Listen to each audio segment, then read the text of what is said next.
Tales at Dawn by Moonlight presents The Princess and the Goblin, written by George MacDonald. Chapter 1. Why the Princess has a story about her. Here was once a little princess whose father was king over a great country full of mountains and valleys. His palace was built upon one of the mountains and was very grand and beautiful. The princess, whose name was Irene, was born there, but she was sent soon after her birth because her mother was not very strong, to be brought up by country people in a large house, half castle, half farmhouse, on the side of another mountain, about halfway between its base and its peak. The princess was a sweet little creature, and at the time my story begins was about 8 years old, I think, but she got older very fast. Her face was fair and pretty, with eyes like two bits of night sky, each with a star dissolved in the blue. Those eyes you would have thought must have known they came from there, so often were they turned up in that direction. The ceiling of her nursery was blue, with stars in it, as like the sky as they could make it. But I doubt if ever she saw the real sky with the stars in it, for a reason which I had better mention at once. These mountains were full of hollow places underneath, huge caverns and winding ways, some with water running through them, and some shining with all colors of the rainbow when a light was taken in. There would not have been much known about them, had there not been mines there. Great deep pits, with long galleries and passages running off from them, which had been dug to get at the ore of which the mountains were full. In the course of digging, the miners came upon many of these natural caverns. A few of them had far-off openings out on the side of a mountain or into a ravine. Now in these subterranean caverns lived a strange race of beings, called by some gnomes, by some kobolds, by some goblins. There was a legend current in the country that at one time they lived above ground, and were very like other people, but for some reason or other, concerning which there were different legendary theories, the king had laid what they thought too severe taxes upon them, or had required observances of them they did not like, or had begun to treat them with more severity in some way or other, and impose stricter laws, and the consequence was that they had all disappeared from the face of the country. According to the legend, however, instead of going to some other country, they had all taken refuge in the subterranean caverns, whence they never came out but at night, and then seldom showed themselves in any numbers, and never to many people at once. It was only in the least frequented and most difficult parts of the mountains that they were said to gather even at night in the open air. Those who had caught sight of any of them said that they had greatly altered in the course of generations, and no wonder, seeing they lived away from the sun in cold and wet and dark places. They were now not ordinarily ugly, but either absolutely hideous, or ludicrously grotesque both in face and form. There was no invention, they said, of the most lawless imagination expressed by pen or pencil that could surpass the extravagance of their appearance. But I suspect those who said so had mistaken some of their animal companions for the goblins themselves, of which more by and by. The goblins themselves were not so far removed from the human as such a description would imply, and as they grew misshapen in body, they had grown in knowledge and cleverness, and now were able to do things no mortal could see the possibility of. But as they grew in cunning, they grew in mischief, and their great delight was in every way they could think of to annoy the people who lived in the open-air story above them. They had enough of affection left for each other to preserve them from being absolutely cruel for cruelty's sake to those that came in their way. But still they so heartily cherished the ancestral grudge against those who occupied their former possessions, and especially against the descendants of the king who had caused their expulsion, that they sought every opportunity of tormenting them in ways that were as odd as their inventors. And although dwarfed and misshapen, they had strength equal to their cunning. In the process of time, they had got a king and a government of their own, whose chief business, beyond their own simple affairs, was to devise trouble for their neighbors. It will now be pretty evident why the little princess had never seen the sky at night. They were much too afraid of the goblins to let her out of the house then, even in company with ever so many attendants, and they had good reason, as we shall see by and by. Chapter 2. The Princess Loses Herself. Have said the Princess Irene was about 8 years old when my story begins, and this is how it begins. One very wet day, when the mountain was covered with mist which was constantly gathering itself together into raindrops, and pouring down on the roofs of the great old house, whence it fell in a fringe of water from the eaves all round about, the princess could not of course go out. She got very tired, so tired that even her toys could no longer amuse her. You would wonder at that if I had time to describe to you one half of the toys she had. But then you wouldn't have the toys themselves. And that makes all the difference. You can't get tired of a thing before you have it. It was a picture, though, worth seeing. The princess sitting in the nursery with the sky ceiling over her head, at a great table covered with her toys. If the artist would like to draw this, I should advise him not to meddle with the toys. I'm afraid of attempting to describe them, and I think he had better not try to draw them. He had better not. He can do 1,000 things I can't, but I don't think he could draw those toys. No man could better make the princess herself than he could, though, leaning with her back bowed into the back of the chair, her head hanging down, and her hands in her lap, very miserable, as she would say herself, not even knowing what she would like, except it were to go out and get thoroughly wet and catch a particularly nice cold, and have to go to bed and take gruel. The next moment after you see her sitting there, her nurse goes out of the room. Even that is a change, and the princess wakes up a little and looks about her. Then she tumbles off her chair and runs out of the door, not the same door the nurse went out of, but one which opened at the foot of a curious old stair of worm-eaten oak, which looked as if never anyone had set foot upon it. She had once before been up 6 steps, and that was sufficient reason in such a day for trying to find out what was at the top of it. Up and up she ran, such a long way it seemed to her, until she came to the top of the 3rd flight. There she found the landing. Was the end of a long passage. Into this she ran. It was full of doors on each side. There were so many that she did not care to open any, but ran on to the end, where she turned into another passage, also full of doors. When she had turned twice more, and still saw doors and only doors about her, she began to get frightened. It was so silent, and all those doors must hide rooms with nobody in them. That was dreadful. Also the rain made a great trampling noise on the roof. She turned and started at full speed, her little footsteps echoing through the sounds of the rain, back for the stairs and her safe nursery. So she thought, but she had lost herself long ago. It doesn't follow that she was lost, because she had lost herself, though. She ran for some distance, turned several times, and then began to be afraid. Very soon she was sure that she had lost the way back. Rooms everywhere, and no stair. Her little heart beat as fast as her little feet ran, and a lump of tears was growing in her throat. But she was too eager and perhaps too frightened to cry for some time. At last her hope failed her. Nothing but passages and doors everywhere. She threw herself on the floor and burst into a wailing cry broken by sobs. She did not cry long, however, for she was as brave as could be expected of a princess of her age. After a good cry she got up and brushed the dust from her frock.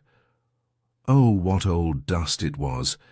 Then she wiped her eyes with her hands, for princesses don't always have their handkerchiefs in their pockets, any more than some other little girls I know of.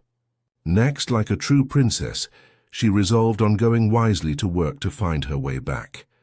She would walk through the passages and look in every direction for the stair. This she did, but without success. She went over the same ground again and again, without knowing it, for the passages and doors were all alike. At last, in a corner, through a half-open door, she did see a stair. But alas, it went the wrong way. Instead of going down, it went up.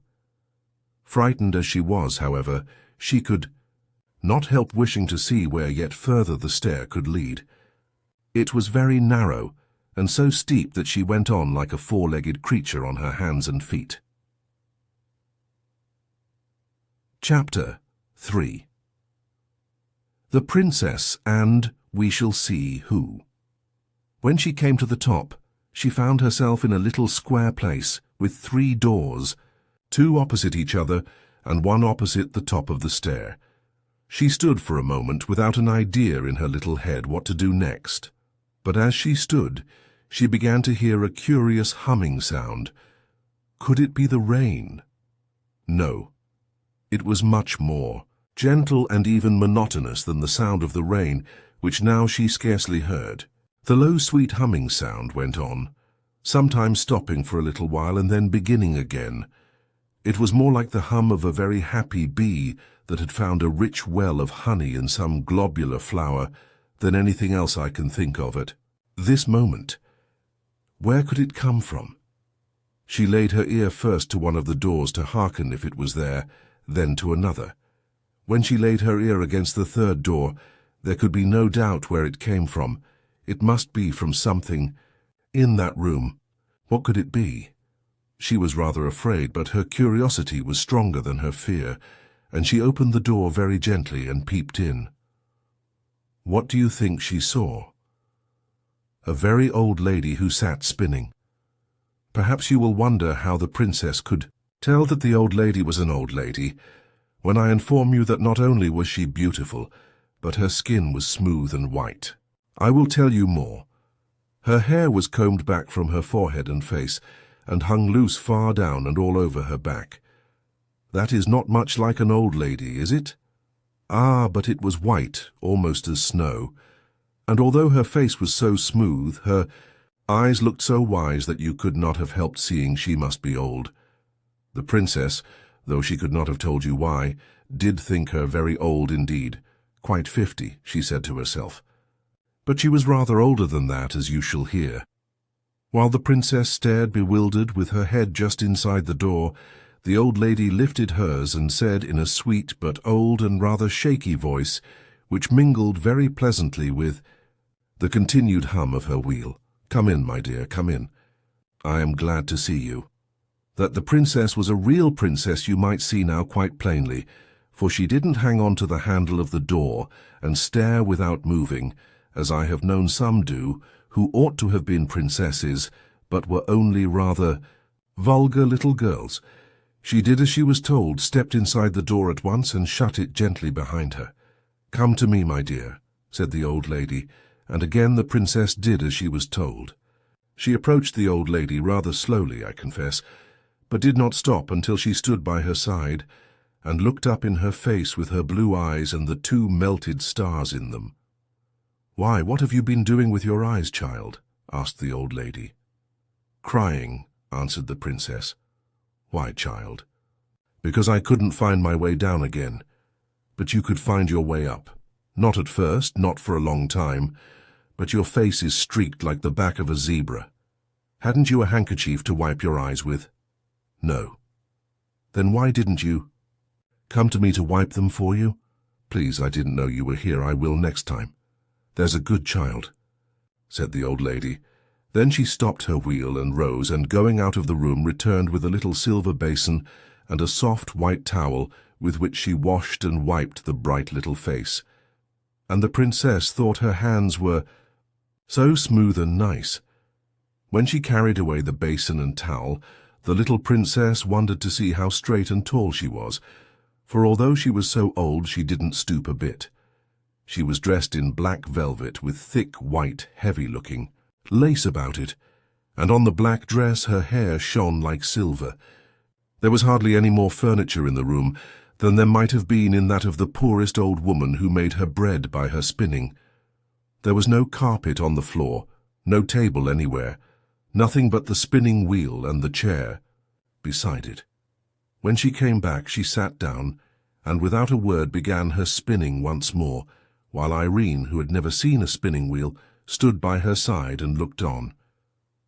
When the old lady had got her thread fairly going again, she said to the princess, but without looking at her, "Do you know my name, child?"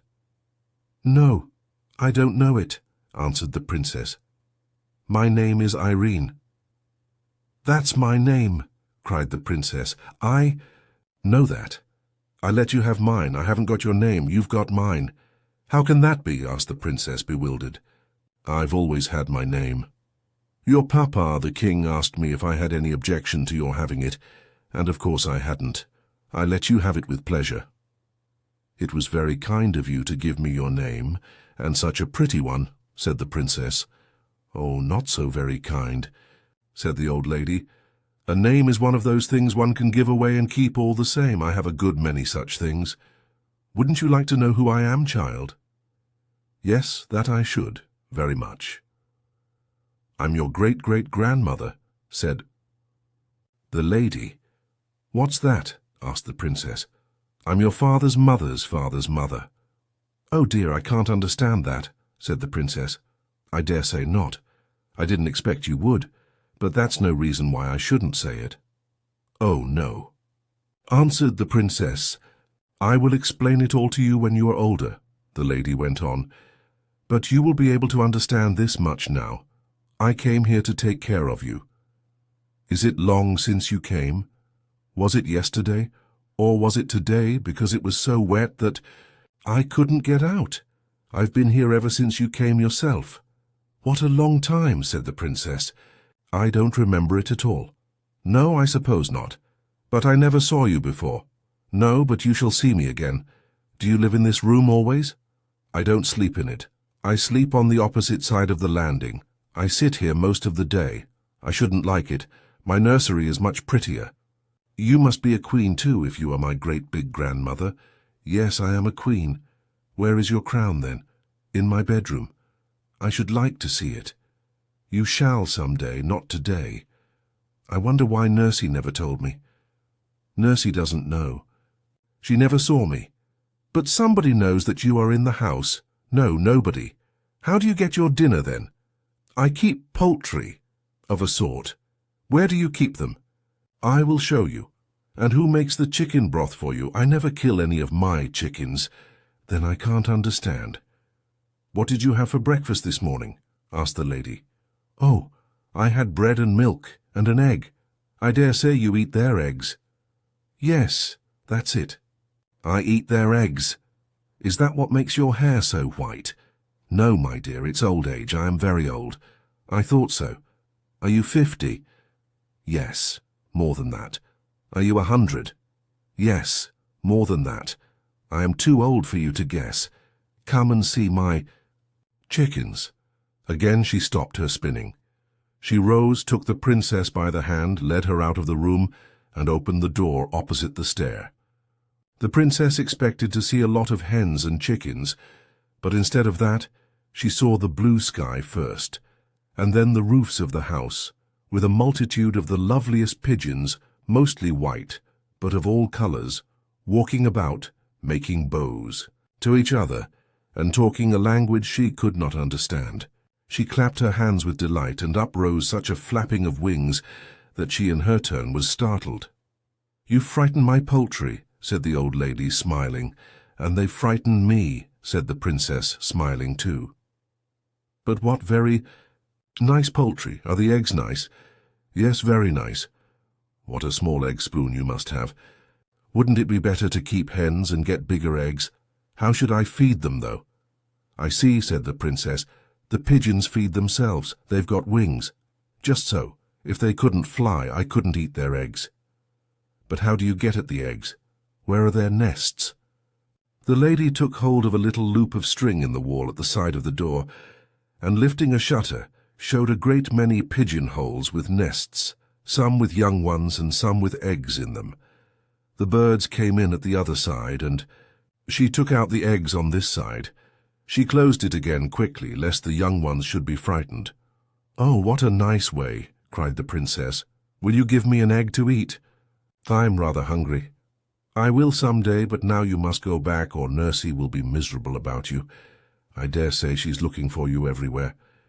"Except here," answered the princess. Oh, how surprised she will be when I tell her about my great, big grandmother. Yes, that she will, said the old lady with a curious smile. Mind you tell her all about it exactly. That I will. Please will you take me back to her?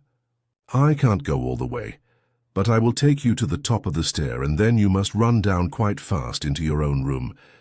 The little princess put her hand in the old lady's, who, looking this way and that, brought her to the top of the first stair, and thence to the bottom of the second, and did not leave her till she saw her halfway down the third. When she heard the cry of her nurse's pleasure at finding her, she turned and walked up the stairs again, very fast indeed for such a very great grandmother, and sat down to her spinning, with another strange smile on her sweet old face, and Moody. This spinning of hers I will tell you more another time. Guess what she was spinning? Chapter 4.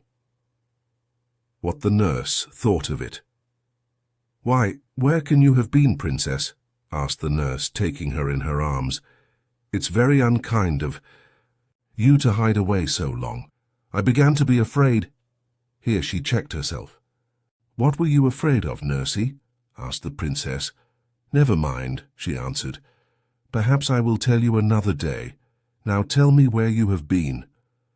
I've been up a long way to see my very great, huge old grandmother, said the princess. What do you mean by that? Asked the nurse, who thought she was making fun. I mean that I've been a long way up and up to see my great-grandmother. Ah, nursie, you don't know what a beautiful mother of grandmothers I've got upstairs. She is such an old lady with such lovely white hair, as white as my silver cup.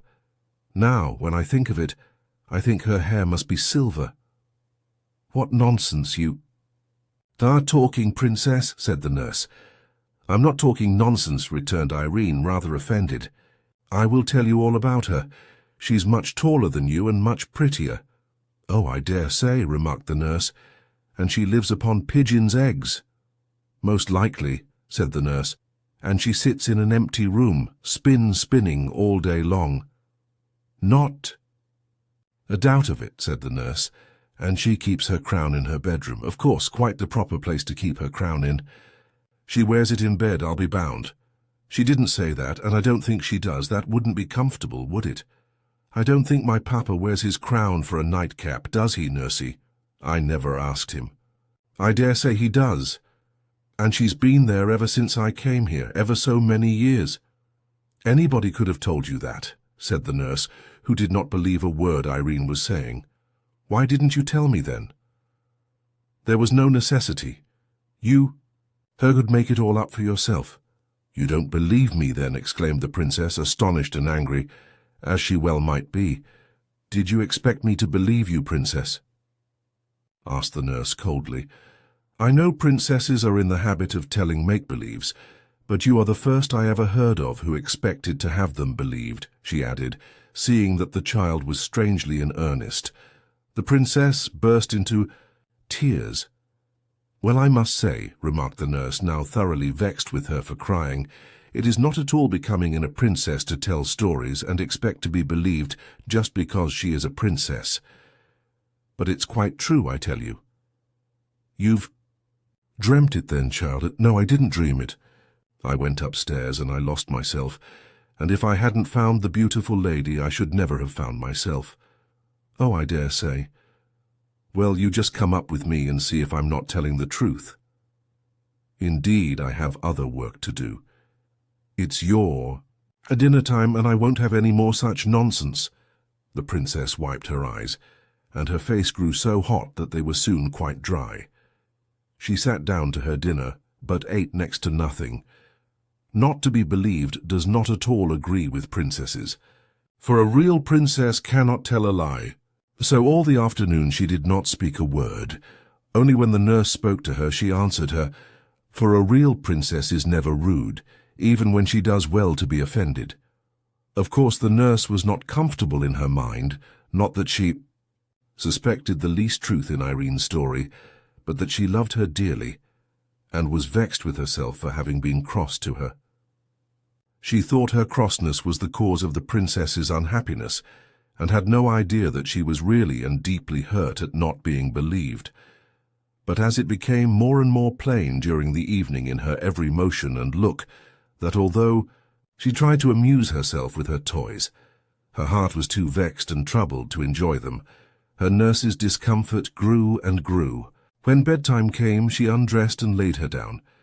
But the child, instead of holding up her little mouth to be kissed, turned away from her and lay still. Then Nursie's heart gave way altogether, and she began to cry.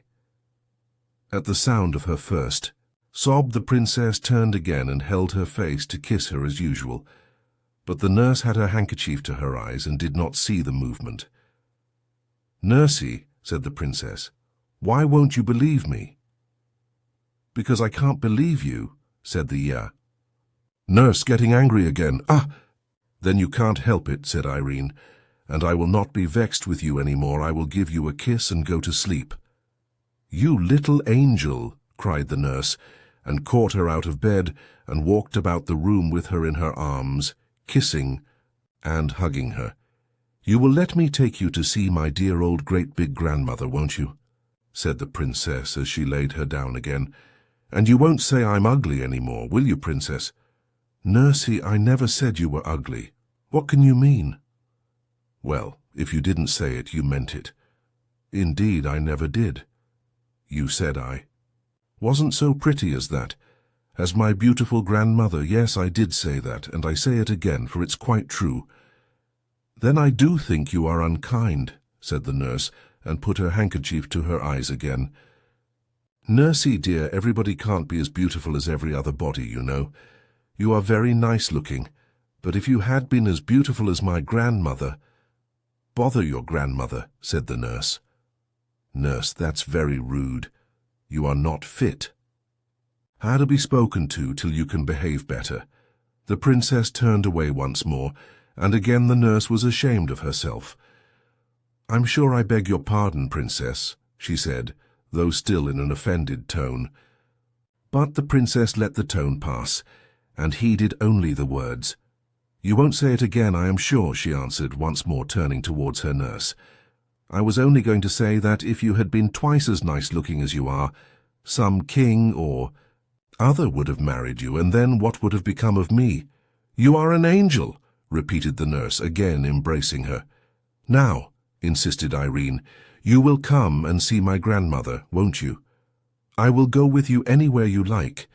"My cherub," she answered, and in 2 minutes the weary little princess was fast asleep. Chapter 5. The princess lets well alone. When she woke the next morning, the first thing she heard was the rain still falling. Indeed, this day was so like the last that it would have been difficult to tell where was the use of it. The first thing she thought of, however, was not the rain but the lady in the tower. And the first question that occupied her thoughts was whether she should not ask the nurse to fulfill her promise this very morning and go with her to find her grandmother as soon as she had had her breakfast. But she came to the conclusion that perhaps the lady would not be pleased if she took anyone to see her without first asking leave, especially as it was pretty evident, seeing she lived on pigeons' eggs and cooked them herself, that she did not want the household to know she was there. So the princess resolved to take the first opportunity of running up alone and asking whether she might bring her nurse. She believed the fact that she could not otherwise convince her she was telling the truth would have much weight with her grandmother. The princess and her nurse were the best of friends all dressing time, and the princess in consequence ate an enormous little breakfast. I wonder, Luti, that was her pet name for her nurse, what pigeons' eggs taste like, she said as she was eating her egg, not quite a common one, for they always picked out the pinky ones for her. "We'll get you a pigeon's egg, and you shall judge for yourself," said the nurse. "Oh, no, no," returned Irene, suddenly reflecting. They might disturb the old lady in getting it, and that even if they did not, she would have one less in consequence. "What a strange creature you are," said the nurse, "first to want a thing, and then to refuse it." But she did not say it crossly, and the princess never minded any remarks that were not unfriendly. "Well, you see, Luti, there are reasons," she returned, and said no more, for she did not want to bring up the subject of their former strife, lest her nurse should offer to go before she had had her grandmother's permission to bring her. Of course she could refuse to take her, but then she would believe her less than ever. Now the nurse, as she said herself afterwards, could not be every moment in the room, and as never before yesterday had the princess given her the smallest reason for anxiety, it had not yet come into her head to watch her more closely. So she soon gave her a chance, and the very first that offered, Irene was off and up the stairs again. This day's adventure, however, did not turn out like yesterday's, although it began like it, and indeed today is very seldom like yesterday, if people would note the differences, even when it rains. The princess ran through passage after passage, and could not find the stair of the tower. My own suspicion is that she had not gone up high enough, and was searching on the second instead of the third floor. When she turned to go back, she failed equally in her search after the stair. She was lost once more. Something made it even worse to bear this time, and it was no wonder that she cried again. Suddenly it occurred to her that it was after having cried before that she had found her grandmother's stair. She got up at once, wiped her eyes, and started upon a fresh quest. This time, although she did not find what she hoped, she found what was next best. She did not come on a stair that went up, but she came upon one that went down. It was evidently not the stair she had come up, yet it was a good deal better than none. So down she went and was singing merrily before she reached the bottom. There, to her surprise, she found herself in the kitchen. Although she was not allowed to go there alone, her nurse had often taken her, and she was a great favourite with the servants. So there was a general rush at her the moment she appeared, for everyone wanted to have her, and the report of where she was soon reached the nurse's ears. She came at once to fetch her, but she never suspected how she had got there, and the princess kept her own counsel. Her failure to find the old lady not only disappointed her, but made her very thoughtful. Sometimes she came almost to the nurse's opinion that she had dreamed all about her, but that fancy never lasted very long. She wondered much whether she should ever see her again, and thought it very sad not to have been able to find her when she particularly wanted her. She resolved to say nothing more to her nurse on the subject, seeing it was so little in her power to prove her words. Chapter 6. The Little Miner. The next day, the great cloud still hung over the mountain, and the rain poured like water from a full sponge. The princess was very fond of being out of doors, and she nearly cried when she saw that the weather was no better. But the mist was not of such a dark, dingy grey. There was light in it, and as the hours went on it grew brighter and brighter, until it was almost too brilliant to look at. And late in the afternoon the sun broke out so gloriously that Irene clapped her hands, crying, "See, see, Looty, the sun has had his face washed. Look how bright he is. Do get my hat, and let us go out for a walk. Oh dear, how happy." "I am." Looty was very glad to please the princess. She got her hat and cloak, and they set out together for a walk up the mountain. For the road was so hard and steep that the water could not rest upon it, and it was always dry enough for walking a few minutes after the rain ceased. The clouds were rolling away in broken pieces, like great over-woolly sheep, whose wool the sun had bleached till it was almost too white for the eyes to bear. Between them, the sky shone with a deeper and purer blue, because of the rain. The trees on the roadside were hung all over with drops, which sparkled in the sun like jewels. The only things that were no brighter for the rain were the brooks that ran down the mountain. They had changed from the clearness of crystal to a muddy brown. But what they lost in colour they gained in sound, or at least in noise, for a brook, when it is swollen, is not so musical as before. But Irene was in raptures with the great brown streams tumbling down everywhere, and Looty shared in her delight, for she too had been confined to the house for 3 days. At length she observed that the sun was getting low, and said it was time to be going back. She made the remark again and again, but every time the princess begged her to go on just a little farther and a little farther, reminding her that it was much easier to go downhill and saying that when they did turn, they would be at home in a moment.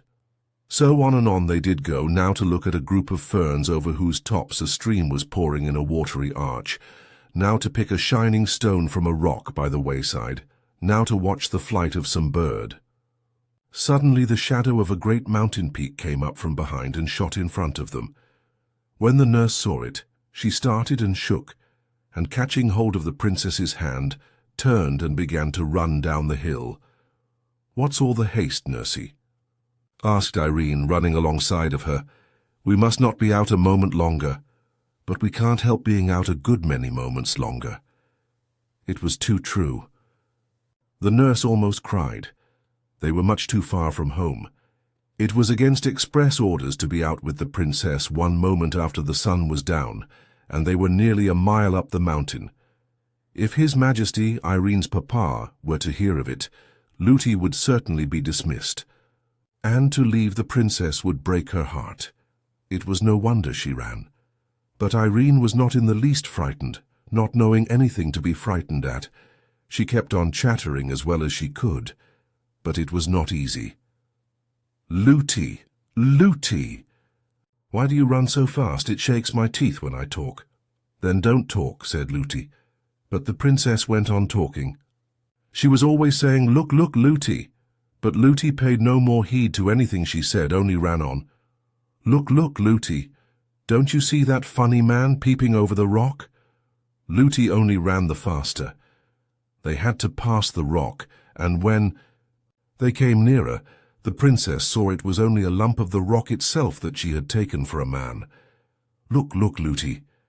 There's such a curious creature at the foot of that old tree. Look at it, Lootie.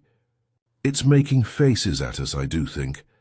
Lootie gave a stifled cry and ran faster still, so fast that Irene's little legs could not keep up with her, and she fell with a crash. It was a hard downhill road, and she had been running very fast, so it was no wonder she began to cry. This put the nurse nearly beside herself, but all she could do was to run on the moment she got the princess on her feet again. "Who's that laughing at me?" said the princess, trying to keep in her sobs and running too fast for her grazed knees.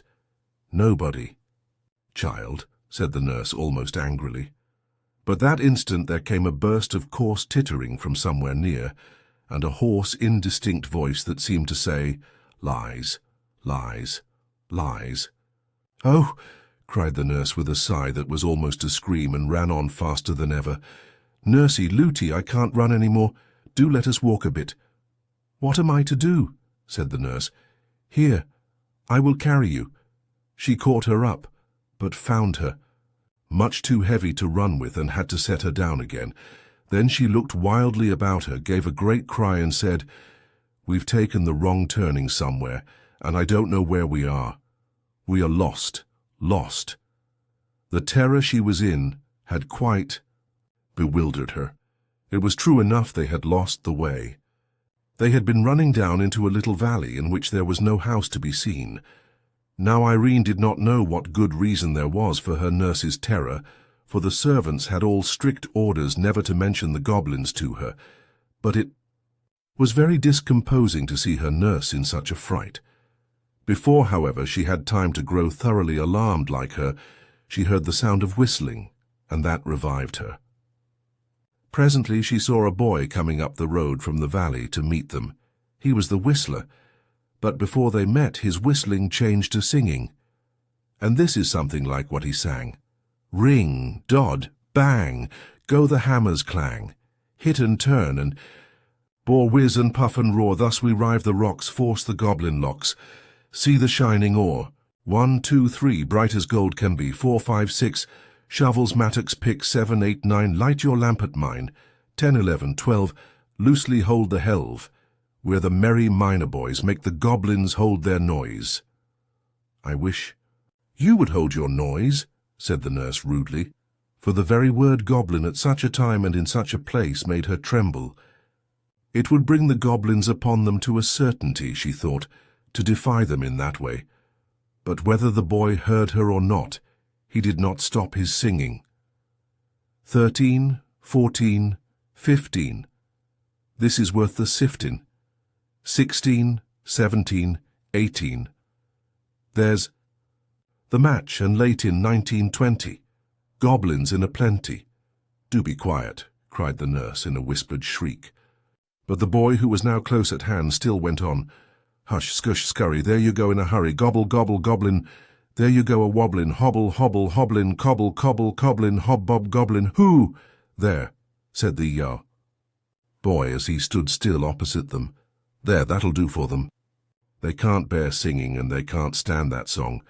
They can't sing themselves, for they have no more voice than a crow, and they don't like other people to sing. The boy was dressed in a miner's dress with a curious cap on his head. He was a very nice-looking boy, with eyes as dark as the mines in which he worked, and as sparkling as the crystals in their rocks. He was about 12 years old. His face was almost too pale for beauty, which came of his being so little in the open air and the sunlight, for even vegetables grown in the dark are white. But he looked happy, merry indeed, perhaps at the thought of having routed the goblins, and his bearing as he stood before them had nothing clownish or rude about it. I saw them, he went on, as I came up, and I'm very glad I did.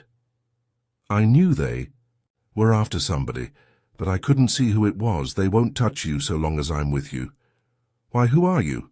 Asked the nurse, offended at the freedom with which he spoke to them. I'm Peter's son. Who's Peter? Peter the miner. I don't know him. I'm his son, though. And why should the goblins mind you, pray? Because I don't mind them. I'm used to them. What difference does that make? If you're not afraid of them, they're afraid of you. I'm not afraid of them, that's all. But it's all that's wanted, up here, that is. It's a different thing down there.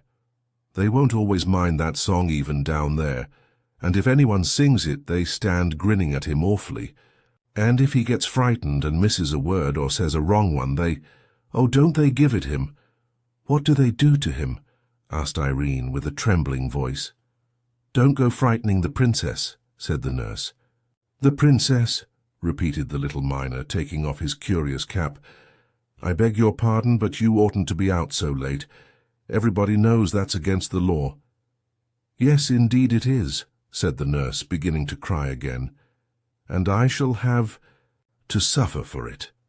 What does that matter? Said the boy. It must be your fault. It is the princess who will suffer for it. I hope they didn't hear you call her the princess. If they did, they're sure to know her again. They're awfully sharp. Looty, Looty, cried the princess, take me home. Don't go on like that, said the nurse to the boy, almost fiercely. How could I help it? I lost my way. You shouldn't have been out so late. You wouldn't have lost your way if you hadn't been frightened, said the boy. Come along. I'll soon set you right again. Shall I carry your little highness? Impertinence, murmured the nurse, but she did not say it aloud, for she thought if she made him angry, he might take his revenge by telling someone belonging to the house, and then it would be sure to come to the king's ears. No, thank you, said Irene. I can walk very well, though I can't run so fast as Nursey. If you will give me one hand, Looty will give me another, and then I shall get on famously. They soon had her between them, holding a hand of each. Now let's run, said the nurse. No, no, said the little miner. That's the worst thing you can do. If you hadn't run before, you would not have lost your way. And if you run now, they will be after you in a moment. I don't want to run, said Irene. You don't think of me, said the nurse. Yes, I do, Looty. The boy says they won't touch us if we don't run. Yes, but if they know at the house that I've kept you out so late, I shall be turned away, and that would break my heart. Turned away, Looty. Who would turn you away? Your papa, child. But I'll tell him it was all my fault, and you know it was, Looty. He won't mind that. I'm sure he won't. Then I'll cry, and go down on my knees to him, and beg him not to take away my own dear. Looty. The nurse was comforted at hearing this, and said no more, They went on walking pretty fast, but taking care not to run a step. "I want to talk to you," said Irene to the little miner, "but it's so awkward, I don't know your name." "My name's Curdie, little princess." "What a funny name. Curdie. What more?" "Curdie." "Peterson, what's your name, please?" "Irene, fit what more?" "I don't know what more. What more is my name, Looty. Princesses haven't got more than one name." "They don't want it." "Oh, then, Curdie, you must call me just Irene and no more." "No, indeed," said the nurse indignantly. "He shall do no such thing." "What shall he call me, then, Looty?" "Your Royal Highness." "My Royal Highness? What's that?" "No, Looty. I won't be called names. I don't like them. You told me once yourself it's only rude children that call names, and I'm sure Curdie wouldn't be rude." "Curdie, my name's Irene." "Well, Irene," said Curdie, with a glance at the nurse, which showed he enjoyed teasing her, "it is very kind of you to let me call you anything. I like your name very much." He expected the nurse to interfere again, but he soon saw that she was too frightened to speak. She was staring at something a few yards before them in the middle of the path, where it narrowed between rocks so that only one could pass at a time. "It is very much kinder of you to go out of your way to take us home," said Irene. "I'm not going out of my way yet," said Curdie. "It's on the other side of those rocks the path turns off to my father's." "You wouldn't think of leaving us till we're safe home, I'm sure," gasped the nurse. "Of course not," said Curdie. "You dear, good, kind Curdie, I'll give you a kiss when—" "We get home," said the princess. The nurse gave her a great pull by the hand she held, but at that instant the something in the middle of the way, which had looked like a great lump of earth brought down by the rain, began to move. One after another it shot out 4 long things, like 2 arms and 2 legs, but it was now too dark to tell what they were. The nurse began to tremble from head to foot. Irene clasped Curdie's hand yet faster, and Curdie began to sing again. 1, 2, hit and hew, 3, 4, blast and bore, 5, 6, there's a fix, 7, 8, hold it straight.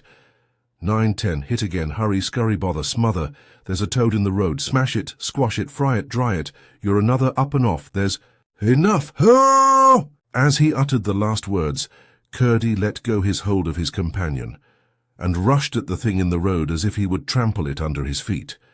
It gave a great spring, and ran straight up one of the rocks like a huge spider. Curdie turned, back laughing, and took Irene's hand again. She grasped his very tight, but said nothing till they had passed the rocks. A few yards more, and she found herself on a part of the road she knew, and was able to speak again.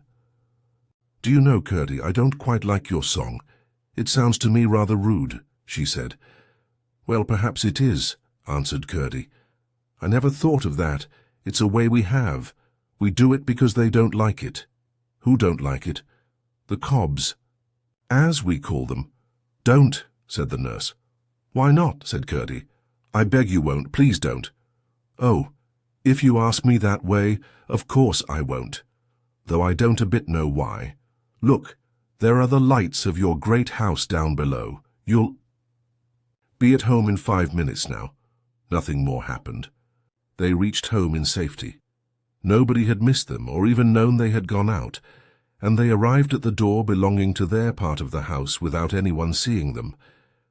The nurse was rushing in with a hurried and not over-gracious "Good night" to Curdie, but the princess pulled her hand from hers and was just throwing her arms round Curdie's neck when she caught her again and dragged her away.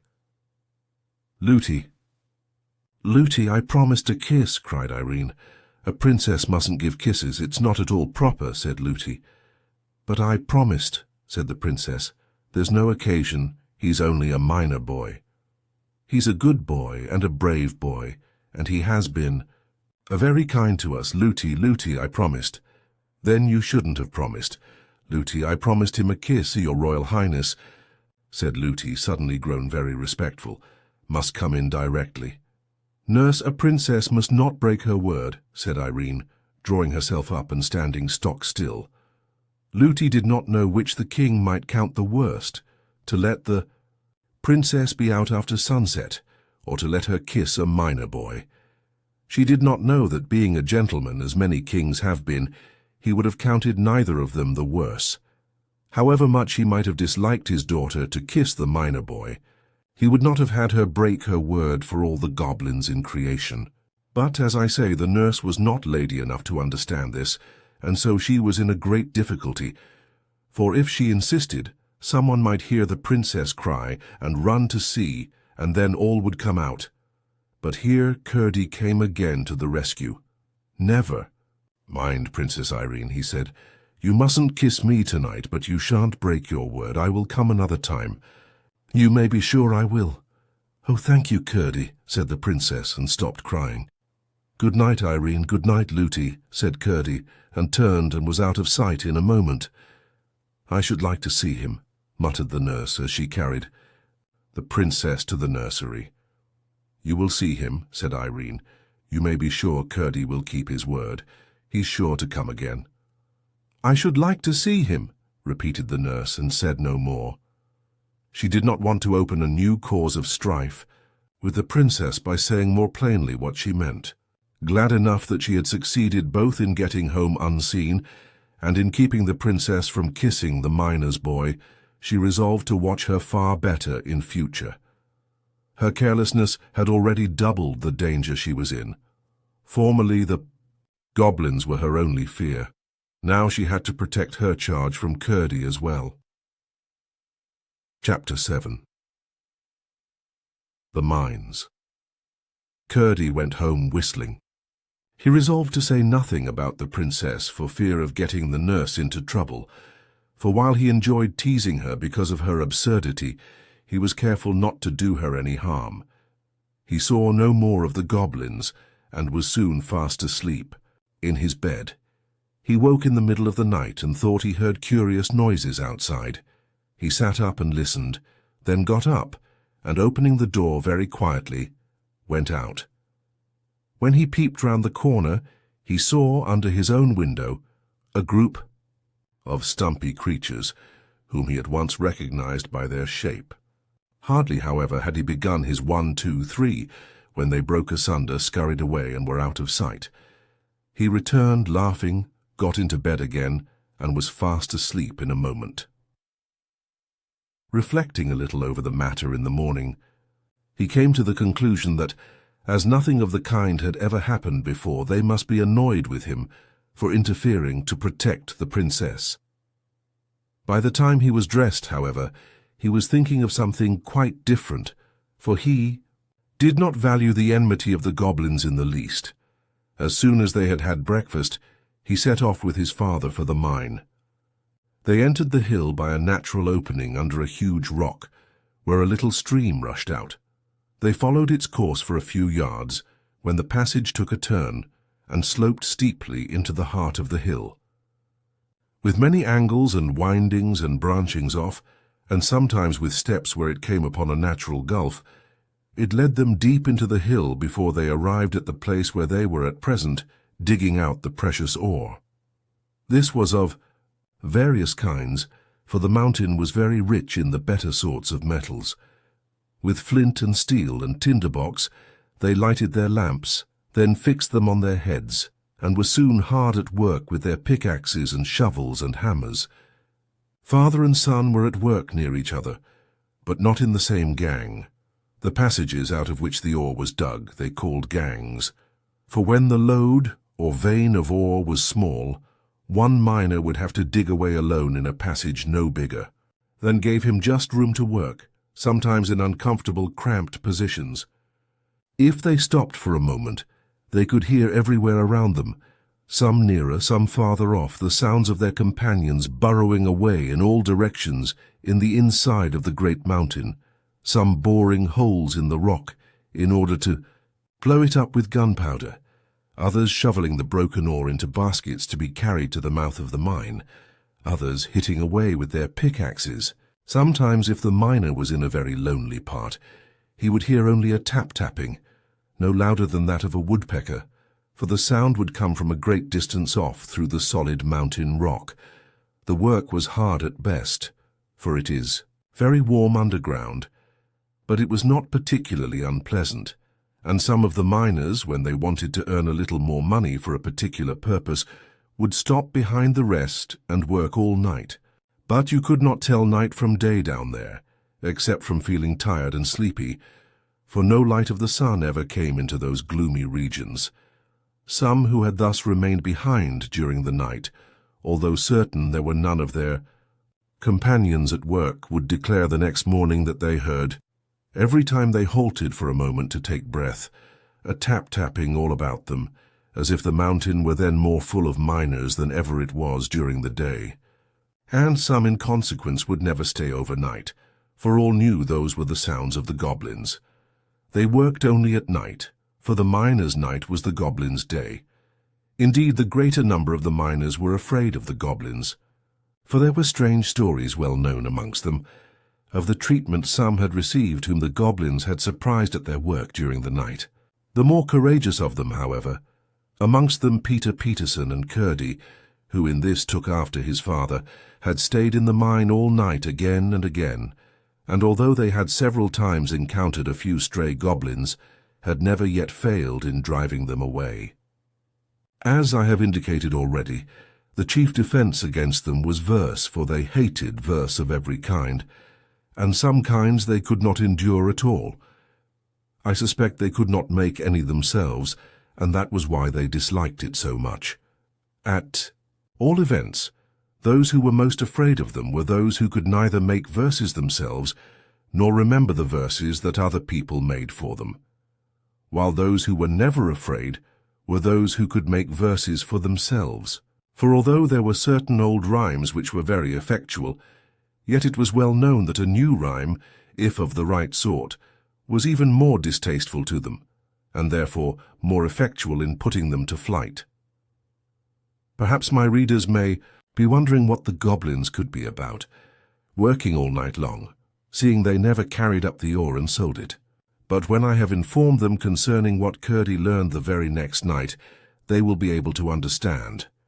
For Curdie had determined, if his father would permit him, to remain there alone this night, and that for two reasons.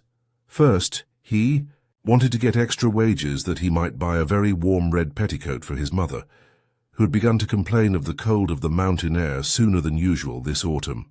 And second, he had just a faint hope of finding out what the goblins were about under his window the night before.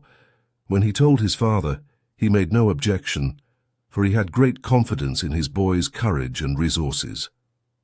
"I'm sorry I can't stay with you," said Peter, "but I want to go and pay the parson a visit this evening, and besides I've had a bit of a headache all day."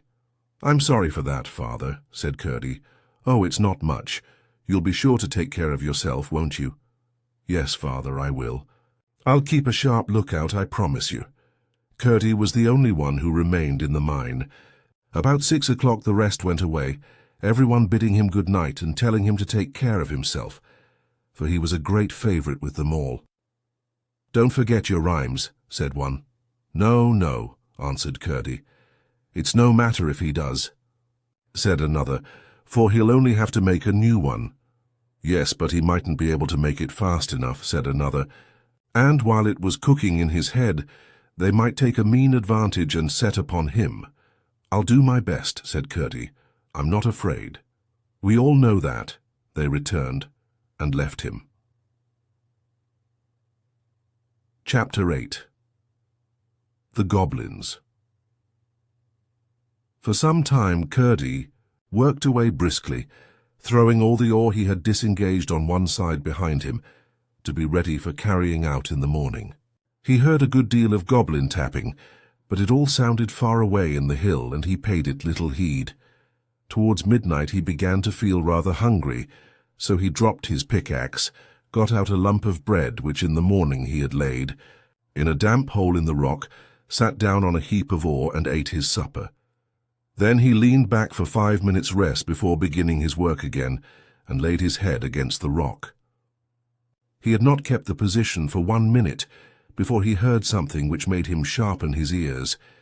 It sounded like a voice inside the rock. After a while he heard it again. It was a goblin voice. There could be no doubt about that, and This time he could make out the words. "Hadn't we better be moving?" it said. A rougher and deeper voice replied, "There's no hurry. That wretched little mole won't be through tonight if he work ever so hard. He's not by any means at the thinnest place." "But you still think the load does come through into our house?" said the first voice. "Yes, but a good bit farther on than he has got to yet. If he had struck a stroke more to the side just here," said the goblin, tapping the very stone, as it seemed to Curdie, against which his head lay, "he would have been through. But he's a couple of yards past it now, and if he follow the load it will be a week before it leads him in. You see it back there, a long way. Still, perhaps, in case of accident, it would be as well to be getting out of this. Helfer, you'll take the great chest. That's your business, you know." "Yes, Dad," said a third voice. "But you must help me to get it on my back. It's awfully heavy, you know." "Well, it isn't just a bag of smoke, I admit, but you're as strong as a mountain, Helfer." "You say so, Dad. I think myself I'm all right, but I could carry 10 times as much if it wasn't for my feet. That is your weak point, I confess, my boy." "Ain't it yours too, Father?" "Well, to be honest, it's a goblin weakness. Why they come so soft, I declare I haven't an idea. Especially when your head's so hard, you know, Father." "Yes, my boy. The goblin's glory is his head. To think how the fellows up above there have to put on helmets and things when they go fighting." "Ha ha! But why don't we wear shoes like them, Father? I should like it, especially when I've got a chest like that on my head." "Well, you see, it's not the fashion. The king never wears shoes. The queen does." "Yes, but that's for distinction. The first queen, you see, I mean the king's first wife, wore shoes, of course, because she came from upstairs. And so when she died, the next queen would not be inferior to her, as she called it, and would wear shoes too. It was all pride. She is the hardest in forbidding them to the rest of the women. I'm sure I wouldn't wear them. No, not for that." "I wouldn't," said the first voice, which was evidently that of the mother of the family. "I can't think why either of them should. Didn't I tell you the first was from upstairs?" said the other.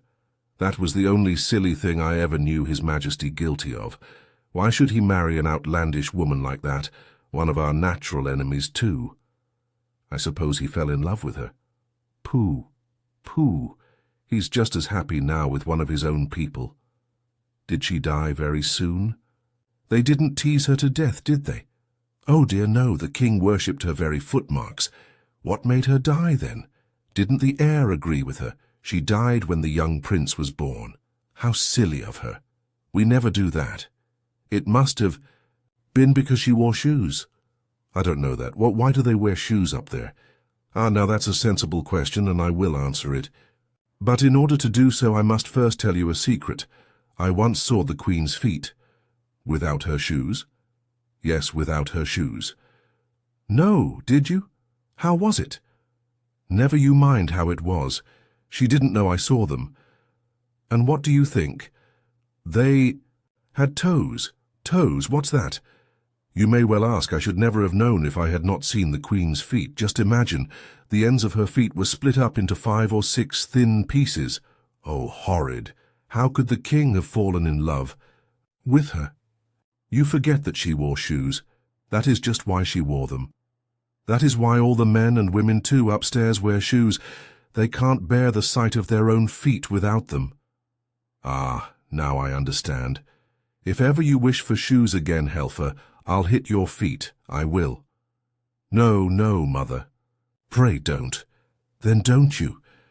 But with such a big box on my head, a horrid scream followed, which Curdie interpreted as in reply to a blow from his mother upon the feet of her eldest goblin.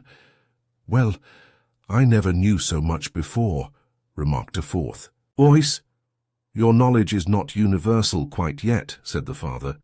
"You were only 50 last month, mind you see to the bed and bedding. As soon as we've finished our supper, we'll be up and going. Ha, ha, ha! What are you laughing at, husband?" "I'm laughing to think what a mess the miners will find themselves in, somewhere before this day 10 years. "Why, what do you mean?" "Oh, nothing." "Oh yes, you do mean something. You always do mean something."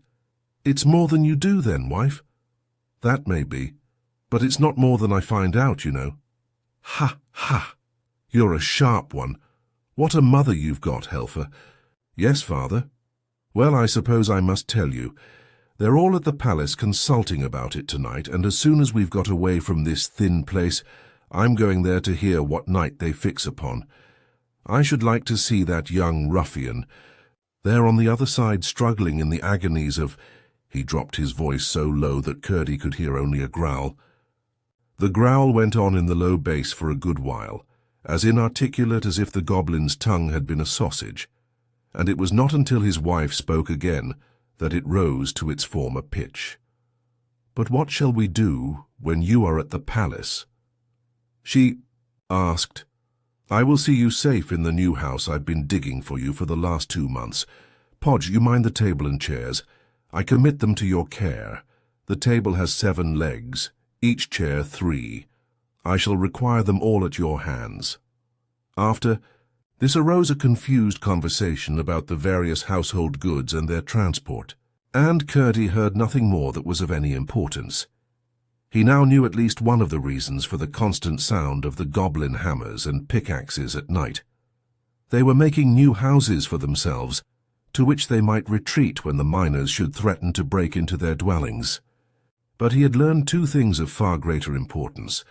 The first was that some grievous calamity was preparing, and almost ready to fall upon the heads of the miners.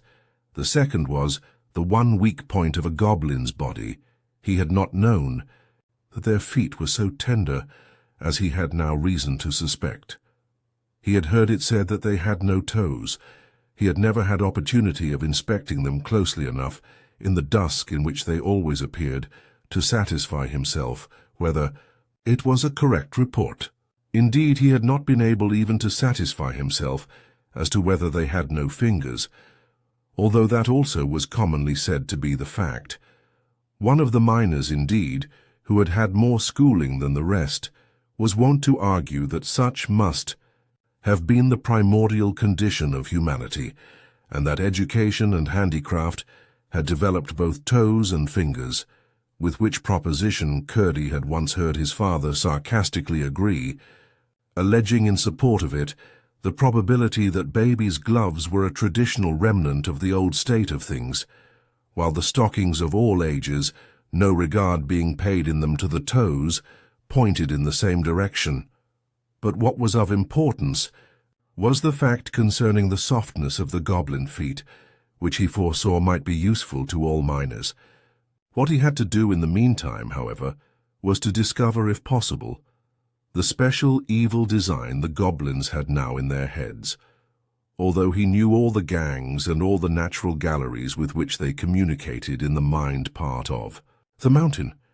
He had not the least idea where the palace of the King of the Gnomes was, otherwise he would have set out at once on the enterprise of discovering what the said design was. He judged, and rightly, that it must lie in a farther part of the mountain, between which and the mine there was as yet no communication. There must be one nearly completed, however, for it could be but a thin partition which now separated them. If only he could get through in time to follow the goblins as they retreated. A few blows would doubtless be sufficient, just where his ear now lay, but if he attempted to strike there with his pickaxe, he would only hasten the departure of the family, put them on their guard, and perhaps lose their involuntary guidance. He therefore began to feel the wall with his hands, and soon found that some of the stones were loose enough to be drawn out with little noise. Laying hold of a large one with both his hands, he drew it gently out and let it down softly. "What was that noise?" said the goblin father. Curdie blew out his light, lest it should shine through. "It must be that one miner that stayed behind the rest," said the mother. "No, he's been gone a good while. I haven't heard a blow for an hour.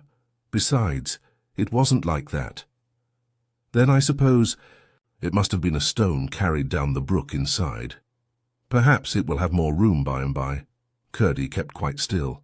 After a little while, hearing nothing but the sounds of their preparations for departure, mingled with an occasional word of direction and anxious to know whether the removal of the stone had made an opening into the goblin's house, he put in his hand to feel.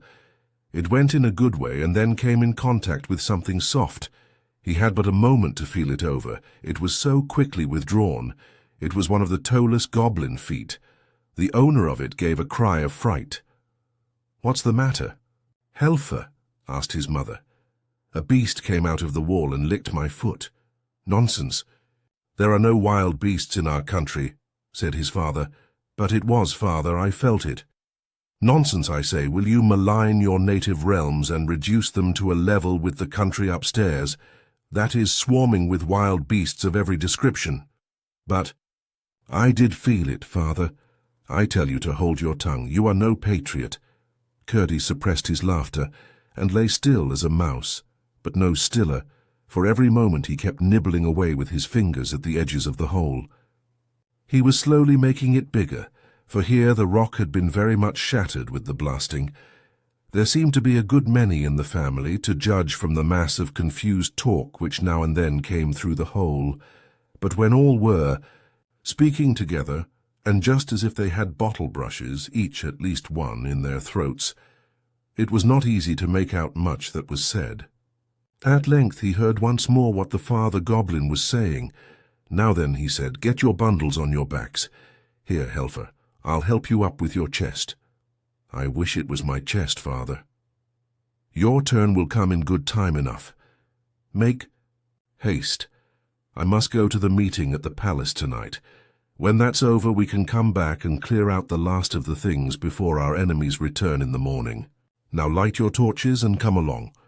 What a distinction it is to provide our own light, instead of being dependent on a thing hung up in the air, a most disagreeable contrivance, intended no doubt to blind us when we venture out under its baleful influence.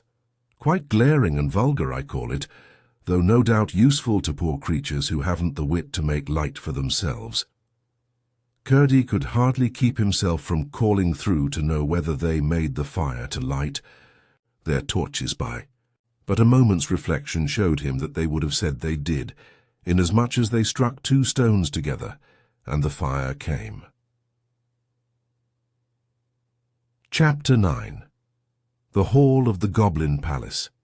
A sound of many soft feet followed, but soon ceased. Then Curdie flew at the hole like a tiger, and tore and pulled. The sides gave way, and it was soon large enough for him to crawl through.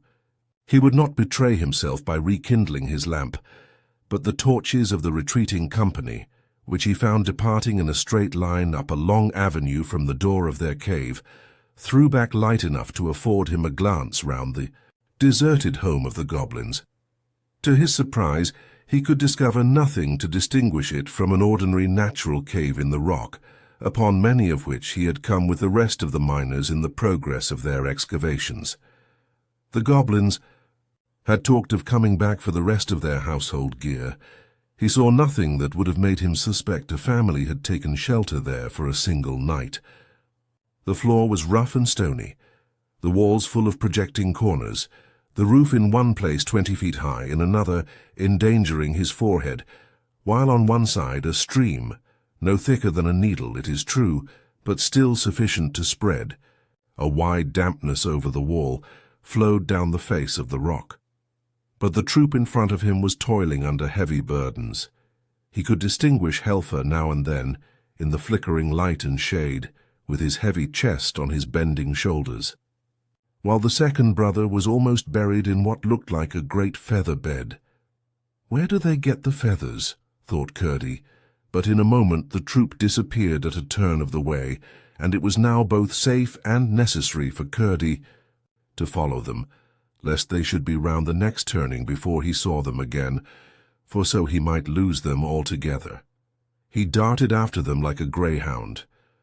When he reached the corner and looked cautiously round, he saw them again at some distance down another long passage. None of the galleries he saw that night bore signs of the work of man, or of goblin either. Stalactites, far older than the mines, hung from their roofs, and their floors were rough with boulders and large round stones, showing that there water must have once run. He waited again at this corner till they had disappeared round the next, and so followed them a long way through one passage after another. The passages grew more and more lofty, and were more and more covered in the roof with shining stalactites. It was a strange enough procession which he followed, but the strangest part of it was the household animals which crowded amongst the feet of the goblins. It was true they had no wild animals down there, at least they did not know of any, but they had a wonderful number of tame ones. I must, however, reserve any contributions towards the natural history of these for a later position in my story. At length, turning a corner too abruptly, he had almost rushed into the middle of the goblin family, for there they had already set down all their burdens on the floor of a cave considerably larger than that which they had left. They were as yet too breathless to speak, else he would have had warning of their arrest. He started back, however, before anyone saw him, and retreating a good way stood watching till the father should come out to go to the palace.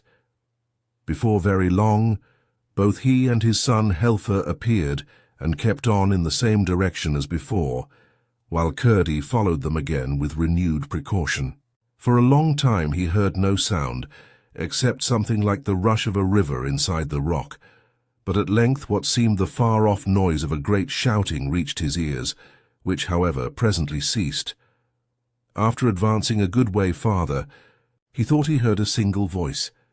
It sounded clearer and clearer as he went on, until at last he could almost distinguish the words.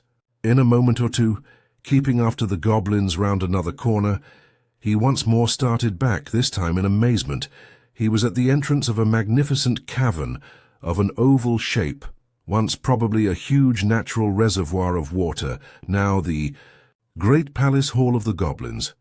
It rose to a tremendous height, but the roof was composed of such shining materials, and the multitude of torches carried by the goblins who crowded the floor lighted up the place so brilliantly that Curdie could see to the top quite well. But he had no idea how immense the place was until his eyes had got accustomed to it, which was not for a good many minutes.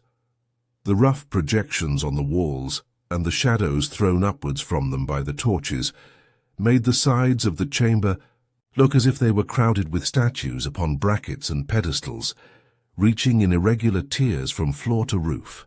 The walls themselves were, in many parts, of gloriously shining substances, some of them gorgeously coloured besides, which powerfully contrasted with the shadows. Curdie could not help wondering whether his rhymes would be of any use against such a multitude of goblins as filled the floor of the hall, and indeed felt considerably tempted to begin his shout of 1, 2, 3. But as there was no reason for routing them, and much for endeavouring to discover their designs, he kept himself perfectly quiet, and peering round the edge of the doorway, listened with both his sharp ears. At the other end of the hall, high, above the heads of the multitude, was a terrace-like ledge of considerable height, caused by the receding of the upper part of the cavern wall. Upon this sat the king and his court, the king on a throne hollowed out of a huge block of green copper, her and his court upon lower seats around it. The king had been making them a speech, and the applause which followed it was what Curdie had heard. One of the court was now addressing the multitude. What he heard him say was to the following effect. Hence it appears that two plans have been for some time together working in the strong head of His Majesty for the deliverance of his people. Regardless of the fact that we were the first possessors of the regions they now inhabit, regardless equally of the fact that we abandoned that region from the loftiest motives, regardless also of the self-evident fact that we excel them so far in mental ability as they excel us in stature, they look upon us as a degraded race and make a mockery of all our finer feelings. But the time has almost arrived when, thanks to His Majesty's inventive genius, it will be in our power to take a thorough revenge upon them once for all, in respect of their unfriendly behaviour. "May it please your Majesty," cried a voice, close by the door, which Curdie recognized as that of the goblin he had followed. "Who is he that interrupts the Chancellor?" cried another from near the throne. "Glump," answered several voices. "He is our trusty subject," said the king himself in a slow and stately voice. "Let him come forward and speak." A lane was parted through the crowd, and Glump, having ascended the platform and bowed to the king, spoke as follows. "Sire, I would have held my peace, had I not known that I only knew how near was the moment to which the Chancellor had just referred. In all probability, before another day is past, the enemy will have broken through into my house, the partition between being even now not more than a foot in thickness." "Not quite so much," thought Curdie to himself. "This very evening I have had to remove my household effects. Therefore, the sooner we are ready to carry out the plan, for the execution of which His Majesty has been making such magnificent preparations, the better. I may just add that within the last few days I have perceived a small outbreak in my dining room, which, combined with observations upon the course of the river, escaping where the evil men enter, has convinced me that close to the spot must be a deep gulf in its channel. This discovery will, I trust, add considerably to the otherwise immense forces at His Majesty's disposal." He ceased, and the king graciously acknowledged his speech with a bend of his head, whereupon Glump, after a bow to His Majesty, slid down amongst the rest of the undistinguished multitude. Then the Chancellor rose and resumed. "The information which the worthy Glump has given us," he said, "might have been of considerable import at the present moment, but for that other design already referred to, which naturally takes precedence. His Majesty, unwilling to proceed to extremities and well aware that such measures sooner or later result in violent reactions, has excogitated a more fundamental and comprehensive measure, of which I need say no more. Should His Majesty be successful, as who dares to doubt, then a peace, all to the advantage of the Goblin Kingdom, will be established for a generation at least, rendered absolutely secure by the pledge which His Royal Highness the Prince will have and hold for the good behavior of her relatives. Should His Majesty fail, which who shall dare even to imagine in his most secret thoughts, then will be the time for carrying out with rigor the design to which Glump referred, and for which our preparations are even now all but completed. The failure of the former will render the latter imperative." Curdie, perceiving that the assembly was drawing to a close, and that there was little chance of either plan being more fully discovered, now thought it prudent to make his escape before the goblins began to disperse, and slipped quietly away. There was not much danger of meeting any goblins, for all the men at least were left behind him in the palace, but there was considerable danger of his taking a wrong turning, for he had now no light, and had therefore to depend upon his memory and his hands. After he had left behind him the glow that issued from the door of Glump's new abode, he was utterly without guide, so far as his eyes were concerned. He was most anxious to get back through the hole before the goblins should return to fetch the remains of their furniture. It was not that he was in the least afraid of them, but as it was of the utmost importance that he should thoroughly discover what the plans they were cherishing were, he must not occasion the slightest suspicion that they were watched by a miner. He hurried on, feeling his way along the walls of rock. Had he not been very courageous, he must have been very anxious, for he could not but know that if he lost his way, it would be the most difficult thing in the world to find it again. Morning would bring no light into these regions, and towards him, least of all who was known as a special rhymester and persecutor, could goblins be expected to exercise courtesy. Well might he wish that he had brought his lamp and tinder-box with him, of which he had not thought when he crept so eagerly after the goblins. He wished it all the more when after a while he found his way blocked up and could get no farther. It was of no use to turn back, for he had not the least idea where he had begun to go wrong.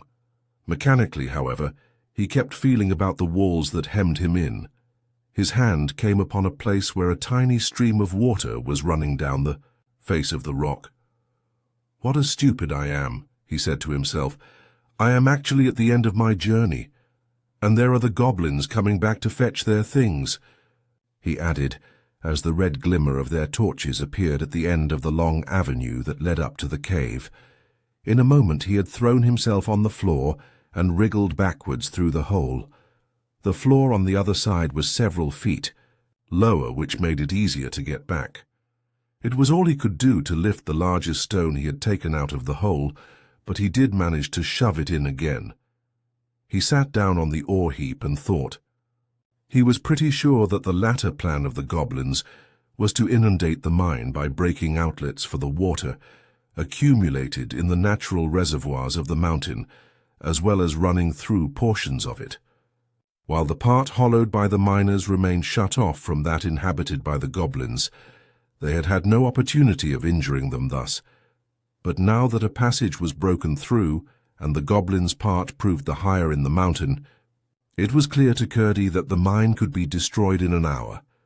Water was always the chief danger to which the miners were exposed.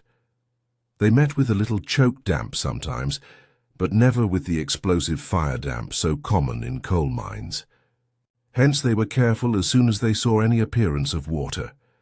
As the result of his reflections, while the goblins were busy in their old home, it seemed to Curdie that it would be best to build up the whole of this gang, filling it with stone and clay or lye, so that there should be no smallest channel for the water to get into.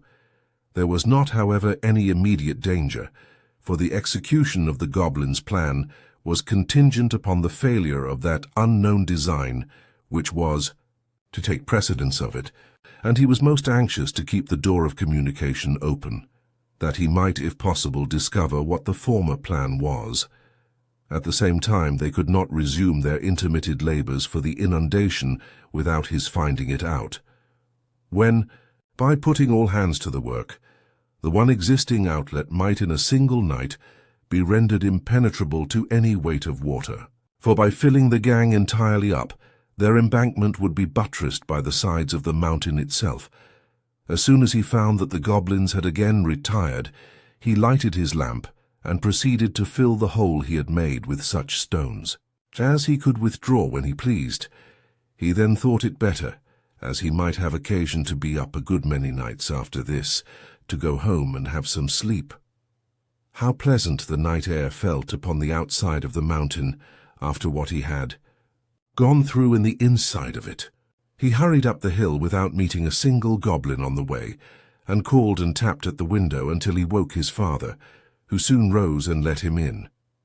He told him the whole story, and just as he had expected, his father thought it best to work that load no farther, but at the same time to pretend occasionally to be at work there, still in order that the goblins might have no suspicions. Both father and son then went to bed and slept soundly until the morning. Chapter 10. The J.R.R. Princess is king, Papa. The weather continued fine for weeks, and the little princess went out every day. So long a period of fine weather had indeed never been known upon that mountain.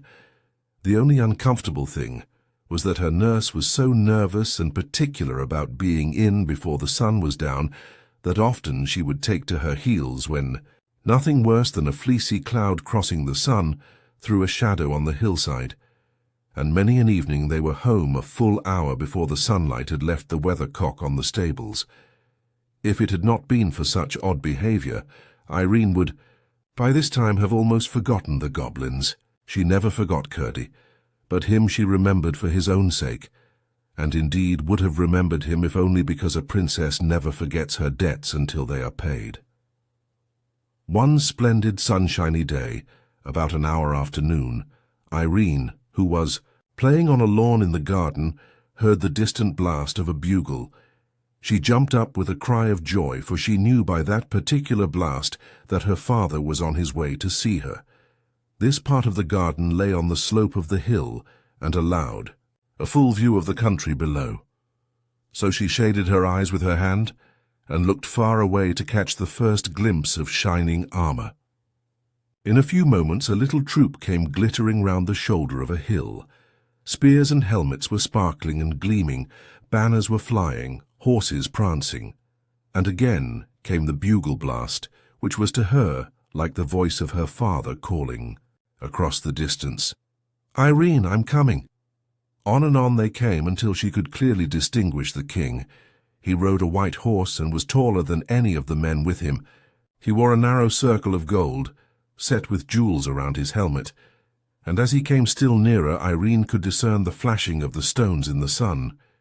It was a long time since he had been to see her, and her little heart beat faster and faster as the shining troop approached, for she loved her King Papa very dearly, and was nowhere so happy as in his arms.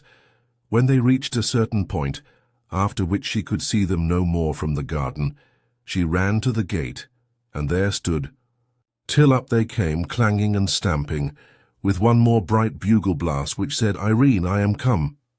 By this time the people of the house were all gathered at the gate, but Irene stood alone in front of them. When the horseman pulled up, she ran to the side of the white horse and held up her arms. The king stopped and took her hands. In an instant she was on the saddle and clasped in his great strong arms. I wish I could describe the king so that you could see him in your mind. He had gentle blue eyes, but a nose that made him look like an eagle. A long dark beard, streaked with silvery lines, flowed from his mouth almost to his waist, and as Irene sat on the saddle and hid her glad face upon his bosom, it mingled with the golden hair which her mother had given her, and the two together were like a cloud with streaks of the sun woven through it. After he had held her to his heart for a minute, he spoke to his white horse, and the great beautiful creature, which had been prancing so proudly a little while before, walked as gently as a lady, for he knew he had a little lady on his back, through the gate and up to the door of the house. Then the king set her on the ground, and dismounting, took her hand and walked with her into the great hall, which was hardly ever entered, except when he came to see his little princess. There he sat down with two of his counselors who had accompanied him, to have some refreshment, and Irene sat on his right hand and drank her milk out of a wooden bowl curiously carved. After the king had eaten and drunk, he turned to the princess, and said, stroking her hair, "Now, my child, what shall we do next?" This was the question he almost always put to her first after their meal together, and Irene had been waiting for it with some impatience, for now, she thought, she should be able to settle a question which constantly perplexed her. "I should like you to take me to see my great old grandmother." The king looked grave and said, "What does my little daughter mean?" "I mean the Queen Irene that lives up in the tower, the very old lady, you know, with the long hair of silver." The king only gazed at his little princess with a look which she could not understand. "She's got her crown in her bedroom," she went on, "but I've not been in there yet. You know she's there, don't you?" "No," said the king very quietly. "Then it must all be a dream," said Irene. "I half thought it was, but I couldn't be sure. Now I am sure of it. Besides, I couldn't find her the next time I went up." At that moment, a snow-white pigeon flew in at an open window and settled upon Irene's head. She broke into a merry laugh, cowered a little, and put up her hands to her head, saying, "Dear Dovey, don't peck me. You'll pull out my hair with your long claws if you don't mind." The king stretched out his hand to take the pigeon, but it spread its wings and flew again through the open window, when its whiteness made one flash in the sun and vanished. The king laid his hand on his princess's head, held it back a little, gazed in her face, smiled half a smile, and sighed half a sigh. "Come, my child, we'll have a walk in the garden together," he said. "You won't come up and see my huge, great—" "Beautiful grandmother, then, King Papa," said the princess. "Not this time," said the king very gently. "She has not invited me, you know, and great old ladies like her do not choose to be visited without leave asked and given. The garden was a very lovely place. Being upon a mountainside, there were parts in it where the rocks came through in great masses, and all immediately about them remained quite wild. Tufts of heather grew upon them, and other hardy mountain plants and flowers, while near them would be lovely roses and lilies and all pleasant garden flowers. This mingling of the wild mountain with the civilized garden was very quaint, and it was impossible for any number of gardeners to make such a garden look formal and stiff. Against one of these rocks was a garden seat, shadowed from the afternoon sun by the overhanging of the rock itself.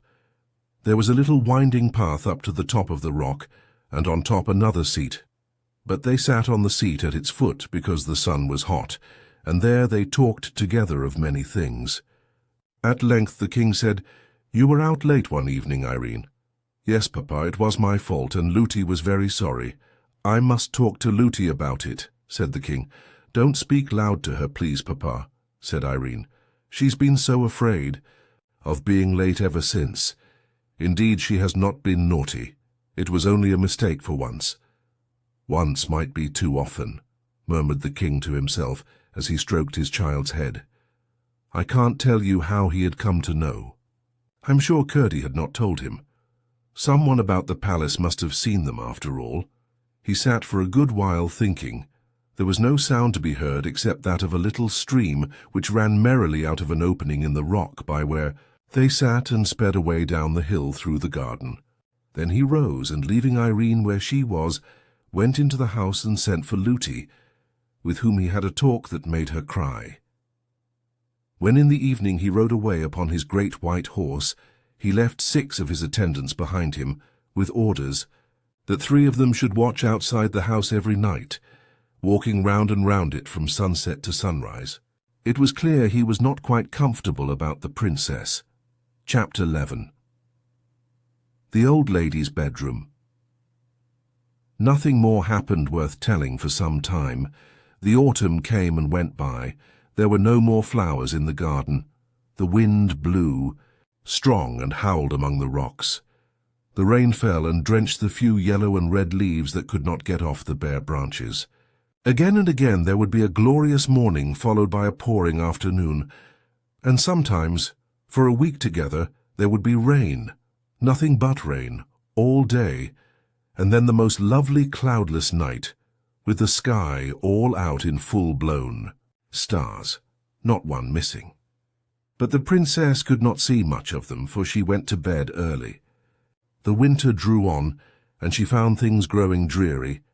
When it was too stormy to go out, and she had got tired of her toys, Lootie would take her about the house, sometimes to the housekeeper's room, where the housekeeper, who was a good, kind old woman, made much of her, sometimes to the servants' hall or the kitchen, where she was not princess merely but absolute queen, and ran a great risk of being spoiled. Sometimes she would run off herself to the room where the men-at-arms whom the king had left sat, and they showed her their arms and accoutrements, and did what they could to amuse her. Still at times she found it very dreary, and often wished that her huge great-grandmother had not been a dream. One morning the nurse left her with the housekeeper for a while. To amuse her she turned out the contents of an old cabinet upon the table. The little princess found her treasures, queer ancient ornaments, and many things the use of which she could not imagine, far more interesting than her own toys, and sat playing with them for 2 hours or more. But at length, in handling a curious old-fashioned brooch, she ran the pin of it into her thumb and gave a little scream with the sharpness of the pain, but would have thought little more of it had not the pain increased and her thumb begun to swell. This alarmed the housekeeper greatly. The nurse was fetched, the doctor was sent for, her hand was poulticed, and long before her usual time she was put to bed. The pain still continued, and although she fell asleep and dreamed a good many dreams, there was the pain always in every dream. At last it woke her up. The moon was shining brightly into the room. The poultice had fallen off her hand and it was burning hot. She fancied if she could hold it into the moonlight that would cool it, so she got out of bed, without waking the nurse who lay at the other end of the room, and went to the window. When she looked out, she saw one of the men-at-arms walking in, the garden with the moonlight glancing on his armor. She was just going to tap on the window and call him. for she wanted to tell him all about it, when she bethought herself that that might wake Looty, and she would put her into her bed again. So she resolved to go to the window of another room and call him from there. It was so much nicer to have somebody to talk to than to lie awake in bed with the burning pain in her hand. She opened the door very gently and went through the nursery, which did not look into the garden, to go to the other window. But when she came to the foot of the old staircase, there was the moon shining down from some window high up, and making the worm-eaten oak look very strange and delicate and lovely. In a moment she was putting her little feet, one after the other, in the silvery path up the stair, looking behind as she went, to see the shadow they made in the middle of the silver. Some little girls would have been afraid to find themselves thus alone in the middle of the night, but Irene was a princess. As she went slowly up the stair, not quite sure that she was not dreaming, suddenly a great longing woke up in her heart, to try once more whether she could not find the old lady with the silvery hair. If she is a dream, she said to herself, then I am the likelier to find her, if I am dreaming. So up and up she went, stair after stair, until she came to the many rooms, all just as she had seen them before. Through passage after passage she softly sped, comforting herself that if she should lose her way, it would not matter much, because when she woke, she would find herself in her own bed with Looty not far off. But, as if she had known every step of the way, she walked straight to the door at the foot of the narrow stair that led to the tower. What if I should real reality really find my beautiful old grandmother up there? She said to herself, as she crept up the steep steps. When she reached the top, she stood a moment listening in the dark, for there was no moon there. Yes, it was. It was the hum of the spinning wheel. What a diligent grandmother to work both day and night. She tapped gently at the door. "Come in, Irene," said the sweet voice. The princess opened the door and entered. There was the moonlight streaming in at the window, and in the middle of the moonlight sat the old lady in her black dress, with the white lace, and her silvery hair mingling with the moonlight, so that you could not have told which was which. "Come in, Irene," she said again. "Can you tell me what I'm spinning?" She speaks, thought Irene, just as if she had seen me 5 minutes ago or yesterday at the farthest. "No," she answered. "I don't know what you are spinning. Please, I thought you were a dream. Why couldn't I find you before, great-great-grandmother?" "That. You are hardly old enough to understand. But you would have found me sooner if you hadn't come to think I was a dream.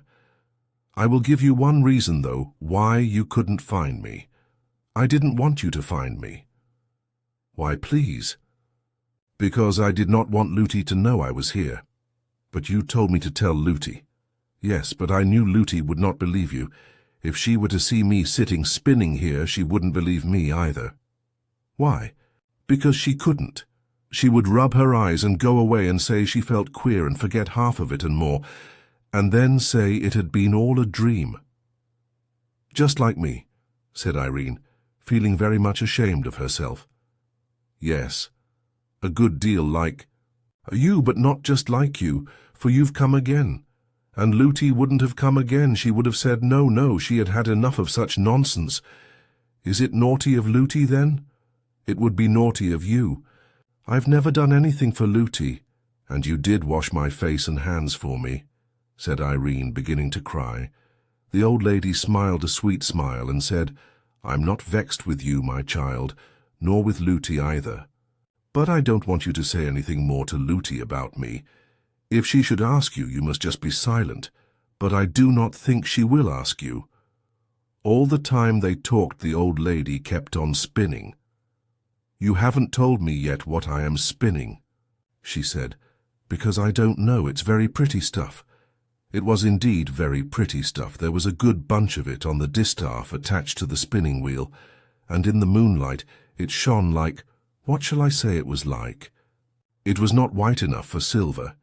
Yes, it was like silver, but shone grey rather than white and glittered only a little, and the thread the old lady drew out from it was so fine that Irene could hardly see it. "I am spinning this for you, my child. For me, what am I to do with it, please?" "I will tell you by and by, but first I will tell you what it is. It is spider web, of a particular kind. My pigeons bring it me from over the great sea. There is only one forest where the spiders live who make this particular kind, the finest and strongest of any. I have nearly finished my present job. What is on the rock now will be enough. I have a week's work there yet, though," she added, looking at the bunch. "Do you work all day and all night too, great-great-great-great-grandmother?" said the princess, thinking to be very polite with so many greats. "I am not quite so great. Gaz all that," she answered, smiling almost merrily. "If you call me grandmother, that will do. No, I don't work every night, only moonlit nights, and then no longer than the moon shines upon my wheel. I shan't work much longer tonight." "And what will you do next, grandmother?" "Go to bed. Would you like to see my bedroom?" "Yes, that I should." "Then I think I won't work any longer tonight. I shall be in good time." The old lady rose and left her wheel standing just as it was. You see, there was no good in putting it away, for where there was not any furniture, there was no danger of being untidy. Then she took Irene by the hand, but it was her bad hand, and Irene gave a little cry of pain. "My child," said her grandmother, "what is the matter?" Irene held her hand into the moonlight that the old lady might see it, and told her all about it, at which she looked grave. But she only said, "Give me your other hand," and having led her out upon the little dark landing, opened the door on the opposite side of it. What was Irene's surprise to see the loveliest room she had ever seen in her life. It was large and lofty and dome-shaped. From the centre hung a lamp as round as a ball, shining as if with the brightest moonlight, which made everything visible in the room, though not so clearly that the princess could tell what many of the things were.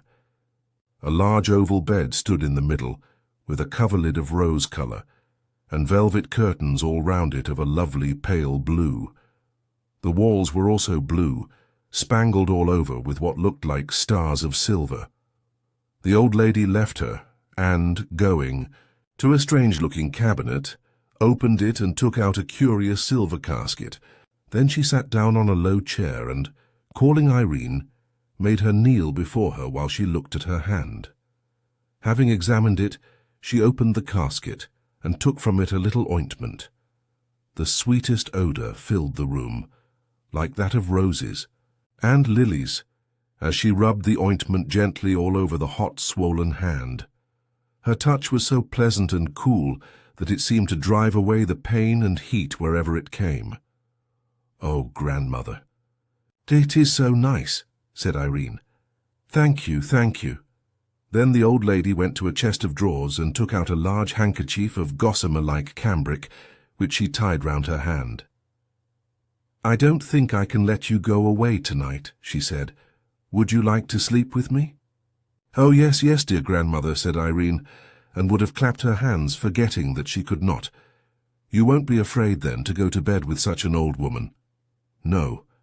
You are so beautiful, grandmother. But I am very old. And suppose I am very young. You won't mind sleeping with such a very young woman, grandmother?" "You sweet little pertness," said the old lady, and drew her towards her and kissed her on the forehead and the cheek and the mouth. Then she got a large silver basin, and having poured some water into it, made Irene sit on the chair and washed her feet. This done, she was ready for bed. And oh, what a delicious bed it was into which her grandmother laid her. She hardly could have told she was lying upon anything. She felt nothing but the softness. The old lady, having undressed herself, lay down beside her. "Why, don't you put out your moon?" asked the princess. "That never goes out night or day," she answered. "In the darkest night, if any of my pigeons are out on a message, they always see my moon and know where to fly to. But if somebody besides the pigeons were to see it, somebody about the house, I mean, they would come to look what it was and find you. The better for them, then, said the old lady. But it does not happen above 5 times in 100 years that anyone does see it. The greater part of those who do take it for a meteor wink their eyes and forget it again. Besides, nobody could find the room except I pleased. Besides, again, I will tell you a secret.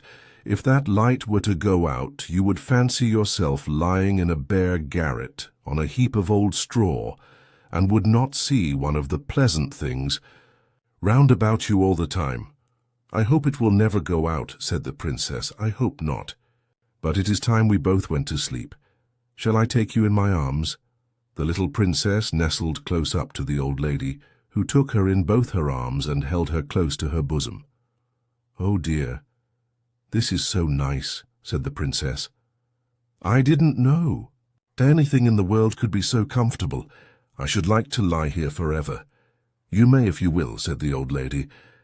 But I must put you to one trial, not a very hard one, I hope. This night week you must come back to me. If you don't, I do not know when you may find me again, and you will soon want me very much. Oh, please don't let me forget. You shall not forget. The only question is whether you will believe I am anywhere, whether you will believe I am anything but a dream. You may be sure I will do all I can to help you to come, but it will rest with yourself, after all. On the night of Eid, next Friday you must come to me. Mind now. I will try, said the princess. Then good night, said the old lady, and kissed the forehead which lay in her bosom. In a moment more the little princess was dreaming in the midst of the loveliest dreams of summer seas and moonlight, and mossy springs and great murmuring trees, and beds of wild flowers with such odours as she had never smelled before. But after all, no dream could be more lovely than what she had left behind when she fell asleep. In the morning she found herself in her own bed. There was no handkerchief or anything else on her hand, only a sweet odour lingered about it. The J.R.R. Swelling had all gone down. The prick of the brooch had vanished. In fact, her hand was perfectly well. Chapter 12. A short chapter about Curdie. Curdie spent many nights in the mine. His father and he had taken Mrs. Peterson into the secret, for they knew Mother could hold her tongue, which was more than could be said of all the miners' wives. But Curdie did not tell her that every night he spent in the mine, part of it went in, earning a new red petticoat for her. Mrs. Peterson was such a nice, good mother. All mothers are nice and good, more or less, but Mrs. Peterson was nice and good all more and no less. She made and kept a little heaven in that poor cottage on the high hillside for her husband and son, to go home to out of the low and rather dreary earth in which they worked. I doubt if the princess was very much happier, even in the arms of her huge great-grandmother, than Peter and Curdie were in the arms of Mrs. Peterson. True, her hands were hard and chapped and large, but it was with work for them, and therefore, in the sight of the angels, her hands were so much the more beautiful. And if Curdie worked hard to get her a petticoat, she worked hard every day to get him comforts, which he would have missed much more than she would a new petticoat, even in winter. Not that she and Curdie ever thought of how much they worked for each other. That would have spoiled everything. When left alone in the mine, Curdie always worked on for an hour or two at first, following the lode which, according to Glump, would lead at last into the deserted habitation. After that, he would set out on a reconnoitring expedition. In order to manage this, or rather the return from it, better than the first time, he had bought a huge ball of fine string, having learned the trick from Hopper My Thumb, whose history his mother had often told him. Not that Hopper My Thumb had ever used a ball of string. I should be sorry to be supposed so far out in my classics, but the principle was the same as that of the pebbles. The end of this string he fastened to his pickaxe, which figured no bad anchor, and then, with the ball in his hand, unrolling it as he went, set out in the dark through the natural gangs of the goblins' territory. The first night or two he came upon nothing worth remembering. saw only a little of the home life of the Cobs in the various caves they called houses, failed in coming upon anything to cast light upon the foregoing design, which kept the inundation for the present in the background. But at length, I think on the third or fourth night, he found, partly guided by the noise of their implements, a company of evidently the best sappers and miners amongst them, hard at work. What were they about? It could not well be the inundation, seeing that had in the meantime been postponed to something else. Then what was it? He lurked and watched every now and then, in the greatest risk of being detected, but without success. He had again and again to retreat in haste, a proceeding rendered the more difficult that he had to gather up his string as he returned upon its course. It was not that he was afraid of the goblins, but that he was afraid of their finding out, that they were watched, which might have prevented the discovery at which he aimed. Sometimes his haste had to be such that, when he reached home towards morning, his string, for lack of time to wind it up as he dodged the cobs, would be in what seemed most hopeless entanglement. But after a good sleep, though a short one, he always found his mother had got it right again. There it was, wound in a most respectable ball, ready for use the moment he should want it. "I can't think how you do it, mother," he would say. "I follow the thread," she would answer, "just as you do in the mine." She never had more to say about it, but the less clever she was with her words, the more clever she was with her hands, and the less his mother said, the more Curdie believed she had to say. But still he had made no discovery as to what the Goblin-Miners were about. Chapter 13. The Cobs Creatures. About this time, the gentlemen whom the king had left behind him to watch over the princess had each occasion to doubt the testimony of his own eyes, for more than strange were the objects to which they would bear witness. They were of one sort, creatures, but so grotesque and misshapen as to be more like a child's drawings upon his slate than anything natural. They saw them only at night, while on guard about the house. The testimony of the man who first reported having seen one of them was that, as he was walking slowly round the house while yet in the shadow, he caught sight of a creature standing on its hind legs in the moonlight, with its 4 feet upon a window ledge, staring in at the window. Its body might have been that of a dog or wolf, he thought, but he declared on his honour that its head was twice the size it ought to have been for the size of its body, and as round as a ball, while the face, which it turned upon him as it fled, was more like one carved by a boy upon the turnip, inside which he is going to put a candle, than anything else he could think of. It rushed into the garden. He sent an arrow after it, and thought he must have struck it, for it gave an unearthly howl, and he could not find his arrow any more than the beast, although he searched all about the place where it vanished. They laughed at him until he was driven to hold his tongue, and said he must have taken too long a pull at the ale-jug. But before 2 nights were over, he had one to side with him, for he too had seen something strange, only quite different from that reported by the other. The description the second man gave of the creature he had seen was yet more grotesque and unlikely. They were both laughed at by the rest, but night after night another came over to their side, until at last there was only one left to laugh at all his companions. 2 nights more passed, and he saw nothing, but on the third he came rushing from the garden to the other 2 before the house, in such an agitation that they declared, for it was their turn now, that the band of his helmet was cracking under his chin, with the rising of his hair inside it.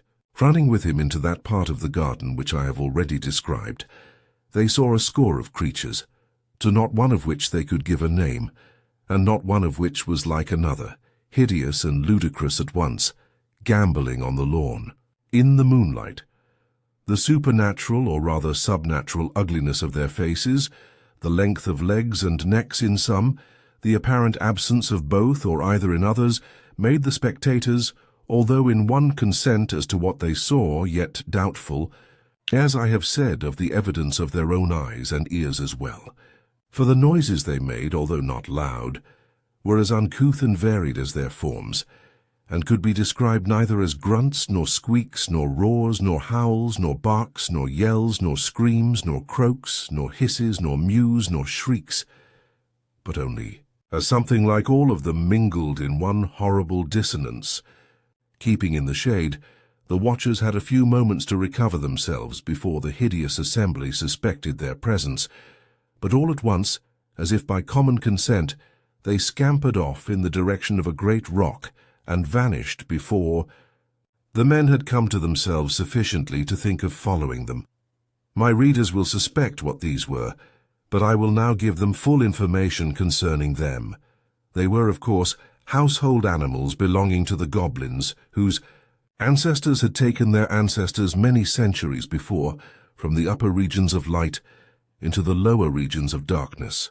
The original stocks of these horrible creatures were very much the same as the animals now seen about farms and homes in the country, with the exception of a few of them, which had been wild creatures, such as foxes, and indeed wolves and small bears, which the goblins, from their proclivity towards the animal creation, had caught when cubs and tamed. But in the course of time, all had undergone even greater changes than had passed upon their owners. They had altered, that is, their descendants had altered, into such creatures as I have not attempted to describe except in the vaguest manner, the various parts of their bodies assuming, in an apparently arbitrary and self-willed manner, the most abnormal developments. Indeed, so little did any distinct type predominate in some of the bewildering results that you could only have guessed at any known animal as the original, and even then, what likeness remained would be more one of general expression than of definable conformation. But what increased the gruesomeness tenfold was that from constant domestic, or indeed rather family association with the goblins, their countenances had grown in grotesque resemblance to the human. No one understands animals who does not see that every one of them, even amongst the fishes, it may be with a dimness and vagueness infinitely remote, yet shadows the human. In the case of these, the human resemblance had greatly increased. While their owners had sunk towards them, they had risen towards their owners. But the conditions of subterranean life being equally unnatural for both, while the goblins were worse, the creatures had not improved by the approximation, and its result would have appeared far more ludicrous than consoling to the warmest lover of animal nature. I shall now explain how it was that just then these animals began to show themselves about the king's country house. The goblins, as Curdie had discovered, were mining on, at work, both day and night, in divisions, urging the scheme after which he lay in wait. In the course of their tunneling, they had broken into the channel of a small stream, but the break being in the top of it, no water had escaped to interfere with their work. Some of the creatures, hovering as they often did about their masters, had found the hole, and had, with the curiosity which had grown to a passion from the restraints of their unnatural circumstances, proceeded to explore the channel. The stream was the same which ran out by the seat on which Irene and her king papa had sat, as I have told, and the goblin creatures found it jolly fun to get out for a romp on a smooth lawn, such as they had never seen in all their poor, miserable lives. But although they had partaken enough of the nature of their owners to delight in annoying and alarming any of the people whom they met on the mountain, they were, of course, incapable of designs of their own, or of intentionally furthering those of their masters. For several nights after the men-at-arms were at length of one mind as to the fact of the visits of some horrible creatures, whether bodily or spectral they could not yet say, they watched with special attention that part of the garden where they had last seen them. Perhaps indeed they gave in consequence too little attention to the house, but the creatures were too cunning to be easily caught, nor were the watchers quick-eyed enough to descry the head or the keen eyes in it, which, from the opening whence the stream issued, would watch them in turn, ready the moment they should leave the lawn to report the place clear. Chapter 14. That night week, During the whole of the week, Irene had been thinking every other moment of her promise to the old lady, although even now she could not feel quite sure that she had not been dreaming. Could it really be that an old lady lived up in the top of the house with pigeons and a spinning wheel and a lamp that never went out?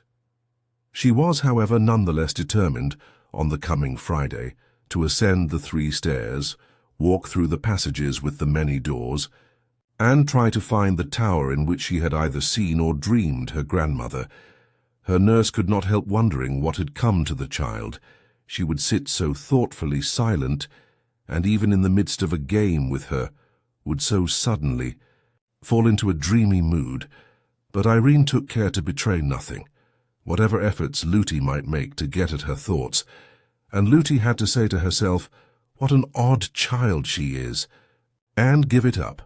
At length the longed-for Friday arrived, and lest Lootie should be moved to watch her, Irene endeavoured to keep herself as quiet as possible. In the afternoon she asked for her doll's house, and went on arranging and rearranging the various rooms and their inhabitants for a whole hour. Then she gave a sigh and threw herself back in her chair. One of the dolls would not sit, and another would not stand, and they were all very tiresome.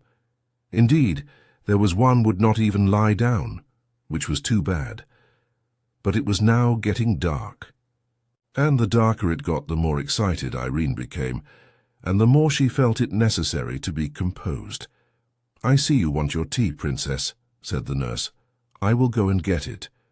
The room feels close. I will open the window a little. The evening is mild, it won't hurt you."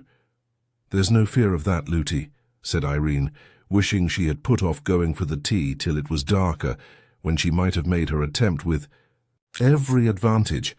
I fancy Lootie was longer in returning than she had intended. For when Irene, who had been lost in thought, looked up, she saw it was nearly dark, and at the same moment caught sight of a pair of eyes, bright with a green light, glowering at her through the open window. The next instant, something leaped into the room. It was like a cat with legs as long as a horse's, Irene said, but its body no bigger and its legs no thicker than those of a cat.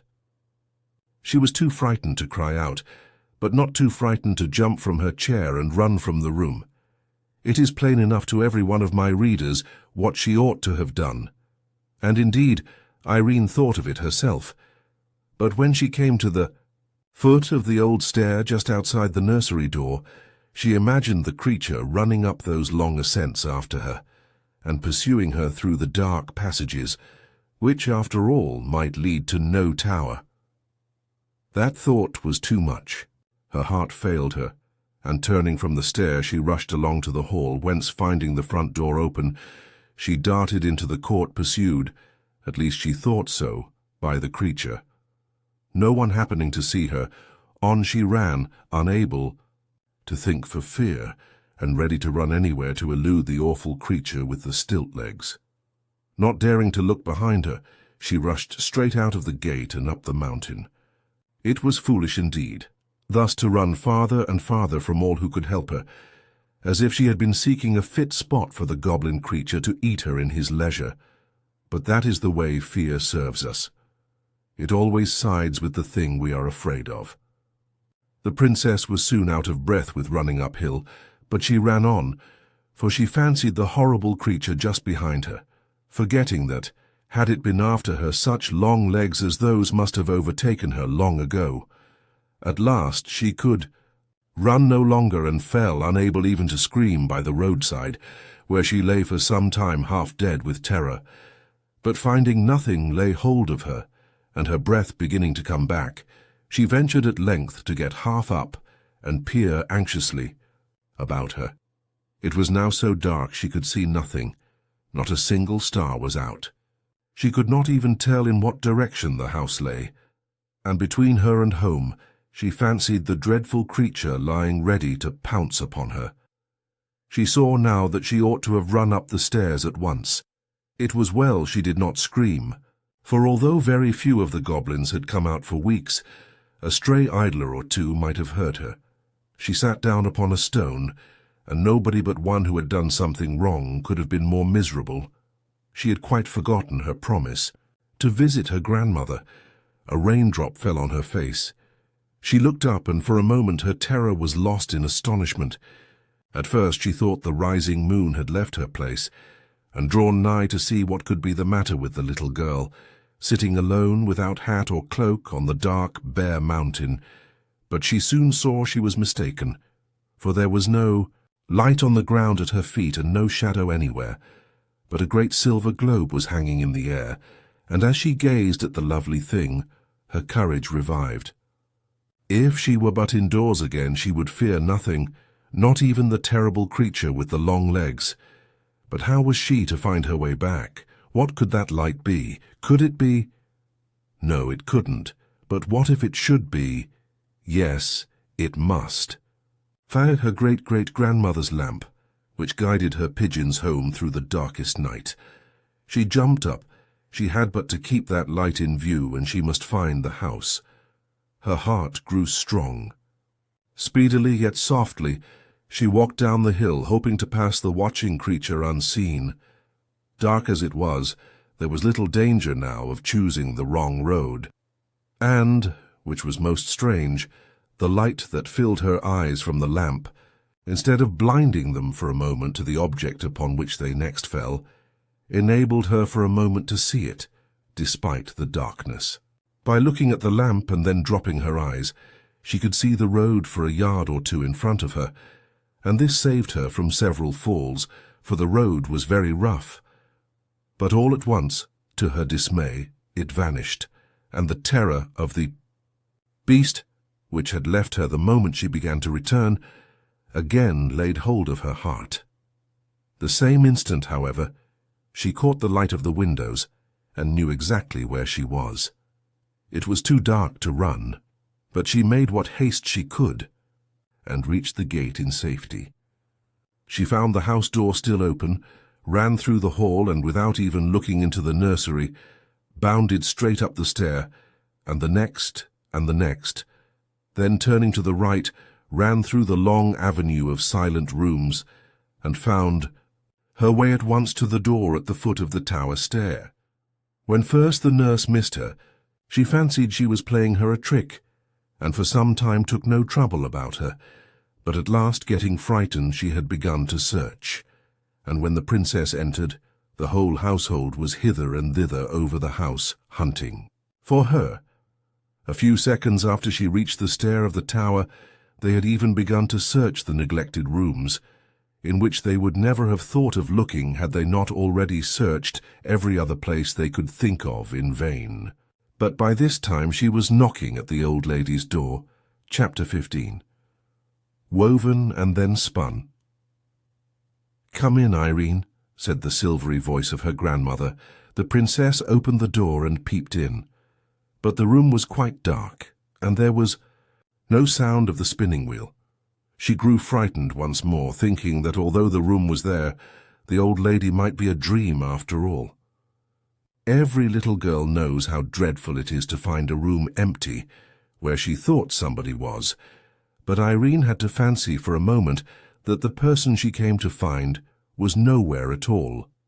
She remembered, however, that at night she spun only in the moonlight, and concluded that must be why there was no sweet bee-like humming. The old lady might be somewhere in the darkness. Before she had time to think another thought, she heard her voice again, saying as before, "Come in, Irene." From the sound she understood at once that she was not in the room beside her. Perhaps she was in her bedroom. She turned across the passage, feeling her way to the other door. When her hand fell on the lock again, the old lady spoke. "Shut the other door behind you, Irene. I always close the door of my workroom when I go to my chamber." Irene wondered to hear her voice so plainly through the door. Having shut the other, she opened it and went in.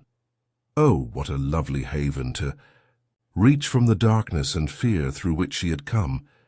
The soft light made her feel as if she were going into the heart of the milkiest pearl, while the blue walls and their silver stars for a moment perplexed her, with the fancy that they were in reality the sky which she had left outside a minute ago, covered with rain clouds. "I've lighted a fire for you, Irene.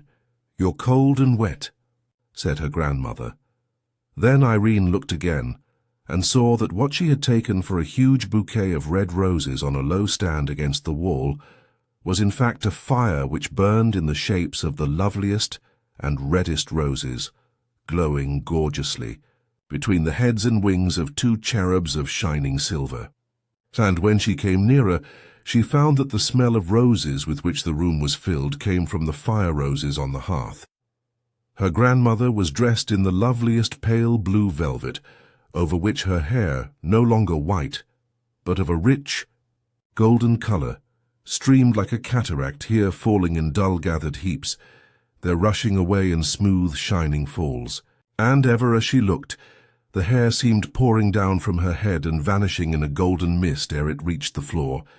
It flowed from under the edge of a circle of shining silver, set with alternated pearls and opals.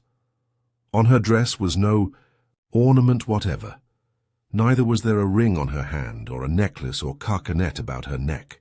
But her slippers glimmered with the light of the Milky Way, for they were covered with seed pearls and opals in one mass. Her face was that of a woman of 23. The princess was so bewildered with astonishment and admiration that she could hardly thank her, and drew nigh with timidity, feeling dirty and uncomfortable. The lady was seated on a low chair by the side of the fire, with hands outstretched to take her, but the princess hung back with a troubled smile. "Why, what's the matter?" asked her grandmother. "You haven't been doing anything wrong, I know. That by your face, though it is rather miserable. What's the matter, my dear?" And she still held out her arms. "Dear grandmother," said Irene, "I'm not so sure that I haven't done something wrong. I ought to have run up to you at once when the long-legged cat came in at the window, instead of running out on the mountain and making myself such a fright. You were taken by surprise, my child, and you're not so likely to do it again. It is when people do wrong things willfully that they are the more likely to do them again. Come." And still she held out her arms.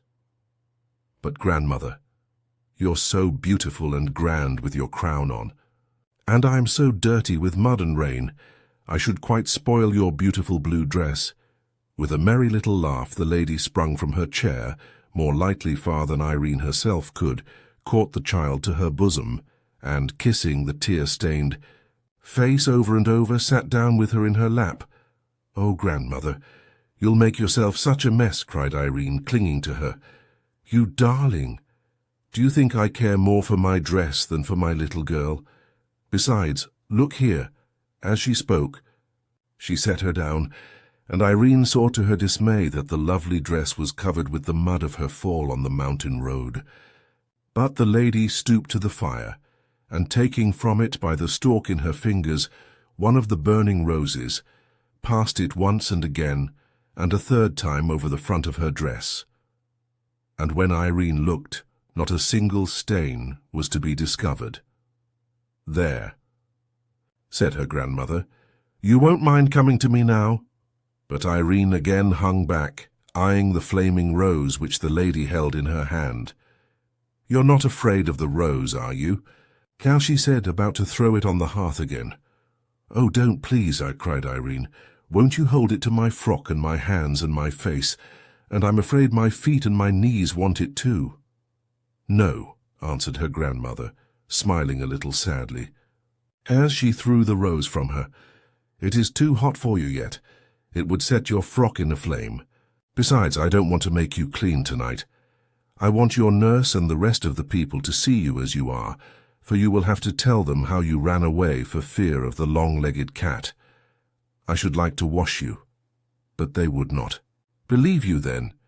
Do you see that bath behind you?" The princess looked and saw a large oval tub of silver, shining brilliantly in the light of the wonderful lamp. "Go and look into it," said the lady. Irene went, and came back very silent, with her eyes shining. "What did you see?" asked her grandmother. "The sky and the moon and the stars," she answered. "It looked as if there was no bottom to it." The lady smiled a pleased, satisfied smile, and was silent also for a few moments. Then she said, "Any time. You want a bath, come to me. I know you have a bath every morning, but sometimes you want one at night too." "Thank you, grandmother, I will indeed," answered Irene, and was again silent for some moments thinking. Then she said, "How was it, grandmother, that I saw your beautiful lamp? Not the light of it only, but the great round silvery lamp itself, hanging alone in the great open air, high up. It was your lamp I saw, wasn't it?" "Yes, my child, it was my lamp." "Then how was it?" "I don't see a window all round. When I please I can make the lamp shine through the walls, shine so strong that it melts them away from before the sight, and shows itself as you saw it. But as I told you, it is not everybody can see it." "How is it that I can, then? I'm sure I don't know." "It is a gift born with you, and one day I hope everybody will have it. But how do you make it shine through the walls?" "Ah, that you would not understand if I were to try ever so much to make you, not yet. But," added the lady, rising, "you must sit in my chair while I get you the present I have been preparing for you. I told you my spinning was for you. It is finished now, and I am going to fetch it. I have been keeping it warm under one of my brooding pigeons." Irene sat down in the low chair, and her grandmother left her, shutting the door behind her. The child sat gazing, now at the rose fire, now at the starry walls, now at the silver light, and a great quietness grew in her heart. If all the long-legged cats in the world had come rushing at her, then she would not have been afraid of them for a moment. How this was she could not tell. She only knew there was no fear in her, and everything was so right and safe that it could not get in. She had been gazing at the lovely lamp for some minutes fixedly. Turning her eyes, she found the wall had vanished, for she was looking out on the dark, cloudy night. But though she heard the wind blowing, none of it blew upon her. In a moment more the clouds themselves parted, or rather vanished like the wall, and she looked straight into the starry herds, flashing gloriously in the dark blue. It was but for a moment. The clouds gathered again and shut out the stars. The wall gathered again and shut out the clouds, and there stood the lady beside her with the loveliest smile on her face and a shimmering ball in her hand about the size of a pigeon's egg. "There, Irene, there is my work for you," she said, holding out the ball to the princess. She took it in her hand and looked at it all over. It sparkled a little and shone here and there, but not much. It was of a sort of grey whiteness, something like spun glass. "Is this all your spinning, grandmother?" she asked. "All since you came to the house. There is more there than you think." "How pretty it is. What am I to do with it, please?" "That I will now explain to you," answered the lady, turning from her and going to her cabinet. She came back with a small ring in her hand. Then she took the ball from Irene's and did something with the ring. Irene could not tell what. "Give me your hand," she said. Irene held up her right hand. "Yes, that is the hand I want," said the lady, and put the ring on the forefinger of it. "What a beautiful ring," said Irene. "What is the stone called?" "It is a fire opal." "Please, am I to keep it?" "Always." "Oh, thank you, grandmother. It's prettier than anything I ever saw except those of all colors in your— Please, is that your crown?" "Yes, it is my crown. The stone in your ring is of the same sort, only not so good. It has only red, but mine have all colors, you see." "Yes, grandmother. I will take such care of it. But," she added, hesitating. "But what?" asked her grandmother. "What am I to say when Looty asks me where I got it?" "You will ask her where you got it," answered the lady, smiling. "I don't see how I can do that." "You will, though. Of course I will, if you say so. But you know I can't pretend not to know." "Of course not. But don't trouble yourself about it. You will see when the time comes." So saying, the lady turned and threw the little ball into the rose fire. "Oh, grandmother," exclaimed Irene, "I thought you had spun it for me." "So I did, my child, and you've got it. No, it's burnt in the fire." The lady put her hand in the fire, brought out the ball, glimmering as before, and held it towards her. Irene stretched out her hand to take it, But the lady turned and, going to her cabinet, opened a drawer and laid the ball in it. "Have I done anything to vex you, grandmother?" said Irene pitifully. "No, my darling, but you must understand that no one ever gives anything to another properly and really without keeping it. That ball is yours. Oh, I'm not to take it with me. You are going to keep it for me. You are to take it with you. I've fastened the end of it to the ring on your finger." Irene looked at the ring. "I can't see it there, grandmother," she said. "Feel a little way." "From the ring towards the cabinet," said the lady. "Oh, I do feel it," exclaimed the princess. "But I can't see it," she added, looking close to her outstretched hand. "No, the thread is too fine for you to see it. You can only feel it. Now you can fancy how much spinning that took, although it does seem such a little ball. But what use can I make of it if it lies in your cabinet? That is what I will explain to you. It would be of no use to you. It wouldn't be yours at all if it did not lie in my cabinet. Now listen. If ever you find yourself in any danger, such, for example, as you were in this same evening, you must take off your ring and put it under the pillow of your bed. Then you must lay your finger, the same that wore the ring, upon the thread, and follow the thread wherever it leads you. Oh, how delightful!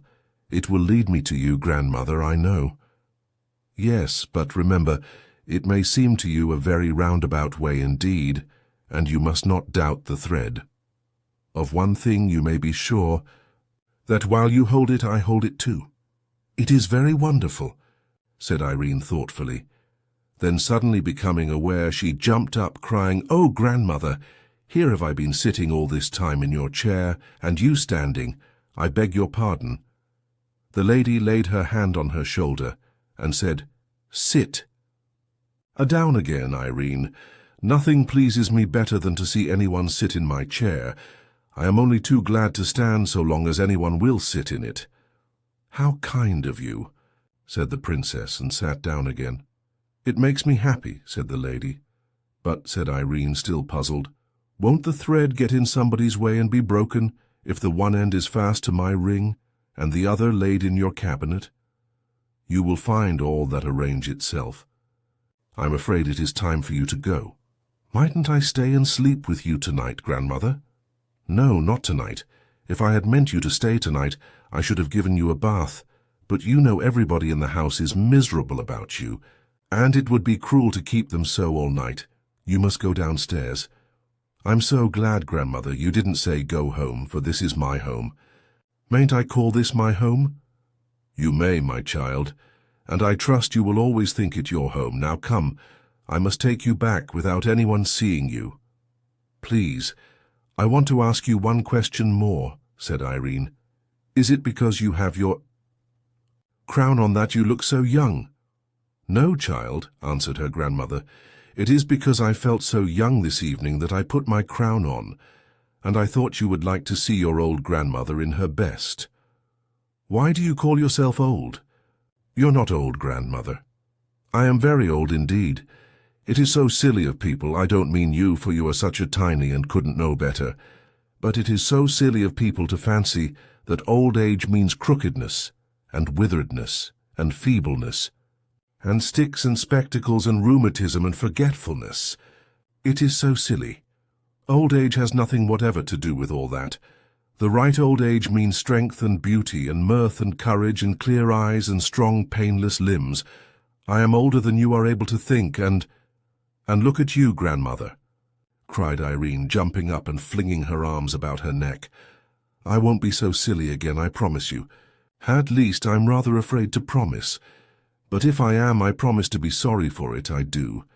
I wish I were as old as you, grandmother. I don't think you are ever afraid of anything." "Not for long, at least, my child. Perhaps by the time I am 2,000 years of age, I shall indeed never be afraid of anything. But I confess I have sometimes been afraid about my children, sometimes about you, Irene." "Oh, I'm so sorry, grandmother. Tonight, I suppose you mean?" "Yes, a little tonight, but a good deal when you had all but made up your mind that I was a dream, and no real great-great-grandmother.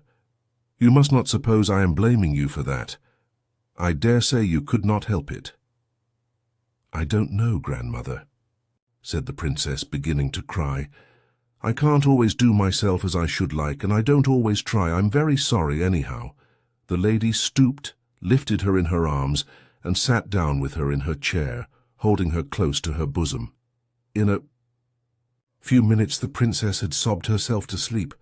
How long she slept I do not know. When she came to herself, she was sitting in her own high chair at the nursery table, with her doll's house before her. Chapter 16. The Ring. The same moment her nurse came into the room, sobbing. When she saw her sitting there, she started back with a loud cry of amazement and joy. Then, running to her, she caught her in her arms and covered her with kisses. "My precious, darling princess, where have you been? What has happened to you? We've all been crying our eyes out and searching the house from top to bottom for you." "Not quite from the top," thought Irene to herself, and she might have added, "not quite to the bottom, perhaps, if she had known all." But the one she would not, and the other she could not say. "Oh, Lootie, I've had such a dreadful adventure," she replied, and told her all about the cat with the long legs, and how she ran out upon the mountain and came back again.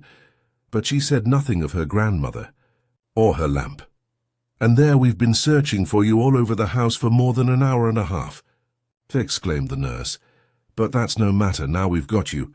Only, Princess, I must say," she added, her mood changing, "what you ought to have done was to call for your own Lootie to come and help you, instead of running out of the house, and up the mountain in that wild, I must say, foolish fashion." "Well, Lootie," said Irene quietly, "perhaps if you had a big cat, all legs, running at you, you might not exactly know what was the wisest thing to do at the moment." "I wouldn't run up the mountain anyhow," returned Lootie, "not if you had time to think about it. But when those creatures came at you that night on the mountain, you were so frightened yourself that you lost your way home." This put a stop to Lootie's reproaches.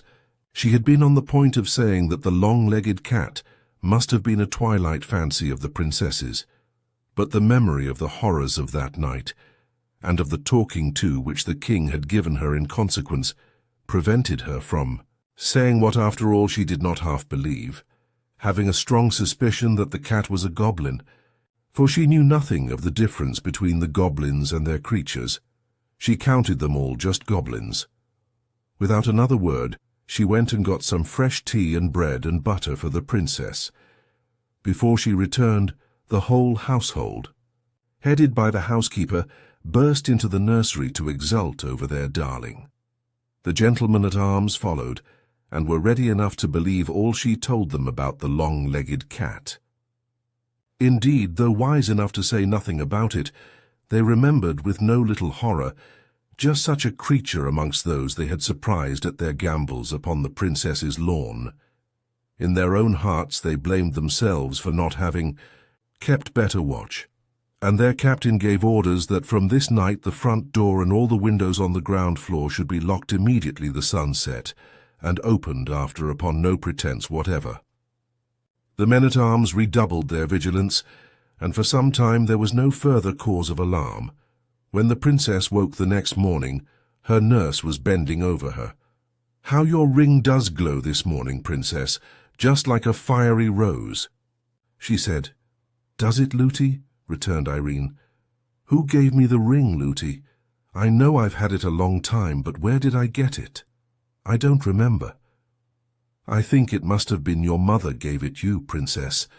But really, for as long as you have worn it, I don't remember that ever I heard," answered her nurse. "I will ask my King Papa the next time he comes," said Irene. Chapter 17. Springtime. The spring so dear to all creatures, young and old, came at last, and before the first few days of it had gone, the king rode through its budding valleys to see his little daughter. He had been in a distant part of his dominions all the winter, for he was not in the habit of stopping in one great city, or of visiting only his favourite country houses, but he moved from place to place, that all his people might know him. Wherever he journeyed, he kept a constant lookout for the ablest and best men to put into office, and wherever he found himself mistaken, and those he had appointed incapable or unjust, he removed them at once. Hence you see it was his care of the people that kept him from seeing his princess so often as he would have liked. You may wonder why he did not take her about with him, but there were several reasons against his doing so, and I suspect her great-great-grandmother had had a principal hand in preventing it. Once more Irene heard the bugle blast, and once more she was at the gate to meet her father, as he rode up on his great white horse. After they had been alone for a little while, she thought of what she had resolved to ask him. "Please, King Papa," she said, "will you tell me where I got this pretty ring? I can't remember." The king looked at it. A strange, beautiful smile spread like sunshine over his face, and an answering smile, but at the same time a questioning one, spread like moonlight over Irene's. "It was your Queen Mamma's once," he said. "And why isn't it hers now?" asked Irene. "She does not want it now," said the king, looking grave. "Why doesn't she want it now? Because she's gone where all those rings are made." "And when shall I see her?" asked the princess. "Not for some time yet," answered the king, and the tears came into his eyes. Irene did not remember her mother, and did not know why her father looked so and why the tears came in his eyes, but she put her arms round his neck and kissed him, and asked no more questions. The king was much disturbed on hearing the report of the gentlemen-at-arms concerning the creatures they had seen, and I presume would have taken Irene with him that very day, but for what the presence of the ring on her finger assured him of. About an hour before he left, Irene saw him go up the old stair, and he did not come down again till they were just ready to start, and she thought with herself that he had been up to see the old lady. When he went away, he left other 6 gentlemen behind him, that there might be 6 of them always on guard. And now, in the lovely spring weather, Irene was out, on the mountain the greater part of the day. In the warmer hollows there were lovely primroses, and not so many that she ever got tired of them. As often as she saw a new one opening an eye of light in the blind earth, she would clap her hands with gladness, and unlike some children I know, instead of pulling it, would touch it as tenderly as if it had been a new baby, and having made its acquaintance would leave it as happy as she found it. She treated the plants on which they grew like birds' nests. Every fresh flower was like a new little bird to her. She would pay visits to all the flower nests she knew, remembering each by itself. She would go down on her hands and knees beside one and say, "Good morning. Are you all smelling very sweet this morning? Goodbye." And then she would go to another nest and say the same. It was a favorite amusement with her. There were many flowers up and down, and she loved them all, but the primroses were her favorites. "They're not too shy, and they're not a bit forward," she would say to Looty. There were goats, too, about over the mountain, and when the little kids came, she was as pleased with them as with the flowers. The goats belonged to the miners mostly, a few of them to Curdie's mother, but there were a good many wild ones that seemed to belong to nobody. These the goblins counted theirs, and it was upon them partly that they lived. They set snares and dug pits for them, and did not scruple to take what tame ones happened to be caught, but they did not try to steal them in any other manner, because they were afraid of the dogs the hill people kept to watch them, for the knowing dogs always tried to bite their feet. But the goblins had a kind of sheep of their own, very queer creatures which they drove out to feed at night, and the other goblin creatures were wise enough to keep good watch over them, for they knew they should have their bones by and by. Chapter 18. Curdie's. Clue. Curdie was as watchful as ever, but was almost getting tired of his ill success. Every other night or so he followed the goblins about, as they went on digging and boring, and getting as near them as he could, watched them from behind, stones and rocks, but as yet he seemed no nearer finding out what they had in view. As at first, he always kept hold of the end of his string, while his pickaxe, left just outside the hole by which he entered the goblins' country from the mine, continued to serve as an anchor and hold fast the other end. The goblins, hearing no more noise in that quarter, had ceased to apprehend an immediate invasion, and kept no watch. One night, after dodging about and listening till he was nearly falling asleep with weariness, he began to roll up his ball, for he had resolved to go home to bed. It was not long, however, before he began to feel bewildered. One after another he passed goblin houses, caves, that is, occupied by goblin families, and at length was sure they were many more than he had passed as he came. He had to use great caution to pass unseen, they lay so close together. Could his string have led him wrong? He still followed winding it, and still it led him into more thickly populated quarters, until he became quite uneasy and indeed apprehensive. For although he was not afraid of the Cobs, he was afraid of not finding his way out. But what could he do? It was of no use to sit down and wait for the morning. The morning made no difference here. It was dark, and always dark, and if his string failed him, he was helpless. He might even arrive within a yard of the mine and never know it. Seeing he could do nothing better, he would at least find where the end of his string was, and, if possible, how it had come to play him such a trick. He knew by the size of the ball that he was getting pretty near the last of it, when he began to feel a tugging and pulling at it. What could it mean? Turning a sharp corner, he thought he heard strange sounds. These grew as he went on to a scuffling and growling and squeaking, and the noise increased until, turning a second sharp corner, he found himself in the midst of it, and the same moment tumbled over a wallowing mass which he knew must be a knot of the Cobs Creatures. Before he could recover his feet, he had caught some great scratches on his face and several severe bites on his legs and arms. But as he scrambled to get up, his hand fell upon his pickaxe, and before the horrid beasts could do him any serious harm, he was laying about with it right and left in the dark. The hideous cries which followed gave him the satisfaction of knowing that he had punished some of them pretty smartly for their rudeness, and by their scampering and their retreating howls he perceived that he had routed them. He stood for a little, weighing his battle-axe in his hand as if it had been the most precious lump of metal. But indeed no lump of gold itself could have been so precious at the time as that common tool, then untied the end of the string from it, put the ball in his pocket, and still stood thinking. It was clear that the Cobs Creatures had found his axe, had between them carried it off, and had so led him he knew not where. But for all his thinking he could not tell what he ought to do, until suddenly he became aware of a glimmer of light in the distance. Without a moment's hesitation he set out for it as fast as the unknown and rugged way would permit. Yet again, turning a corner, led by the dim light, he spied something quite new in his experience of the underground regions, a small irregular shape of something shining. Going up to it, he found it was a piece of mica, or Muscovy glass, called sheep silver in Scotland, and the light flickered as if from a fire behind it. After trying in vain for some time to discover an entrance to the place where it was burning, he came at length to a small chamber, in which an opening, high in the wall, revealed a glow beyond.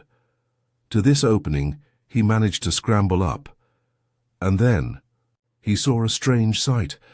Below sat a little group of goblins around a fire, the smoke of which vanished in the darkness far aloft. The sides of the cave were full of shining minerals, like those of the palace hall, and the company was evidently of a superior order, for everyone wore stones about head or arms or waist, shining dull, gorgeous colors in the light of the fire. Nor had Curdie looked long before he recognized the king himself, and found that he had made his way into the inner apartment of the royal family. He had never had such a good chance of hearing something. He crept through the hole as softly as he could, scrambled a good way down the wall towards them without attracting attention, and then sat down and listened. The king, evidently the queen, and probably the crown prince and the prime minister, were talking together. he was sure of the queen by her shoes, for as she warmed her feet at the fire he saw them quite plainly. "That will be fun," Ang said, the one he took for the crown prince. It was the first whole sentence he heard. "I don't see why you should think it such a grand affair," said his stepmother, tossing her head backward. "You must remember, my spouse," interposed His Majesty, as if making excuse for his son. "He has got the same blood in him, his mother. Don't talk to me of his mother. You positively encourage his unnatural fancies. Whatever belongs to that mother ought to be cut out of him." "For you forget yourself, my dear," said the king. "I don't," said the queen, "nor you either. If you expect me to approve of such coarse tastes, you will find yourself mistaken.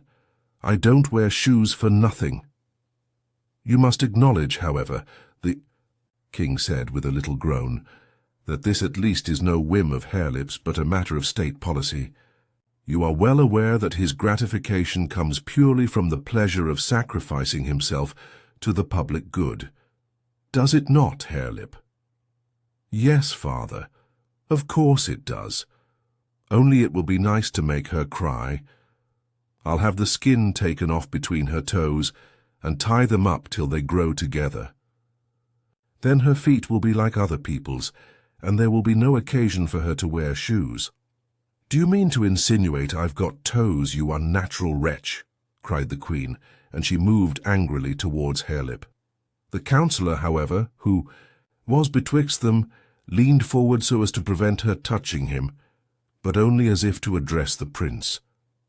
"Your Royal Highness," he said, "possibly requires to be reminded that you have got 3 toes yourself, 1 on one foot, 2 on the other." "Ha! Ha! Ha!" shouted the queen triumphantly. The counsellor, encouraged by this mark of favour, went on. "It seems to me, Your Royal Highness, it would greatly endear you to your future people, proving to them that you are not the less one of themselves, that you had the misfortune to be born of a son, mother, if you were to command upon yourself the comparatively slight operation which, in a more extended form, you so wisely meditate with regard to your future princess." "Ha! Ha! Ha!" laughed the queen louder than before, and the king and the minister joined in the laugh. Harelip growled, and for a few moments the others continued to express their enjoyment of his discomfiture. The queen was the only one Curdie could see with any distinctness. She sat sideways to him, and the light of the fire shone full upon her face. He could not consider her handsome. Her nose was certainly broader at the end than its extreme length, and her eyes, instead of being horizontal, were set up like 2 perpendicular eggs, one on the broad, the other on the small end. Her mouth was no bigger than a small buttonhole until she laughed, when it stretched from ear to ear, only to be sure her ears were very nearly in the middle of her cheeks.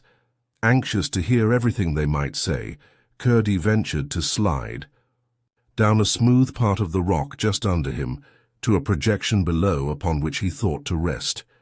But whether he was not careful enough or the projection gave way, down he came with a rush on the floor of the cavern, bringing with him a great, rumbling shower of stones. The goblins jumped from their seats in more anger than consternation, for they had never yet seen anything to be afraid of in the palace. But when they saw Curdie with his pick in his hand, their rage was mingled with fear, for they took him for the first of an invasion of miners. The king, notwithstanding, drew himself up to his full height of 4 feet, spread himself to his full breadth of 3.5, for he was the handsomest and squarest of all the goblins, and strutting up to Curdie, planted himself with outspread feet before him, and said with dignity, "Pray, what right have you in my palace?" "The right of necessity, your majesty," answered Curdie. "I lost my way and did not know where I was wandering to." "How did you get in?" "By a hole in the mountain." "But you are a miner. Look at your pickaxe." Curdie did look at it, answering, "I came upon it lying on the ground a little way from here. I tumbled over some wild beasts who were playing with it. Look, your majesty." And Curdie showed him how he was scratched and bitten. The king was pleased to find him behave more politely than he had expected from what his people had told him concerning the miners, for he attributed it to the power of his own presence. But he did not therefore feel friendly to the intruder. "You will oblige me by walking out of my dominions at once," he said, well knowing what a mockery lay in the words. "With pleasure, if your majesty will give me a guide," said Curdie. "I will." "Give you 1,000, said the king with a scoffing air of magnificent liberality. "One will be quite sufficient," said Curdie. But the king uttered a strange shout, half halloo, half roar, and in rushed goblins till the cave was swarming. He said something to the first of them which Curdie could not hear, and it was passed from one to another, till in a moment the farthest in the crowd had evidently heard and understood it. They began to gather about him in a way he did not relish, and he retreated towards the wall. They pressed upon him. "Stand back," said Curdie, grasping his pickaxe tighter by his knee. They only grinned and pressed closer. Curdie bethought himself and began to rhyme. 10, 20, 30, you're all so very dirty. 20, 30, 40, you're all so thick and snorty. 30, 40, 50, you're all so puff and snifty. 40, 50, 60, beast and man so mixty. 50, 60, 70, mixty, maxty, leventy. 60, 70, 80, all your cheeks so slaty. 70, 80, 90, all your hands so flinty. 80, 90, 100, altogether dundred.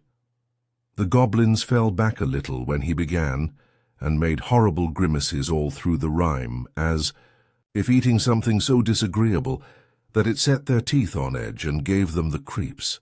But whether it was that the rhyming words were most of them no words at all, for a new rhyme being considered the more efficacious, Curdie had made it on the spur of the moment, or whether it was that the presence of the king and queen gave them courage, I cannot tell, but the moment the rhyme was over they crowded on him again, and outshot 100 long arms, with a multitude of thick nailless fingers at the ends of them, to lay hold upon him. Then Curdie heaved up his axe. But being as gentle as courageous, and not wishing to kill any of them, he turned the end which was square and blunt like a hammer, and with that came down a great blow on the head of the goblin nearest him. Hard as the heads of all goblins are, he thought he must feel that, and so he did, no doubt, but he only gave a horrible cry and sprung at Curdie's throat. Curdie, however, drew back in time, and just at that critical moment remembered the vulnerable part of the goblin body. He made a sudden rush at the king, and stamped with all his might on his majesty's feet. The king gave a most unkingly howl, and almost fell into the fire. Curdie then rushed into the crowd, stamping right and left. The goblins drew back, howling on every side as he approached, but they were so crowded that few of those he attacked could escape his tread, and the shrieking and roaring that filled the cave would have appalled Curdie, but for the good hope it gave him. They were tumbling over each other in heaps in their eagerness to rush from the cave, when a new assailant suddenly faced him, the queen, with flaming eyes and expanded nostrils, her hair standing half up from her head, rushed at him. She trusted in her shoes. They were of granite, hollowed like French sabots. Curdie would have endured much rather than hurt a woman, even if she was a goblin. But here was an affair of life and death. Forgetting her shoes, he made a great stamp on one of her feet, but she instantly returned it with very different effect, causing him frightful pain and almost disabling him. His only chance with her would have been to attack the granite shoes with his pickaxe, but before he could think of that, she had caught him up in her arms and was rushing with him across the cave. She dashed him into a hole in the wall with a force that almost stunned him. But although he could not move, he was not too far gone to hear her great cry and the rush of multitudes of soft feet, followed by the sounds of something heaved up against the rock, after which came a multitudinous patter of stones falling near him. The last had not ceased when he grew very faint, for his head had been badly cut and at last insensible. When he came to himself, there was perfect silence about him and utter darkness, but for the merest glimmer in one tiny spot. He crawled to it, and found that they had heaved a slab against the mouth of the hole, past the edge of which a poor little gleam found its way from the fire. He could not move it a hairbreadth, for they had piled a great heap of stones against it. He crawled back to where he had been lying in the faint hope of finding his pickaxe, but after a vain search he was at last compelled to acknowledge himself in an evil plight. He sat down and tried to think, but soon fell fast asleep. Chapter 19. Goblin Counsels. He must have slept a long time, for when he awoke, he felt wonderfully restored, indeed almost well, and very hungry. There were voices in the outer cave. Once more, then, it was night. For the goblins slept during the day, and went about their affairs during the night. In the universal and constant darkness of their dwelling, they had no reason to prefer the one arrangement to the other, but from aversion to the Sun People they chose to be busy when there was least chance of their being met, either by the miners below, when they were burrowing, or by the people of the mountain above, when they were feeding their sheep or catching their goats. And indeed it was only when the sun was away that the outside of the mountain was sufficiently like their own dismal regions to be endurable to their mole eyes. So thoroughly had they become unaccustomed to any light beyond that of their own. Fires and torches. Curdie listened and soon found that they were talking of himself. "How long will it take?" asked Harelip. "Not many days, I should think," answered the king. "They are poor feeble creatures, those Sun People, and want to be always eating. We can go a week at a time without food and be all the better for it, but I've been told they eat 2 or 3 times every day. Can you believe it? They must be quite hollow inside, not at all like us, 9/10 of whose bulk is solid flesh and bone. Yes, I judge a week of starvation will do for him." "If I may be allowed a word," interposed the queen, "and I think I ought to have some voice in the matter." "The wretch is entirely at your disposal, my spouse," interrupted the king. "He is your property. You caught him yourself. We should never have done it." The queen laughed. She seemed in far better humor than the night before. "I was about to say," she resumed, "that it does seem a pity to waste so much fresh meat." "What are you thinking of, my love?" said the king.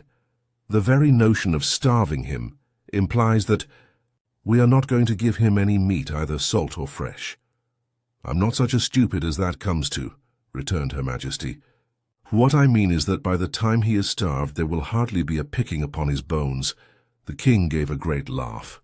"Well, my spouse, you may have him when you like," he said. "I don't fancy him for my part. I am pretty sure he is tough." "Eating? That would be to honor instead of punish his insolence," returned the queen. "But why should our poor creatures be deprived of so much nourishment? Our little dogs and cats and pigs and small bears would enjoy him very much." "You are the best of housekeepers, my lovely queen," said her husband. "Let it be so, by all means. Let us have our people in, and get him out and kill him at once. He deserves it.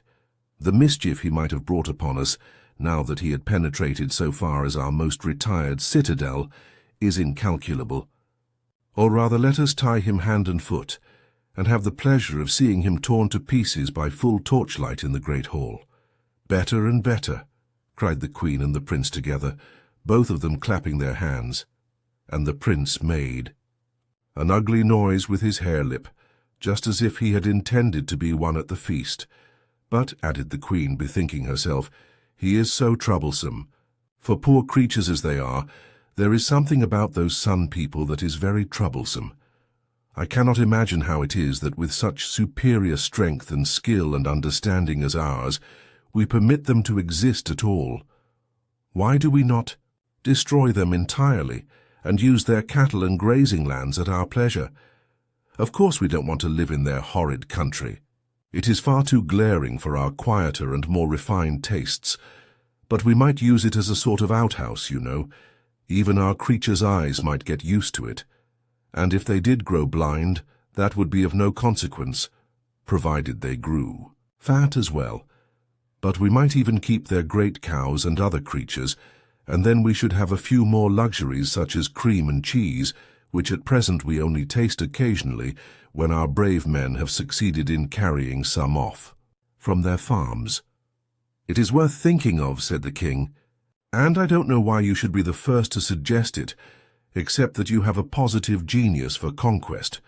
But still, as you say, there is something very troublesome about them, and it would be better, as I understand you to suggest, that we should starve him for a day or two first, so that he may be a little less frisky when we take him out. Once there was a goblin living in a hole. Busy he was cobbling a shoe without a sole. By came a birdie. 'Goblin, what do you do?' 'Cobble at a sturdy upper leather shoe.' 'What's the good of that, sir?' said the little bird. 'Why, it's very pat, sir, plain without a word. Where 'tis all—' 'A hole, sir, never can be holes. Why should their shoes have soles, sir, when they've got no soles?' 'What's that horrible noise in?' cried the queen, shuddering from pot-metal head to granite shoes. 'I declare,' said the king with solemn indignation, 'it's the sun creature in the hole.' 'Stop that disgusting noise,' cried the crown prince valiantly, getting up and standing in front of the heap of stones, with his face towards Curdie's prison. 'Do now, or I'll break your head.' 'Break away,' shouted Curdie, and began singing again. 'Once there was a goblin living in a hole.' 'I really cannot bear it,' said the queen. 'If I could only get at his horrid toes with my slippers again.' 'I think we had better go to bed,' said the king. 'It's not time to go to bed,' said the queen. 'I would if I was you,' said Curdie. 'Impertinent.' 'Charech,' said the queen with the utmost scorn in her voice. 'An impossible if,' said his majesty with dignity. 'Quite,' returned Curdie, and began singing again. 'Go to bed, goblin, do, help the queen, take off her shoe. If you do, it will disclose.' 'Horrid set of sprouting toes, what a lie!' roared the queen in a rage. 'By the way, that reminds me,' said the king, 'that for as long as we have been married I have never seen your feet, queen. I think you might take off your shoes when you go to bed. They positively hurt me sometimes.' 'Will do as I like,' retorted the queen sulkily. 'You ought to do as your own hubby wishes you,' said the king. 'I will not,' said the queen. 'Then I insist upon it,' said the king. Apparently his majesty approached the queen for the purpose of following the advice given by Curdie, for the latter heard a scuffle and then a great roar from the king. 'Will you be quiet, then?' said the queen wickedly. 'Yes, yes, queen, I only meant to coax you.' 'Hands off,' cried the queen triumphantly. 'I'm going to bed. You may come when you like. But as long as I am queen I will sleep in my shoes. It is my royal privilege. Harelip.' 'Go to bed, I'm going,' said Harelip sleepily. 'So am I,' said the king. 'Come along then,' said the queen. 'And mind you are good, or I'll—' 'Oh, no, no, no!' screamed the king in the most supplicating of tones. Curdie heard only a muttered reply in the distance, and then the cave was quite still. They had left the fire burning, and the light came, through brighter than before. Curdie thought it was time to try again if anything could be done, but he found he could not get even a finger through the chink between the slab and the rock. He gave a great rush with his shoulder against the slab, but it yielded no more than if it had been part of the rock. All he could do was to sit down and think again. By and by he came to the resolution to pretend to be dying, in the hope they might take him out before his strength was too much exhausted to let him have a chance. Then, for the creatures, if he could but find his axe again, he would have no fear of them, and if it were not for the queen's horrid shoes, he would have no fear at all. Meantime, until they should come again at night, there was nothing for him to do but forge new rhymes, now his only weapons. He had no intention of using them at present, of course, but it was well to have a stock, for he might live to want them, and the manufacture of them would help to while away the time.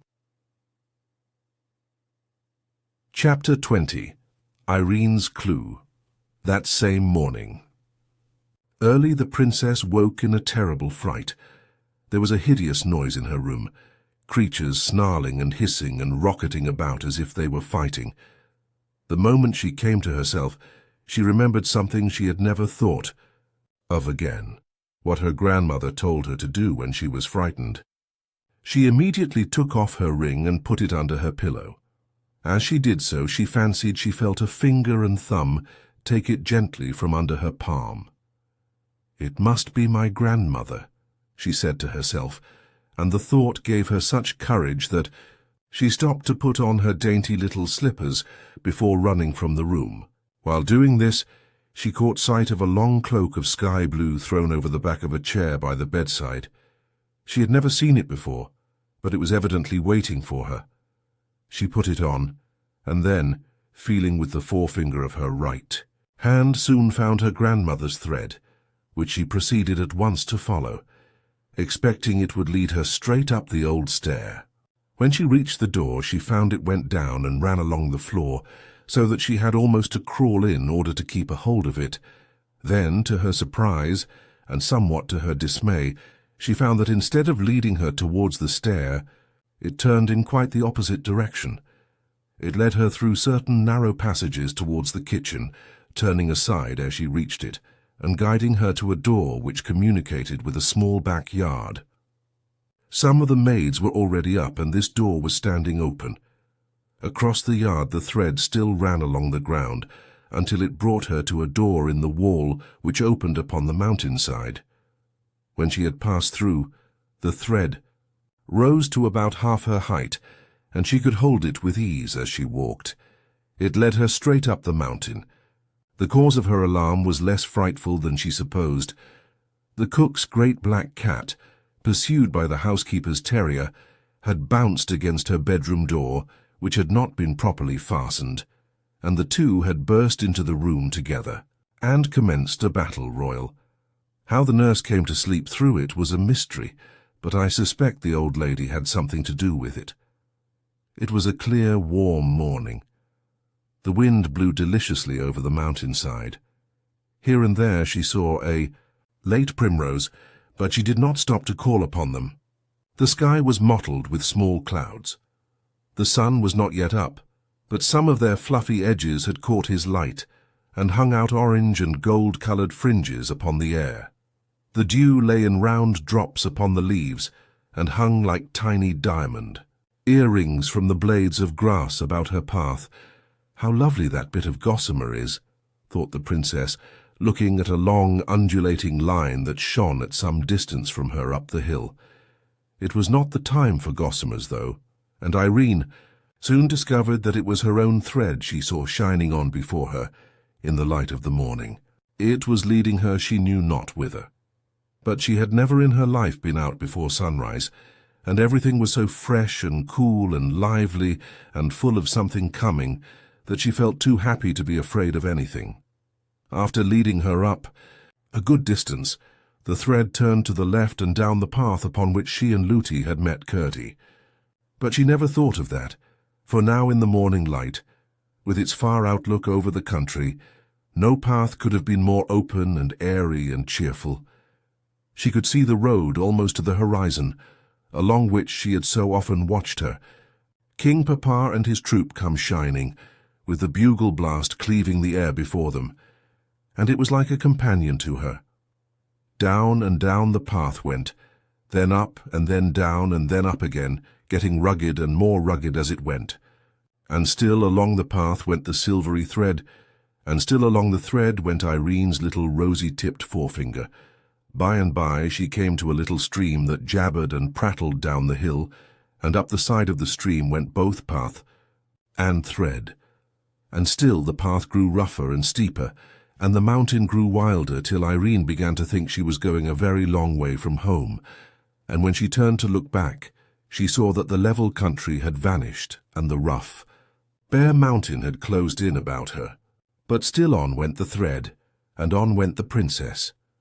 Everything around her was getting brighter and brighter as the sun came nearer, till at length his first rays all at once alighted on the top of a rock before her, like some golden creature, fresh from the sky. Then she saw that the little stream ran out of a hole in that rock, that the path did not go past the rock, and that the thread was leading her straight up to it. A shudder ran through her from head to foot when she found that the thread was actually taking her into the hole out of which the stream ran. It ran out babbling joyously, but she had to go in. She did not hesitate. Right into the hole she went, which was high enough to let her walk without stooping. For a little way there was a brown glimmer, but at the first turn it all but ceased, and before she had gone many paces she was in total darkness. Then she began to be frightened indeed.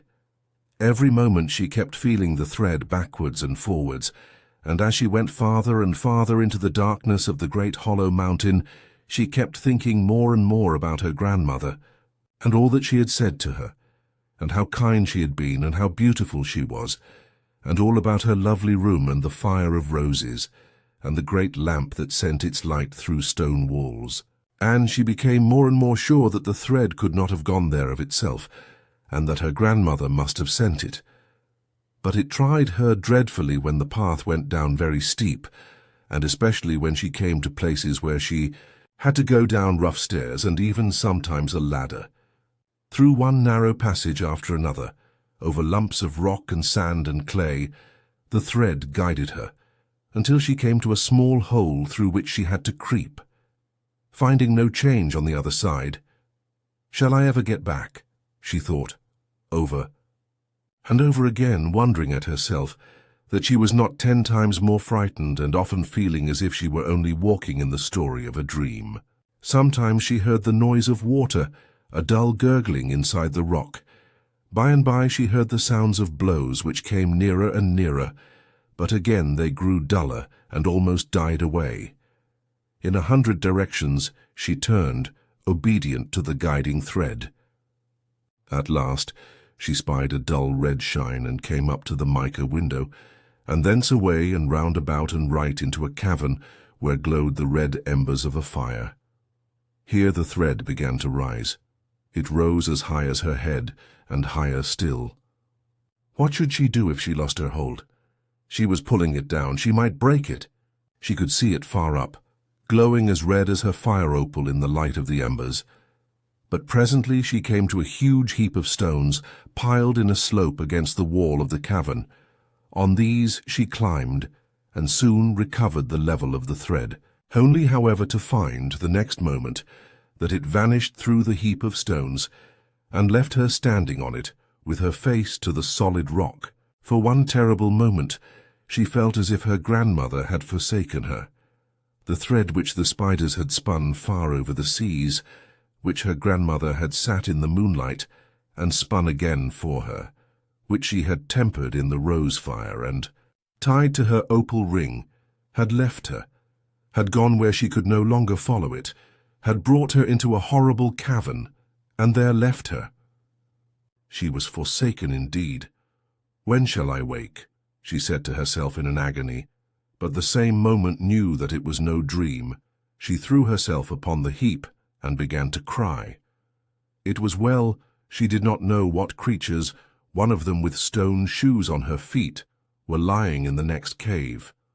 But neither did she know who was on the other side of the slab. At length the thought struck her that at least she could follow the thread backwards and thus get out of the mountain and home. She rose at once and found the thread. But the instant she tried to feel it backwards, it vanished from her touch. Forwards it led her hand up to the heap of stones. Backwards it seemed nowhere. Neither could she see it as before in the light of the fire. She burst into a wailing cry and again threw herself down on the stones. Chapter 21. The Escape. As the princess lay and sobbed, she kept feeling the thread mechanically, following it with her finger many times up to the stones, in which it disappeared. By and by she began, still mechanically, to poke her finger in after it between the stones as far as she could. All at once it came into her head that she might remove some of the stones and see where the thread went next. Almost laughing at herself for never having thought of this before, she jumped to her feet. Her fear vanished. Once more she was certain her grandmother's thread could not have brought her there, just to leave her there. and she began to throw away the stones from the top as fast as she could, sometimes 2 or 3 at a handful, sometimes taking both hands to lift one. After clearing them away a little, she found that the thread turned and went straight downwards. Hence, as the heap sloped a good deal, growing of course wider towards its base, she had to throw away a multitude of stones to follow the thread.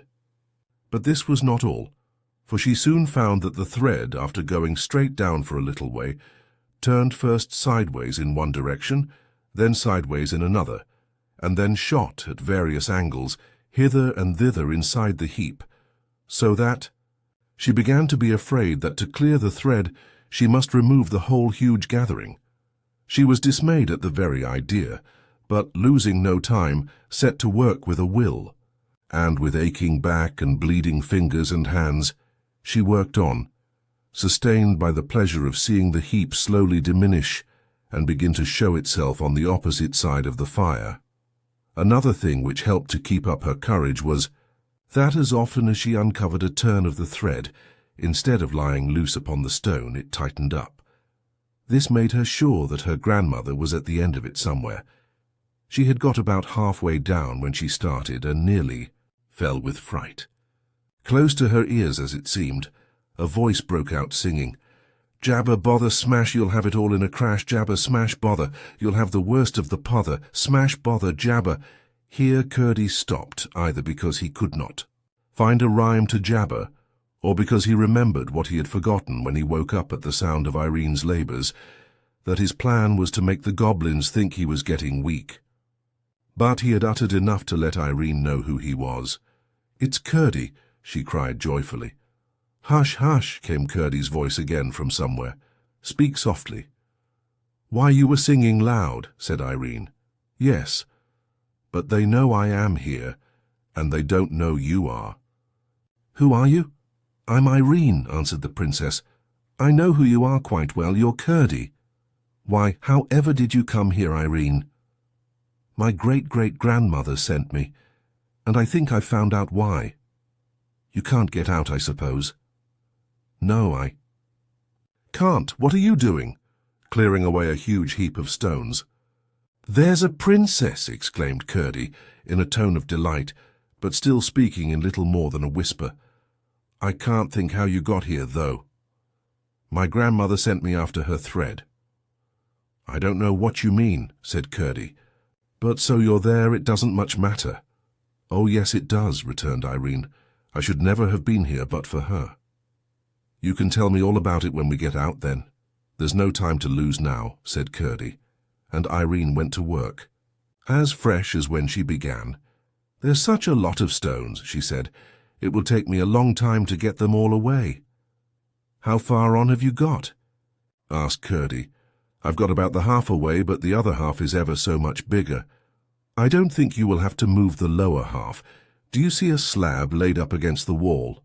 Irene looked and felt about with her hands, and soon perceived the outlines of the slab. "Yes," she answered, "I do." "Then I think," rejoined Curdie, "when you have cleared the slab about halfway down, or a bit more, I shall be able to push it over." "I must follow my thread," returned Irene, "whatever I do." "What do you mean?" exclaimed Curdie. "You will see when you get out," answered the princess, and went on harder than ever. But she was soon satisfied that what Curdie wanted done and what the thread wanted done were one and the same thing.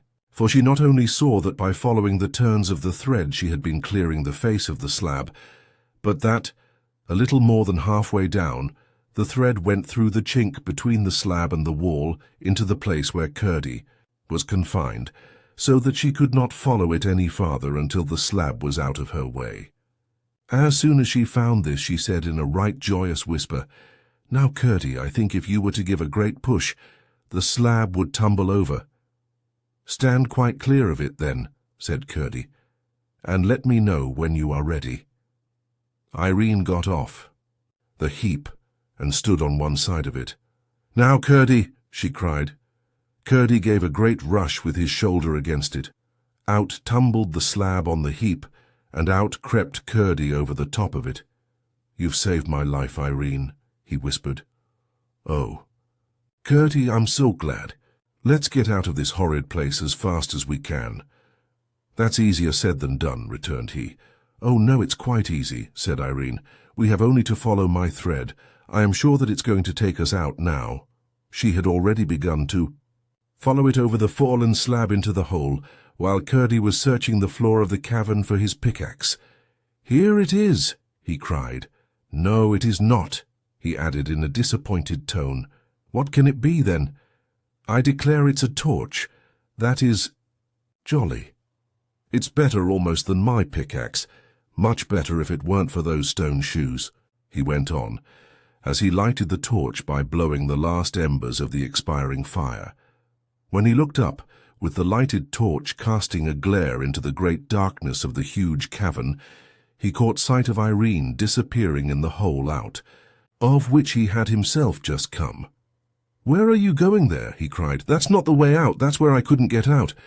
"I know that," whispered Irene, "but this is the way my thread goes, and I must follow it." What nonsense, the child! "Talks," said Curdie to himself. "I must follow her, though, and see that she comes to no harm.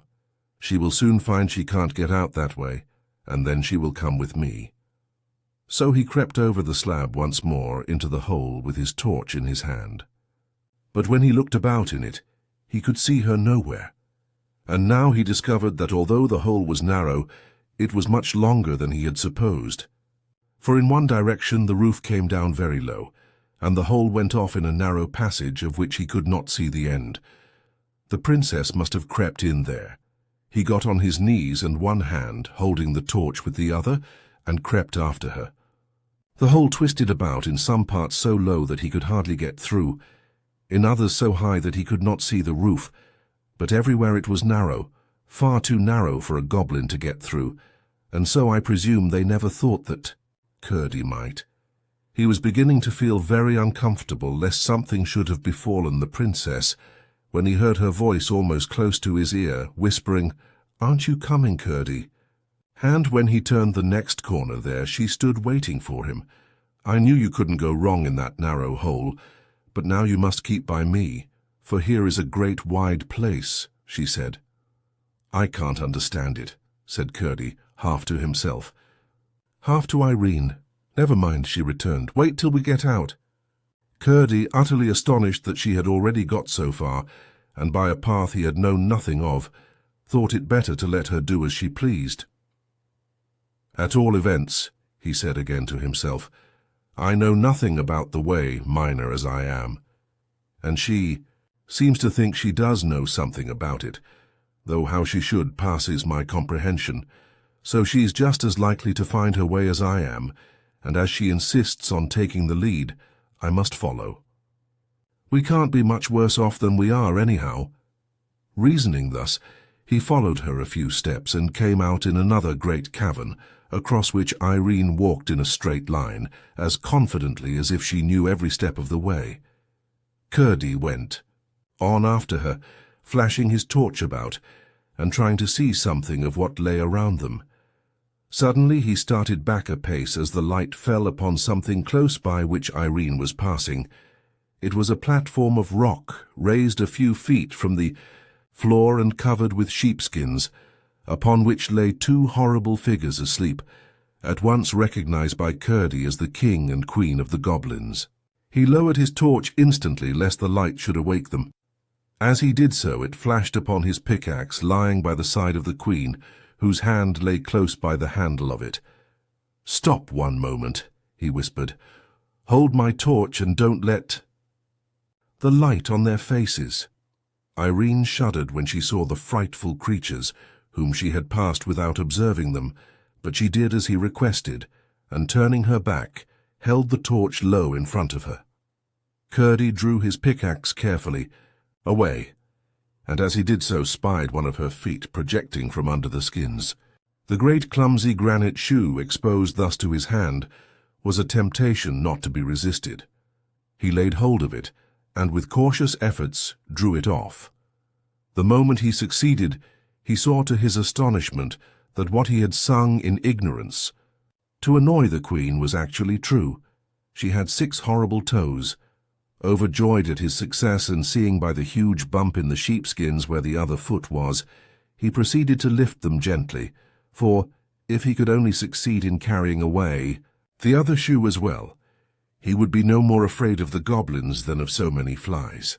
But as he pulled at the second shoe, the queen gave a growl and sat up in bed. The same instant the king awoke also and sat up beside her. "Run, Irene," cried Curdie, for though he was not now in the least afraid for himself, he was for the princess. Irene looked once round, saw the fearful creatures awake, and, like the wise princess she was, dashed the torch on the ground and extinguished it, crying out, "Here, Curdie, take my hand."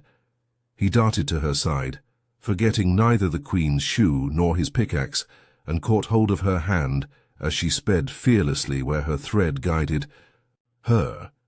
They heard the queen give a great bellow, but they had a good start, for it would be some time before they could get torches lighted to pursue them. Just as they thought they saw a gleam behind them, the thread brought them to a very narrow opening, through which Irene crept easily, and Curdie with difficulty. "Now," said Curdie, "I think we shall be safe." "Of course we shall," returned Irene. "Why do you think so?" asked Curdie. "Because my grandmother is taking care of us." "That's all nonsense," said Curdie. "I don't know what you mean." "Then if you don't know what I mean, what right have you to call it nonsense?" asked the princess, a little offended. "I beg your pardon, Irene," said Curdie.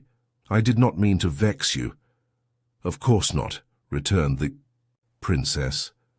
"But why do you think we shall be safe?" "Because the king and queen are far too stout to get through that hole."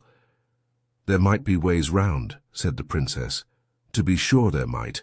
We are not out of it yet," acknowledged Curdie. "But what do you mean by the king and queen?" asked the princess. "I should never call such creatures as those a king and a queen. Their own people do, though," answered Curdie. The princess asked more questions, and Curdie, as they walked leisurely along, gave her a full account, not only of the character and habits of the goblins so far as he knew them, but of his own adventures with them, beginning from the very night after that, in which he had met her and Looty upon the mountain. When he had finished, he begged Irene to tell him how it was that she had come to his rescue. So Irene too had to tell a long story, which she did in rather a roundabout manner, interrupted by many questions concerning things she had not explained. But her tale, as he did not believe more than half of it, left everything as unaccountable to him as before, and he was nearly as much perplexed as to what he must think of the princess. He could not believe that she was deliberately telling stories, and the only conclusion he could come to was that Looty had been playing the child tricks, inventing no end of lies to frighten her for her own purposes. "But however did Looty come to let you go into the mountains alone?" he asked. "Looty knows nothing about it. I left her fast asleep, at least I think so. I hope my grandmother won't let her get into trouble, for it wasn't her fault at all, as my grandmother very well knows." "But how did you find your way to me?" persisted Curdie. "I told you already," answered Irene, "by keeping my finger upon my grandmother's thread, as I am doing now." "You don't mean you've got the thread there?" "Of course I do. I have told you so 10 times already. I have hardly, except when I was removing the stones, taken my finger off it. There," she added, guiding Curdie's hand to the thread. "You feel it yourself, don't you?" "I feel nothing at all," replied Curdie. "Then what can be the matter with your finger? I feel it perfectly. To be sure, it is very thin, and in the sunlight looks just like the thread of a spider, though there are many of them twisted together to make it. But for all that, I can't think why you shouldn't feel it as well as I do." Curdie was too polite to say he did not believe there was any thread there at all. What he did say was, "Well, I can make nothing of it." "I can, though, and you must be glad of that, for it will do for both of us." "We're not out yet," said Curdie. "We soon shall be," returned Irene confidently. And now the thread went downwards, and led Irene's hand to a hole in the floor of the cavern, whence came a sound of running water which they had been hearing for some time. "It goes into the ground now, Curdie," she said, stopping. He had been listening to another sound, which his practiced ear had caught long ago, and which also had been growing louder. It was the noise the Goblin-Miners made at their work, and they seemed to be at no great distance now. Irene heard it the moment she stopped. "What is that noise?" she asked. "Do you know, Curdie?" "Yes. It is the goblins digging and burrowing," he answered. "And you don't know what they do it for?" "No, I haven't the least idea. Would you like to see them?" he asked, wishing to have another try after their secret. "If my thread took me there, I shouldn't much mind, but I don't want to see them, and I can't leave my thread. It leads me down into the hole, and we had better go at once." "Very well." "Shall I go in first?" said Curdie. "No, better not. You can't feel the thread," she answered, stepping down through a narrow break in the floor of the cavern. "Oh," she cried, "I am in the water. It is running strong, but it is not deep, and there is just room to walk. Make haste, Curdie." He tried, but the hole was too small for him to get in. "Go on a little bit," he said, shouldering his pickaxe. In a few moments he had cleared a larger opening and followed her. They went on, down and down with the running water. Curdie getting more and more afraid it was leading them to some terrible gulf in the heart of the mountain. In one or two places he had to break away the rock to make room before even Irene could get through, at least without hurting herself. But at length they spied a glimmer of light, and in a minute more they were almost blinded by the full sunlight into which they emerged. It was some little time before the princess could see well enough to discover that they stood in her own garden, close by the seat on which she and her king papa had sat that afternoon. They had come out by the channel of the little stream. She danced and clapped her hands with delight. "Now, Curdie," she cried, "won't you believe what I told you about my grandmother and her thread?" For she had felt all the time that Curdie was not believing what she told him. "There, then, don't you see it shining on before us?" she added. "I don't see anything," persisted Curdie. "Then you must believe without seeing," said the princess. "For you can't deny it has brought us out of the mountain. I can't deny we are out of the mountain, and I should be very ungrateful indeed to deny that you had brought me out of it." "I couldn't have done it but for the thread," persisted Irene. "That's the part I don't understand." "Well, come along and Looty will get you something to eat. I'm sure you must want it very much." "Indeed I do. But my father and mother will be so anxious about me. I must make haste. First up the mountain to tell my mother, and then down into the mine again to let my father know." "Very well, Curdie, but you can't get out without coming this way, and I will take you through the house, for that is nearest." They met no one by the way, for indeed as before the people were here and there, and everywhere searching for the princess. When they got in, Irene found that the thread, as she had half expected, went up the old staircase, and a new thought struck her. She turned to Curdie and said, "My grandmother wants me. Do come up with me and see her.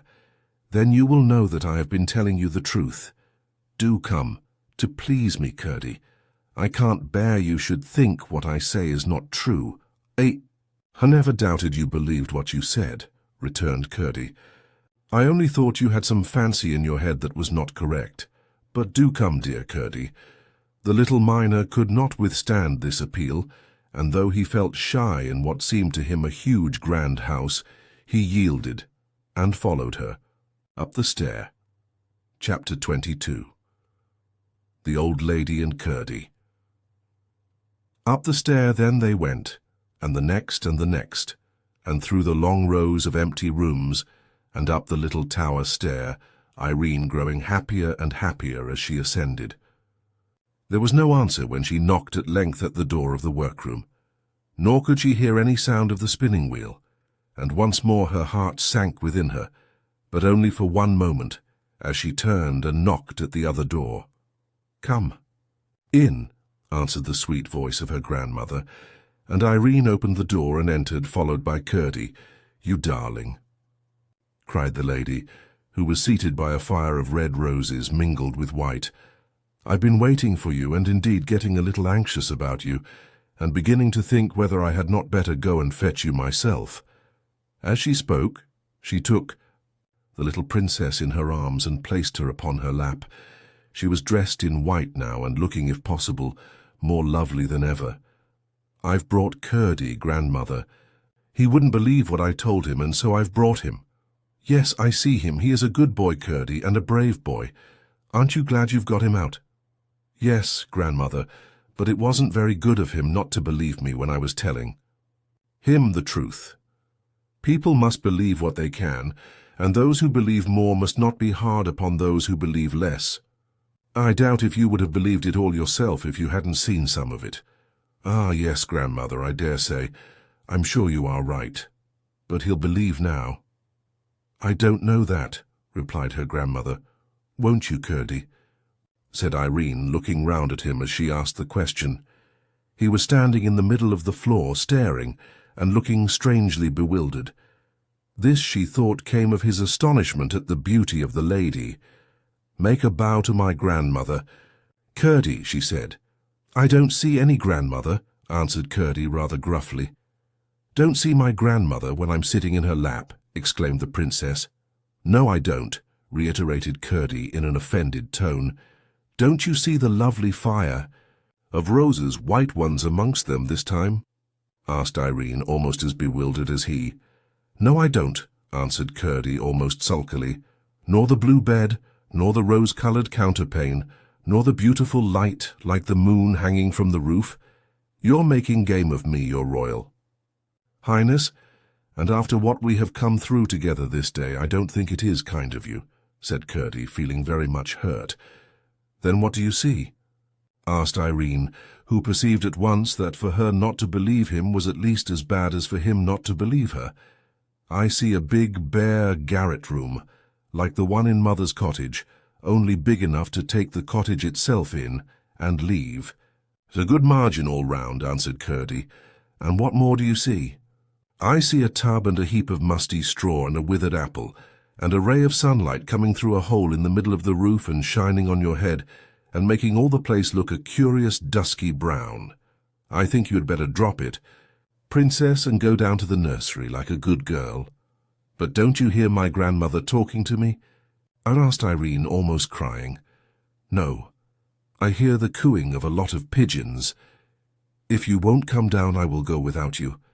I think that will be better anyhow, for I'm sure nobody who met us would believe a word we said to them.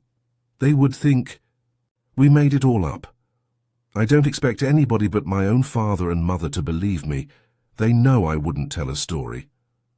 "And yet you won't believe me, Curdie," expostulated the princess, now fairly crying with vexation and sorrow at the gulf between her and Curdie. "No, I can't, and I can't help it," said Curdie, turning to leave the room. "What shall I do, grandmother?" sobbed the princess, turning, her face round upon the lady's bosom, and shaking with suppressed sobs. "You must give him time," said her grandmother, "and you must be content not to be believed for a while. It is very hard to bear, but I have had to bear it, and shall have to bear it many a time yet. I will take care of what Curdie thinks of." "You in the end, you must let him go now. You're not coming, are you?" asked Curdie. "No, Curdie, my grandmother says I must let you go. Turn to the right when you get to the bottom of all the stairs, and that will take you to the hall where the great door is." "Oh, I don't doubt I can find my way, without you, princess, or your old granny's thread either," said Curdie quite rudely.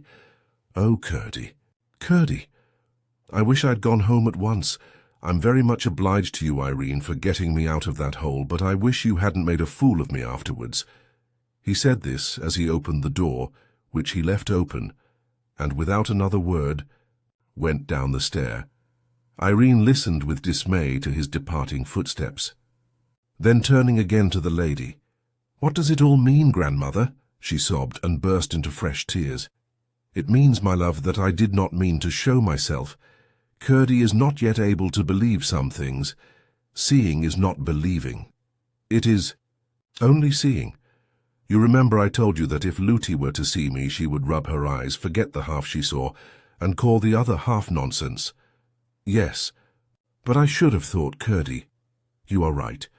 Curdie is much farther on than Lootie, and you will see what will come of it. But in the meantime you must be content, I say, to be misunderstood for a while. We are all very anxious to be understood, and it is very hard not to be. But there is one thing much more necessary. What is that, grandmother? To understand other people. Yes, grandmother. I must be fair, for if I'm not fair to other people, I'm not worth being understood myself. I see. So, as Curdie can't help, yet I will not be vexed with him, but just wait. There's my own dear child, said her grandmother, and pressed her close to her bosom. Why weren't you in your workroom when we came up, grandmother? Asked Irene after a few moments' silence.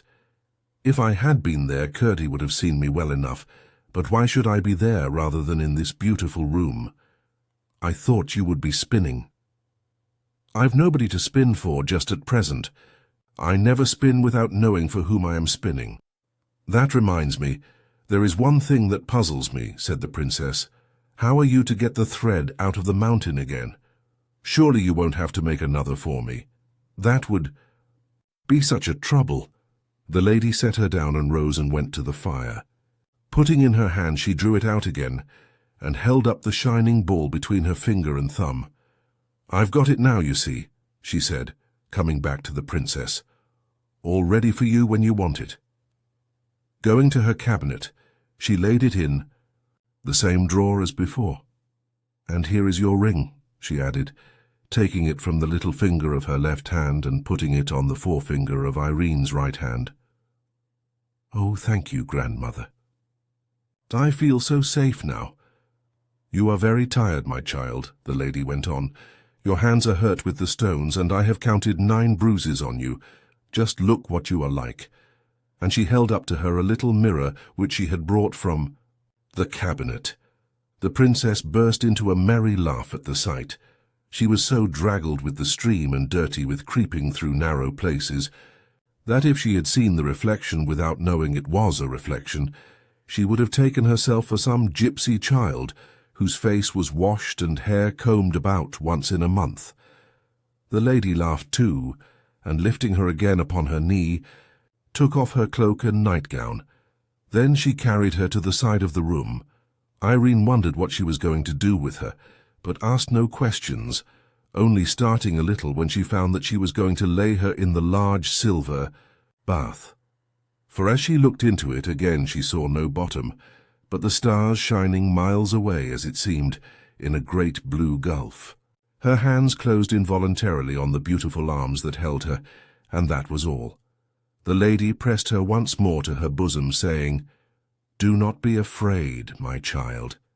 "No, grandmother," answered the princess with a little gasp, and the next instant she sank in the clear, cool water. When she opened her eyes, she saw nothing but a strange, lovely blue over and beneath and all about her. The lady and the beautiful room had vanished from her sight, and she seemed utterly alone. But instead of being afraid, she felt more than happy, perfectly blissful. And from somewhere came the voice of the lady, singing a strange, sweet song, of which she could distinguish every word, but of the sense she had only a feeling, no understanding. Nor could she remember a single line after it was gone. It vanished, like the poetry in a dream, as fast as it came. In after years, however, she would sometimes fancy that snatches of melody suddenly rising in her brain must be little phrases, and fragments of the air of that song, and the very fancy would make her happier and abler to do her duty. How long she lay in the water she did not know. It seemed a long time, not from weariness, but from pleasure. But at last she felt the beautiful hands lay hold of her, and through the gurgling water she was lifted out into the lovely room.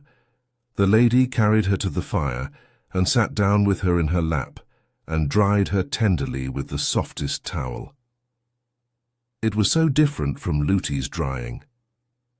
When the lady had done, she stooped to the fire and drew from it her nightgown as white as snow.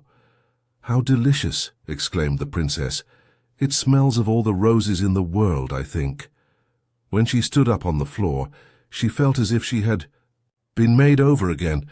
Every bruise and all weariness were gone, and her hands were soft and whole as ever. "Now I'm going to put you to bed for a good sleep," said her grandmother. "But what will Lootie be thinking? And what am I to say to her? When she asks me where I have been, don't trouble yourself about it. You will find it all come right," said her grandmother, and laid her into the blue bed under the rosy counterpane. "There is just one thing more," said Irene. "I am a little anxious about Curdie. As I brought him into the house, I ought to have seen him safe on his way home." "I took care of all that," answered the lady. "I told you to let him go, and therefore I was bound to look after him. Nobody saw him, and he is now eating a good dinner in his mother's cottage far up in the mountain." "Then I will go to sleep," said Irene, and in a few minutes she was fast asleep. Chapter 23. Curdie and His Mother. Curdie went up the mountain neither whistling nor singing, for he was vexed with Irene for taking him in, as he called it, and he was vexed with himself for having spoken to her so angrily. His mother gave a cry of joy when she saw him, and at once set about getting him something to eat, asking him questions all the time, which he did not answer so cheerfully as usual. When his meal was ready, she left him to eat it, and hurried to the mine to let his father know he was safe. When she came back, she found him fast asleep upon her bed, nor did he wake until his father came home in the evening. "Now, Curdie," his mother said as they sat at supper, "tell us the whole story from beginning to end, just as it all happened." Curdie obeyed, and told everything to the point where they came out upon the lawn in the garden of the king's house. "And what happened after that?" asked his mother. "You haven't told us all. You ought to be very happy at having got away from those demons, and instead of that I never saw you so gloomy. There must be something more besides. You do not speak of that lovely child as I should like to hear you. She saved your life at the risk of her own, and yet somehow you don't seem to think much of it." "She talked such nonsense," answered Curdie, "and told me a pack of things that weren't a bit true, and I can't get over it." "What were they?" asked his father. "Your mother may be able to throw some light upon them." Then Curdie made a clean breast of it and told them everything. They all sat silent for some time, pondering the strange tale. At last Curdie's mother spoke. "You confess, my boy," she said. "There is something about the whole affair you do not understand." "Yes, of course, mother," he answered. "I cannot understand how a child knowing nothing about the mountain, or even that I was shut up in it, should come all that way alone straight to where I was, and then, after getting me out of the hole, lead me out of the mountain too, where I should not have known a step of the way, if it had been as light as in the open air. Then you have no right to say what she told you was not true. She did take you out, and she must have had something to guide her. Why not a thread as well as a rope or anything else? There is something you cannot explain, and her explanation may be the right one." "It's no explanation at all, Mother, and I can't believe it." "That may be only because you do not understand it. If you did, you would probably find it was an explanation, and believe it thoroughly. I don't blame you for not being able to believe it, but I do blame you for fancying such a child would try to deceive you. Why should she? Depend upon it, she told you all she knew. Until you had found a better way of accounting for it all, you might at least have been more sparing of your judgment. That is what something inside me has been saying." "All the time," said Curdie, hanging down his head. "But what do you make of the grandmother? That is what I can't get over. To take me up to an old garret and try to persuade me against the sight of my own eyes that it was a beautiful room, with blue walls and silver stars, and no end of things, in it when there was nothing there but an old tub and a withered apple, and a heap of straw and a sunbeam. It was too bad. She might have had some old woman there at least to pass for her precious grandmother. Didn't she speak as if she saw those other things herself, Curdie? Yes, that's what bothers me. You would have thought she really meant and believed that she saw every one of the things she talked about, and not one of them there. It was too bad, I say. Perhaps some people can see things other people can't see, Curdie, said his mother very gravely. I think I will tell you something. I saw myself once, only perhaps you won't believe me either. Oh, mother, mother, cried Curdie, bursting into tears. I don't deserve that, surely. But what I am going to tell you is very strange, persisted his mother. And if having heard it you were to say I must have been dreaming, I don't know. That I should have any right to be vexed with you, though I know at least that I was not asleep. Do tell me, mother. Perhaps it will help me to think better of the princess. That's why I am tempted to tell you, replied his mother.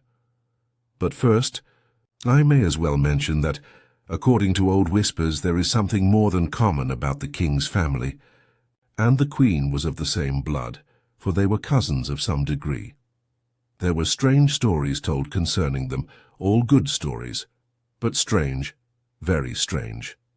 What they were I cannot tell, for I only remember the faces of my grandmother and my mother as they talked together about them.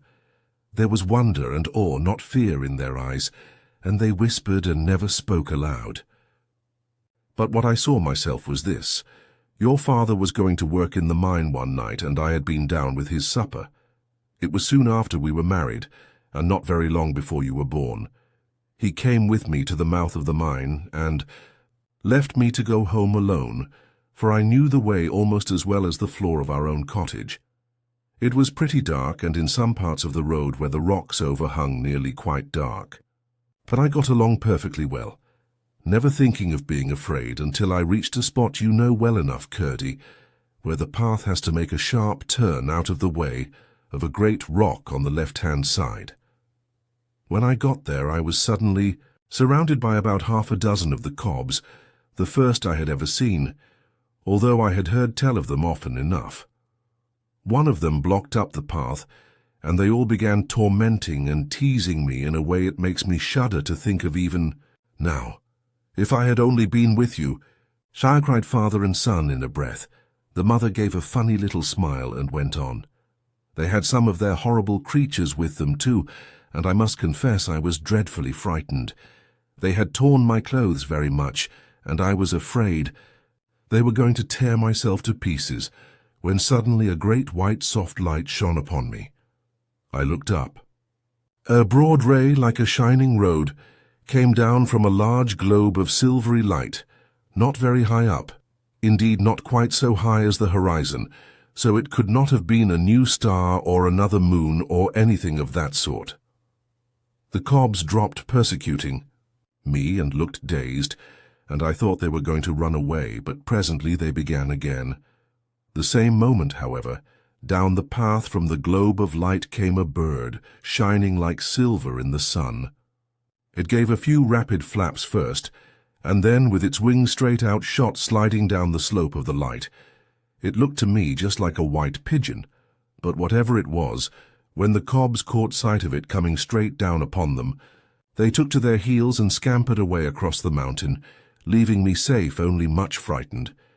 As soon as it had sent them off, the bird went gliding again up the light, and the moment it reached the globe, the light disappeared, just as if a shutter had been closed over a window, and I saw it no more. But I had no more trouble with the Cobs that night or ever after. "How strange!" exclaimed Curdie. "Yes, it was strange, but I can't help believing it, whether you do or not," said his mother.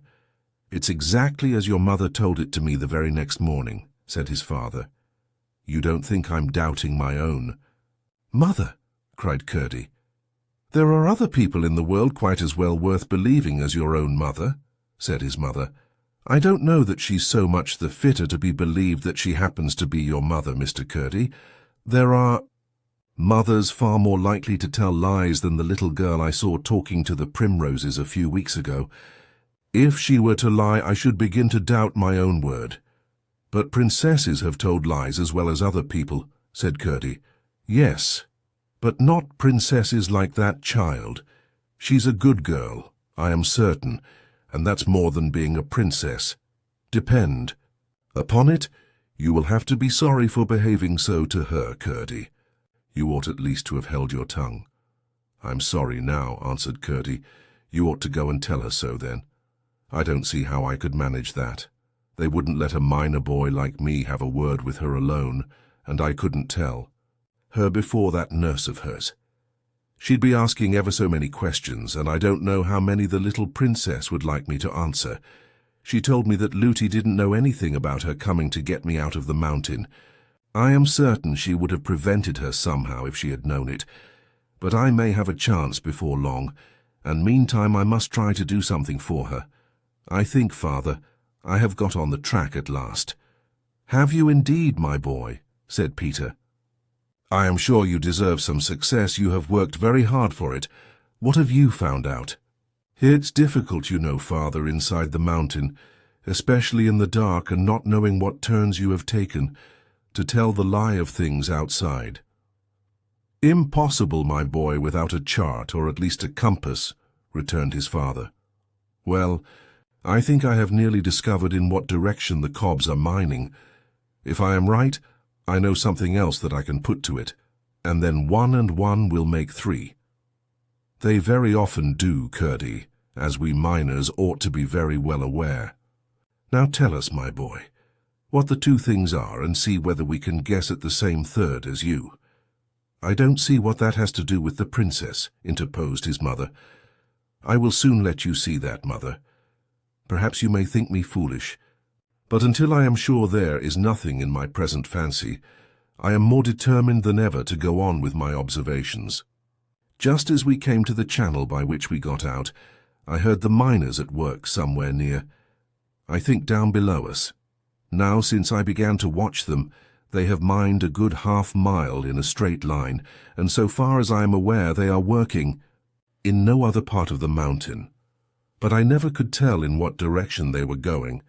When we came out in the king's garden, however, I thought at once whether it was possible they were working towards the king's house, and what I want to do tonight is to make sure whether they are or not. I will take a light with me. Oh, Curdie, cried his mother, then they will see you. I'm no more afraid of them now than I was before, rejoined Curdie, now that I've got this precious shoe. They can't make another such in a hurry, and 1 bare foot will do for my purpose. Woman as she may be, I won't spare her next time. But I shall be careful with my light, for I don't want them to see me. I won't stick it in my hat. Go on, then, and tell us what you mean to do. I mean to take a bit of paper with me and a pencil, and go in at the mouth of the stream by which we came out. I shall mark on the paper as near as I can the angle of every turning I take until I find the Cobs at work, and so get a good idea in what direction they are going. If it should prove to be nearly parallel with the stream, I shall know it is towards the king's house they are working. And what if you should? How much wiser will you be then? Wait a minute, mother dear. I told you that when I came upon the royal family in the cave, they were talking of their prince, Harelip they called him, marrying a sun-woman, that means one of us, one with toes to her feet. Now in the speech one of them made that night at their great gathering, of which I heard only a part, he said that peace would be secured for a generation at least by the pledge the prince would hold for the good behavior of her relatives. That's what he said, and he must have meant the sun-woman the prince was to marry. I'm quite sure the king is much too proud to wish his son to marry any but a princess, and much too knowing to fancy that his having a peasant woman for a wife would be of any great advantage to them. I see what you are driving at now, said his mother. But, said his father, our king would dig the mountain to the plain before he would have his princess the wife of a cob, if he were 10 times a prince. Yes, but they think so much of themselves, said his mother. Small creatures always do. The bantam is the proudest cock in my little yard. "And I fancy," said Curdie, "if they once got her, they would tell the king they would kill her, except he consented to the marriage." "They might say so," said his father, "but they wouldn't kill her. They would keep her alive for the sake of the hold it gave them over our king. Whatever he did to them, they would threaten to do the same to the princess, and they are bad enough to torment her just for their own amusement." "I know that," said his mother.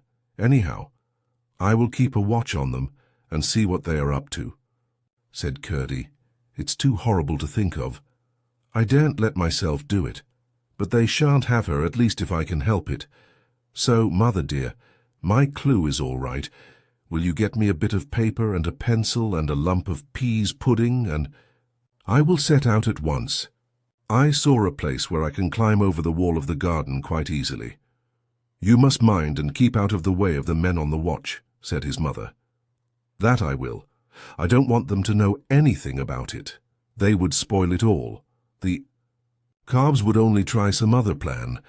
They are such obstinate creatures." "I shall take good care, mother. They won't kill and eat me either if they should come upon me, so you needn't mind them." His mother got him what he had asked for, and Curdie set out. Close beside the door by which the princess left the garden, for the mountain stood a great rock, and by climbing it Curdie got over the wall. He tied his clue to a stone just inside the channel of the stream, and took his pickaxe with him. He had not gone far before he encountered a horrid creature coming towards the mouth. The spot was too narrow for two of almost any size or shape, and besides Curdie had no wish to let the creature pass. Not being able to use his pickaxe, however, he had a severe struggle with him, and it was only after receiving many bites, some of them bad, that he succeeded in killing him with his pocket knife. Having dragged him out, he made haste to get in again before another should stop up the way. I need not follow him farther in this night's adventures. He returned to his breakfast, satisfied that the goblins were mining in the direction of the palace, on so low a level that their intention must, he thought, be to burrow under the walls of the king's house and rise up inside it, in order, he fully believed, to lay hands on the little princess and carry her off for a wife to their horrid harelip. Chapter 24. Irene behaves like a princess. When the princess awoke from the sweetest of sleeps, she found her nurse bending over her, the housekeeper looking over the nurse's shoulder, and the laundry-maid looking over the housekeeper's. The room was full of women servants, and the gentleman-at-arms, with a long column of servants behind. Them were peeping or trying to peep in at the door of the nursery. "Are those horrid creatures gone?" chimed asked the princess, remembering first what had terrified her in the morning. "You naughty, naughty little princess," cried Looty. Her face was very pale, with red streaks in it, and she looked as if she were going to shake her. But Irene said nothing, only waited to hear what should come next. "How could you get under the clothes like that and make us all fancy you were lost, and keep it up all day too? You're the most obstinate child. It's anything but fun to us, I can tell you." It was the only way the nurse could account for her disappearance. "I didn't do that, Looty," said Irene very quietly. "Don't tell stories," cried her nurse quite rudely. "I shall tell you nothing at all," said Irene. "That's just as bad," said the nurse. "Just as bad to say nothing at all as to tell stories," exclaimed the princess. "I will ask my papa about that. He won't say so, and I don't think he will like you to say so." "Tell me directly what you mean by it," screamed the nurse, half wild, with anger at the princess and fright at the possible consequences to herself. "When I tell you the truth, Looty," said the princess, who somehow did not feel at all angry, "you say to me, 'Don't tell stories.' It seems I must tell stories before you will believe me." "You are very rude." "A princess," said the nurse. "You are so rude, Looty, that I will not speak to you again till you are sorry." "Why should I, when I know you will not believe me?" returned the princess. For she did know perfectly well that if she were to tell Looty what she had been about, The more she went on to tell her, the less would she believe her. "You are the most provoking child," cried her nurse. "You deserve to be well punished for your wicked behavior." "Please, Mrs. Housekeeper," said the princess, "will you take me to your room and keep me till my king papa comes? I will ask him to come as soon as he can." Everyone stared at these words.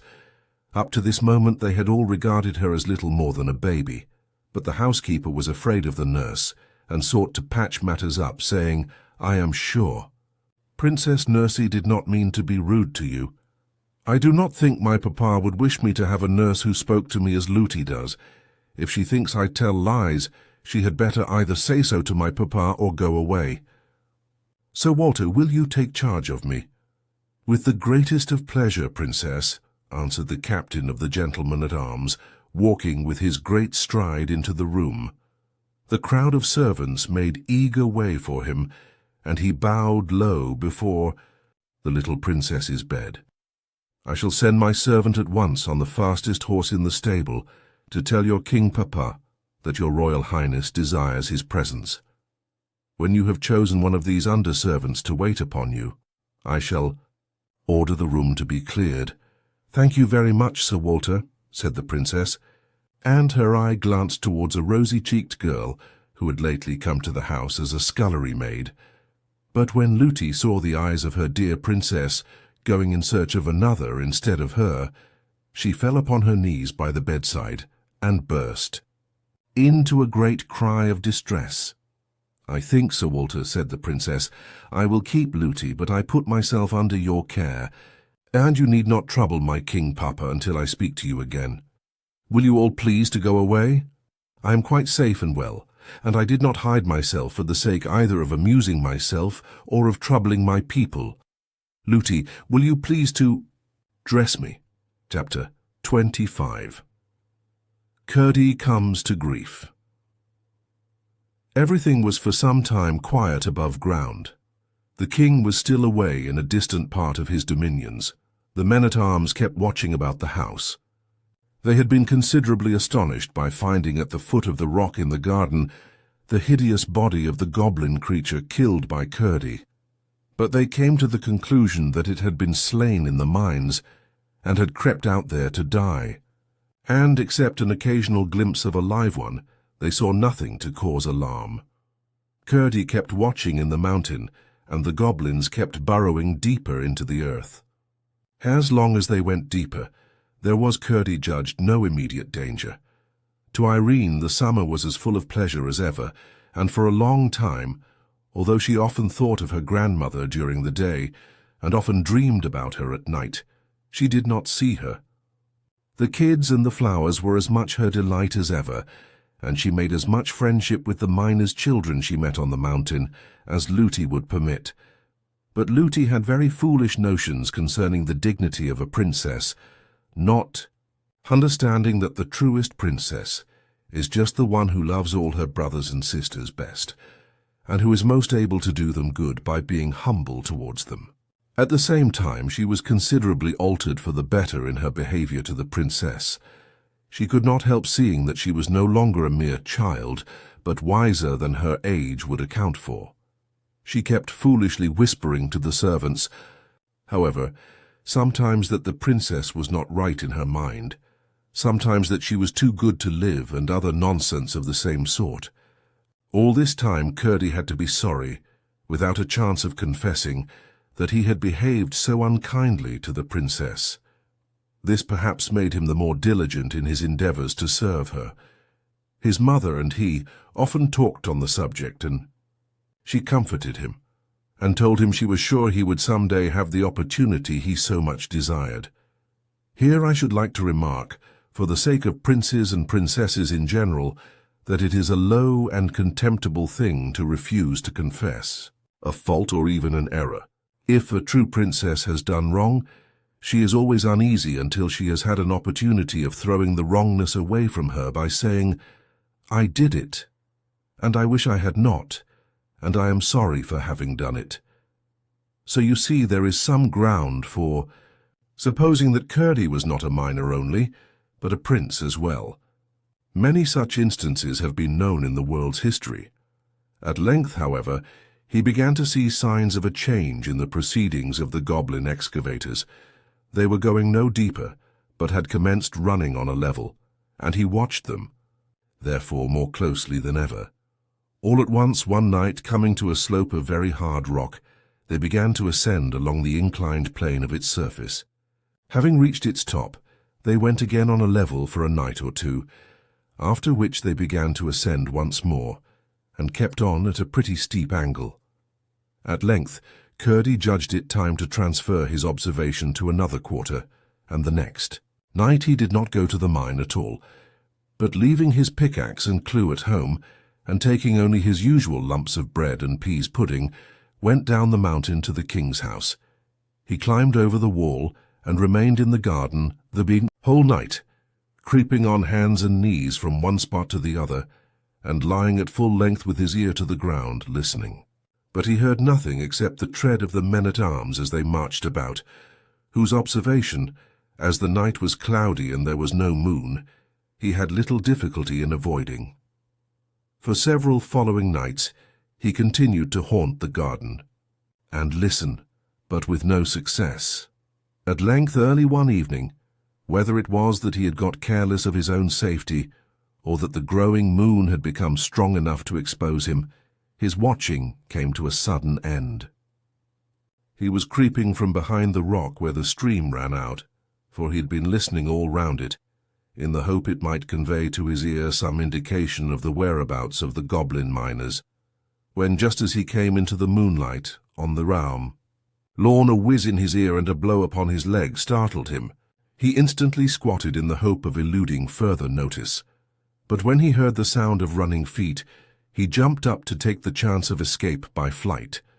He fell, however, with a keen shoot of pain, for the bolt of a crossbow had wounded. His leg, and the blood was now streaming from it. He was instantly laid hold of by 2 or 3 of the men-at-arms. It was useless to struggle, and he submitted in silence. "It's a boy!" cried several of them together in a tone of amazement. "I thought it was one of those demons. What are you about here?" "Going to have a little rough usage, apparently," said Curdie, laughing, as the men shook him. "Impertinence will do you." "No good. You have no business here in the king's grounds, and if you don't give a true account of yourself, you shall fare as a thief." "Why, what else could he be?" said one. "He might have been after a lost kid, you know," suggested another. "I see no good in trying to excuse him. He has no business here anyhow." "Let me go away then, if you please," said Curdie. "But we don't please, not except you give a good account of yourself." "I don't feel quite sure whether I can trust you," said Curdie. "We are the king's own men-at-arms," said the captain courteously, for he was taken with Curdie's appearance and courage. "Well, I will tell you all about it, if you will promise to listen to me and not do anything rash." "I call that cool," said one of the party, laughing. "He will tell us what mischief he was about if we promise to do as pleases him." "I was about no mischief," said Curdie, but ere he could say more he turned faint and fell senseless on the grass. Then first they discovered that the bolt they had shot, taking him for one of the goblin creatures, had wounded him. They carried him into the house and laid him down in the hall. The report spread that they had caught a robber, and the servants crowded in to see the villain. Amongst the rest came the nurse. The moment she saw him, she exclaimed with indignation, "I declare it's the same young rascal of a miner that was rude to me and the princess on the mountain. He actually wanted to kiss the princess. I took good care of that, the wretch. And he was prowling about, was he? Just like his impudence." The princess being fast asleep, she could misrepresent at her pleasure. When he heard this, the captain, although he had considerable doubt of its truth, resolved to keep Curdie a prisoner until they could search into the affair. So, after they had brought him round a little and attended to his wound, which was rather a bad one, they laid him, still exhausted from the loss of blood, upon a mattress in a disused room, one of those already so often mentioned, and locked the door and left him. He passed a troubled night, and in the morning they found him talking wildly. In the evening he came to himself, but felt very weak, and his leg was exceedingly painful. Wondering where he was, and seeing one of the men-at-arms in the room, he began to question him, and soon recalled the events of the preceding night. As he was himself unable to watch any more, he told the soldier all he knew about the goblins, and begged him to tell his companions, and stir them up to watch with tenfold vigilance. But whether it was that he did not talk quite coherently, or that the whole thing appeared incredible, certainly the man concluded that Curdie was only raving still, and tried to coax him into holding his tongue. This, of course, annoyed Curdie dreadfully, who now felt in his turn what it was not to be believed, and the consequence was that his fever returned, and by the time when, at his persistent entreaties, the captain was called, there could be no doubt that he was raving. They did for him what they could, and promised everything he wanted, but with no intention of fulfillment. At last he went to sleep, and when at length his sleep grew profound and peaceful, they left him, locked the door, again and withdrew, intending to revisit him early in the morning. Chapter 26. The Goblin-Miners. That same night several of the servants were having a chat together before going to bed. "What can that noise be?" said one of the housemaids, who had been listening for a moment or two. "I've heard it the last 2 nights," said the cook. "If there were any about the place, I should have taken it for rats, but my Tom keeps them far enough." "I've heard, though," said the scullery maid, "that rats move about in great companies sometimes. There may be an army of them invading us." "I've heard the noises yesterday and today, too." "It'll be grand fun, then, for my Tom and Mrs. Housekeepers, Bob," said the cook. "They'll be friends for once in their lives and fight on the same side. I'll engage Tom and Bob together. We'll put to flight any number of rats." "It seems to me," said the nurse, "that the noises are much too loud for that. I have heard them all day, and my princess has asked me several times what they could be. Sometimes they sound like distant thunder, and sometimes like the noises you hear in the mountain from those horrid miners underneath." "I shouldn't wonder," said the cook, "if it was the miners after all. They may have come on some hole in the mountain, through which the noises reach to us. They are always boring and blasting and breaking, you know." As he spoke, there came a great rolling rumble beneath them, and the house quivered. They all started up in a fright, and rushing to the hall found the gentlemen-at-arms in consternation also. They had sent to wake their captain, who said from their description that it must have been an earthquake, an occurrence which, although very rare in that country, had taken place almost within the century, and then went to bed again, strange to say, and fell fast asleep without once thinking of Curdie or associating the noises they had heard with what he had told them. He had not believed Curdie. If he had, he would at once have thought of what he had said and would have taken precautions. As they heard nothing more, they concluded that Sir Walter was right, and that the danger was over for perhaps another 100 years. The fact, as discovered afterwards, was that the goblins had, in working up a second sloping face of stone, arrived at a huge block which lay under the cellars of the house, within the line of the foundations. It was so round that when they succeeded, after hard work, in dislodging it without blasting, it rolled thundering down the slope with a bounding, jarring roll which shook the foundations of the house. The goblins were themselves dismayed at the noise, for they knew by careful spying and measuring that they must now be very near, if not under the king's house, and they feared giving an alarm. They, therefore, remained quiet for a while, and when they began to work again, they no doubt thought themselves very fortunate in coming upon a vein of sand which filled a winding fissure in the rock on which the house was built. By scooping this away, they came out in the king's wine cellar. No sooner did they find where they were than they scurried back again like rats into their holes, and running at full speed to the Goblin Palace, announced their success to the king and queen with shouts of triumph. In a moment, the Goblin royal family and the whole Goblin people were on their way in hot haste to the king's house. each eager to have a share in the glory of carrying off that same night the Princess Irene. The queen went stumping along in one shoe of stone and one of skin. This could not have been pleasant, and my readers may wonder that, with such skillful workmen about her, she had not yet replaced the shoe carried off by Curdie. As the king, however, had more than one ground of objection to her stone shoes, he no doubt took advantage of the discovery of her toes and threatened to expose her. Deformity if she had another made. I presume he insisted on her being content with skin shoes and allowed her to wear the remaining granite one on the present occasion only because she was going out to war. They soon arrived in the king's wine cellar, and regardless of its huge vessels of which they did not know the use, proceeded at once, but as quietly as they could, to force the door that led upwards.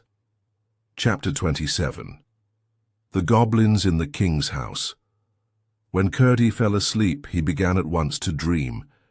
He thought he was ascending the mountainside from the mouth of the mine, whistling and singing ring, dod, bang, when he came upon a woman and child who had lost their way, and from that point he went on dreaming everything that had happened to him since he thus met the princess and Lootie.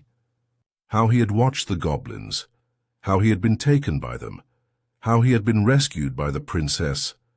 Everything indeed until he was wounded, captured and imprisoned by the men-at-arms. And now he thought he was lying wide awake where they had laid him when suddenly he heard a great thundering sound. "The Cobs are coming," he said. "They didn't believe a word I told them.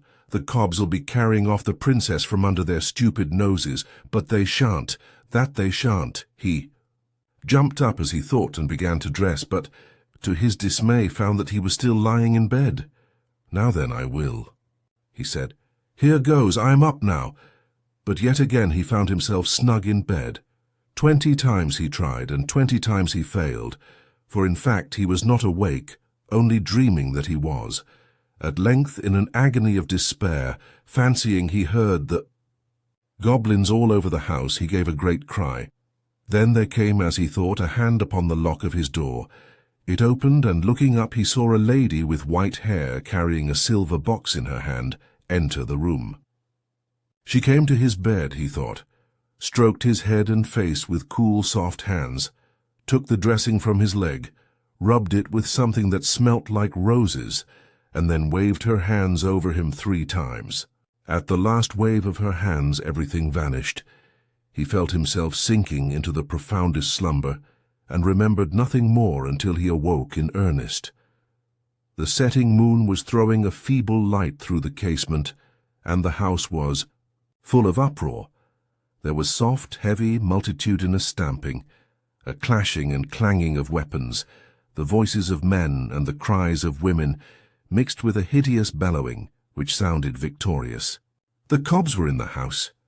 He sprang from his bed, hurried on some of his clothes, not forgetting his shoes, which were armed with nails, then, spying an old hunting knife, or short sword, hanging on the wall, he caught it and rushed down the stairs, guided by the sounds of strife, which grew louder and louder. When he reached the ground floor, he found the whole place swarming. All the goblins of the mountain seemed gathered there. He rushed amongst them, shouting, 1, 2, hit, and show 3, 4, blast and bore.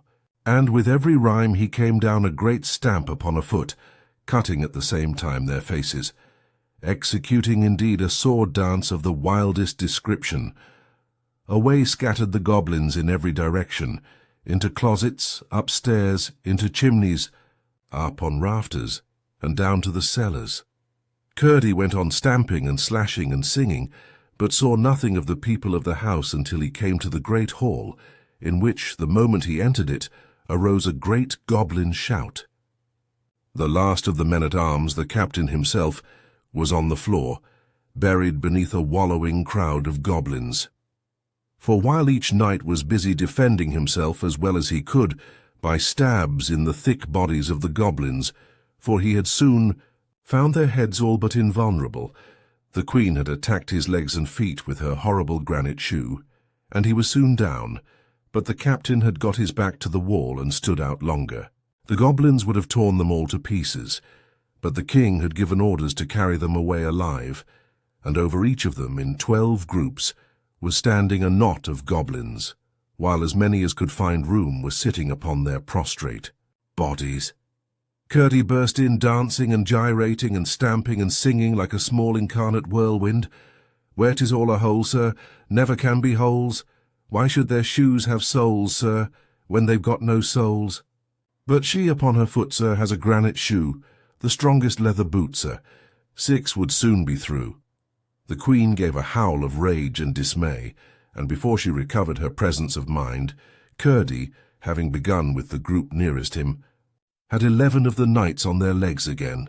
"Stamp on their feet," he cried as each man rose, and in a few minutes the hall was nearly empty, the goblins running from it as fast as they could, howling and shrieking and limping, and cowering every now and then as they ran to cuddle their wounded feet in their hard hands, or to protect them from the frightful stamp of the armed men.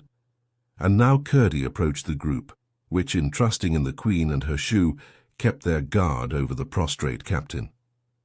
The king sat on the captain's head, but the queen stood in front like an infuriated cat, with her perpendicular eyes gleaming green, and her hair standing half up from her horrid head. Her heart was quaking, however, and she kept moving about her skin-shod foot with nervous apprehension. When Curdie was within a few paces, she rushed at him, made one tremendous stamp at his opposing foot, which happily he withdrew in time, and caught him round the waist, to dash him on the marble floor. But just as she caught him, he came down, with all the weight of his iron-shod shoe upon her skin-shod foot, and with a hideous howl she dropped him, squatted on the floor, and took her foot in both her hands. Meanwhile the rest rushed on the king and the bodyguard, sent them flying, and lifted the prostrate captain, who was all but pressed to death. It was some moments before he recovered breath and consciousness. "Where's the princess?" cried Curdie, again and again. No one knew, and off they all rushed in search of her. Through every room in the house they went, but nowhere was she to be found. Neither was one of the servants to be seen. But Curdie, who had kept to the lower part of the house, which was now quiet enough, began to hear a confused sound as of a distant hubbub, and set out to find where it came from. The noise grew as his sharp ears guided him to a stair, and so to the wine cellar. It was full of goblins, whom the butler was supplying with wine as fast as he could draw it. While the queen and her party had encountered the men-at-arms, Harelip, with another company, had gone off to search the house. They captured everyone they met, and when they could find no more, they hurried away to carry them safe to the caverns below.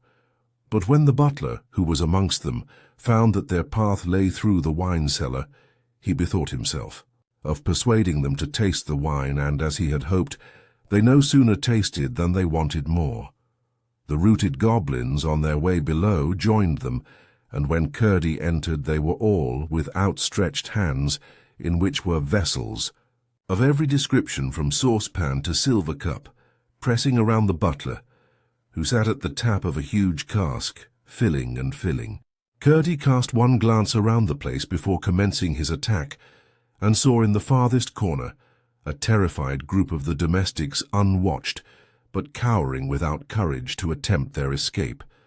Amongst them was the terror-stricken face of Looty, but nowhere could he see the princess. Seized with the horrible conviction that Harelip had already carried her off, he rushed amongst them, unable for wrath to sing any more, but stamping and cutting with greater fury than ever. "Stamp on their feet! Stamp on their feet!" he shouted, and in a moment the goblins were disappearing through the hole in the floor like rats and mice. They could not vanish so fast, however, but that many more goblin feet had to go limping back over the underground ways of the mountain that morning. Presently, however, they were reinforced from above by the king and his party, with the redoubtable queen at their head. Finding Curdie again busy amongst her unfortunate subjects, she rushed at him once more, with the rage of despair, and this time gave him a bad bruise on the foot. Then a regular stamping fight got up between them, Curdie with the point of his hunting knife, keeping her from clasping her mighty arms about him as he watched his opportunity of getting once more a good stamp at her skin-shod foot. But the queen was more wary as well as more agile than hitherto. The rest, meantime, finding their adversary thus matched for the moment, paused in their headlong hurry and turned to the shivering group of women in the corner. As if determined to emulate his father and have a son-woman of some sort to share. His future throne Harelip rushed at them, caught up Lootie and sped with her to the hole. She gave a great shriek, and Curdie heard her and saw the plight she was in. Gathering all his strength, he gave the queen a sudden cut across the face with his weapon, came down as she started back, with all his weight on the proper foot, and sprung to Lootie's rescue. The prince had 2 defenseless feet, and on both of them Curdie stamped just as he reached the hole. He dropped his burden and rolled shrieking into the earth. Curdie made one stab at him as he disappeared, caught hold of the senseless Lootie, and having dragged her back to the corner, there mounted guard over her, preparing once more to encounter the queen, her face streaming with blood and her eyes flashing green lightning through it. She came on with her mouth open and her teeth grinning like a tiger's, followed by the king and her bodyguard of the thickest goblins. But the same moment in rushed the captain and his men, and ran at them stamping furiously. They dared not encounter such an onset. Away they scurried, the queen foremost. Of course, the right thing would have been to take the king and queen prisoners, and hold them hostages for the princess, but they were so anxious to find her that no one thought of detaining them until it was too late. Having thus rescued the servants, they set about searching the house once more. None of them could give the least information concerning the princess. Lootie was almost silly with terror, and although scarcely able to walk, would not leave Curdie's side for a single moment. Again he allowed the others to search the rest of the house, where except a dismayed goblin lurking here and there, they found no one, while he requested Lootie to take him to the princess's room. She was as submissive and obedient as if he had been the king. He found the bedclothes tossed about, and most of them on the floor, while the princess's garments were scattered all over the room, which was in the greatest confusion. It was only too evident that the goblins had been there, and Curdie had no longer any doubt that she had been carried off at the very first of the inroad. With a pang of despair, he saw how wrong they had been in not securing the king and queen and prince, but he determined to find and rescue the princess as she had found and rescued him, or meet the worst fate to which the goblins could doom him. Chapter 28. Curdie's Guide. Just as the consolation of this resolve dawned upon his mind, and he was turning away for the cellar to follow the goblins into their hole, something touched his hand. It was the slightest touch, and when he looked he could see nothing.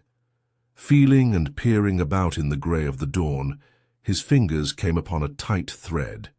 He looked again, and narrowly, but still could see nothing. It flashed upon him that this must be the princess's thread. Without saying a word, for he knew no one would believe him any more than he had believed the princess, he followed the thread with his finger, contrived to give Lootie the slip, and was soon out of the house and on the mountainside, surprised that if the thread were indeed the grandmother's messenger, it should have led the princess, as he supposed it must, into the mountain, where she would be certain to meet the goblins rushing back enraged from their defeat. But he hurried on, in the hope of overtaking her first. When he arrived, however, at the place where the path turned off for the mine, he found that the thread did not turn with it, but went straight up the mountain. Could it be that the thread was leading him home to his mother's cottage? Could the princess be there? He bounded up the mountain like one of its own goats, and before the sun was up the thread had brought him indeed to his mother's door. There it vanished from his fingers, and he could not find it, search as he might. The door was on the latch, and he entered. There sat his mother by the fire, and in her arms lay the princess fast asleep. "Hush, Curdie," said his mother. "Do not wake her, I'm so glad you're come. I thought the Cobs must have got you again." With a heart full of delight, Curdie sat down at a corner of the hearth on a stool opposite his mother's chair and gazed at the princess, who slept as peacefully as if she had been in her own bed. All at once she opened her eyes and fixed them on him. "Oh, Curdie, you're come," she said quietly. "I thought you would." Curdie rose and stood before her with downcast eyes.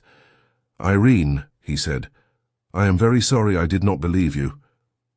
"Oh, never." "Mind, Curdie," answered the princess. "You couldn't, you know. You do believe me now, don't you?" "I can't help it now. I ought to have helped it before." "Why can't you help it now?" "Because just as I was going into the mountain to look for you, I got hold of your thread and it brought me here." "Then you've come from my house, have you?" "Yes, I have." "I didn't know you were there." "I've been there 2 or 3 days, I believe. And I never knew it.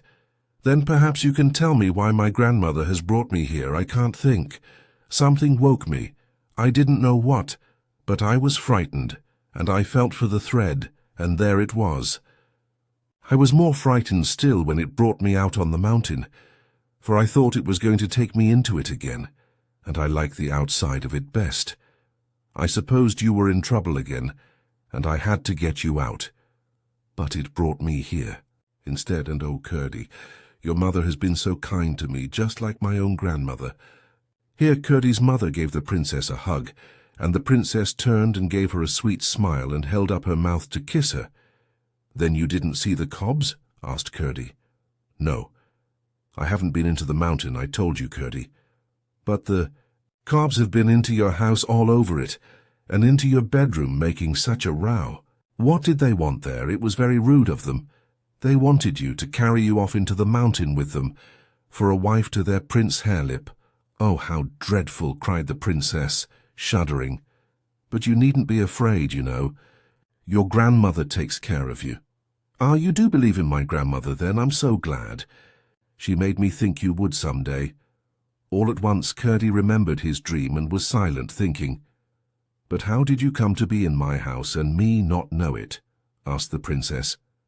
Then Curdie had to explain everything, how he had watched, for her sake, how he had been wounded and shut up by the soldiers, how he heard the noises and could not rise, and how the beautiful old lady had come to him, and all that followed. Poor Curdie. "To lie there hurt and ill, and me never to know it," exclaimed the princess, stroking his rough hand. "I would have come and nursed you if they had told me." "I didn't see you were lame," said his mother. "Am I, mother?" "Oh, yes. I suppose I ought to be. I declare I've never thought of it since I got up to go down amongst the Cobs." "Let me see the wound," said his mother. He pulled down his stocking, when behold, except a great scar, his leg was perfectly sound. Curdie and his mother gazed in each other's eyes, full of wonder, but Irene called out, "I thought so, Curdie.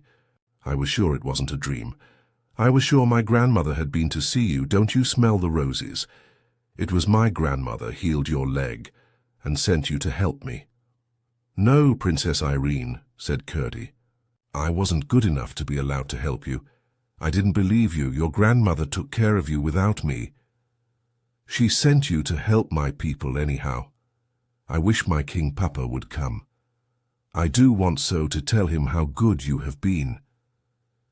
"But," said the mother, "we are forgetting how frightened your people must be.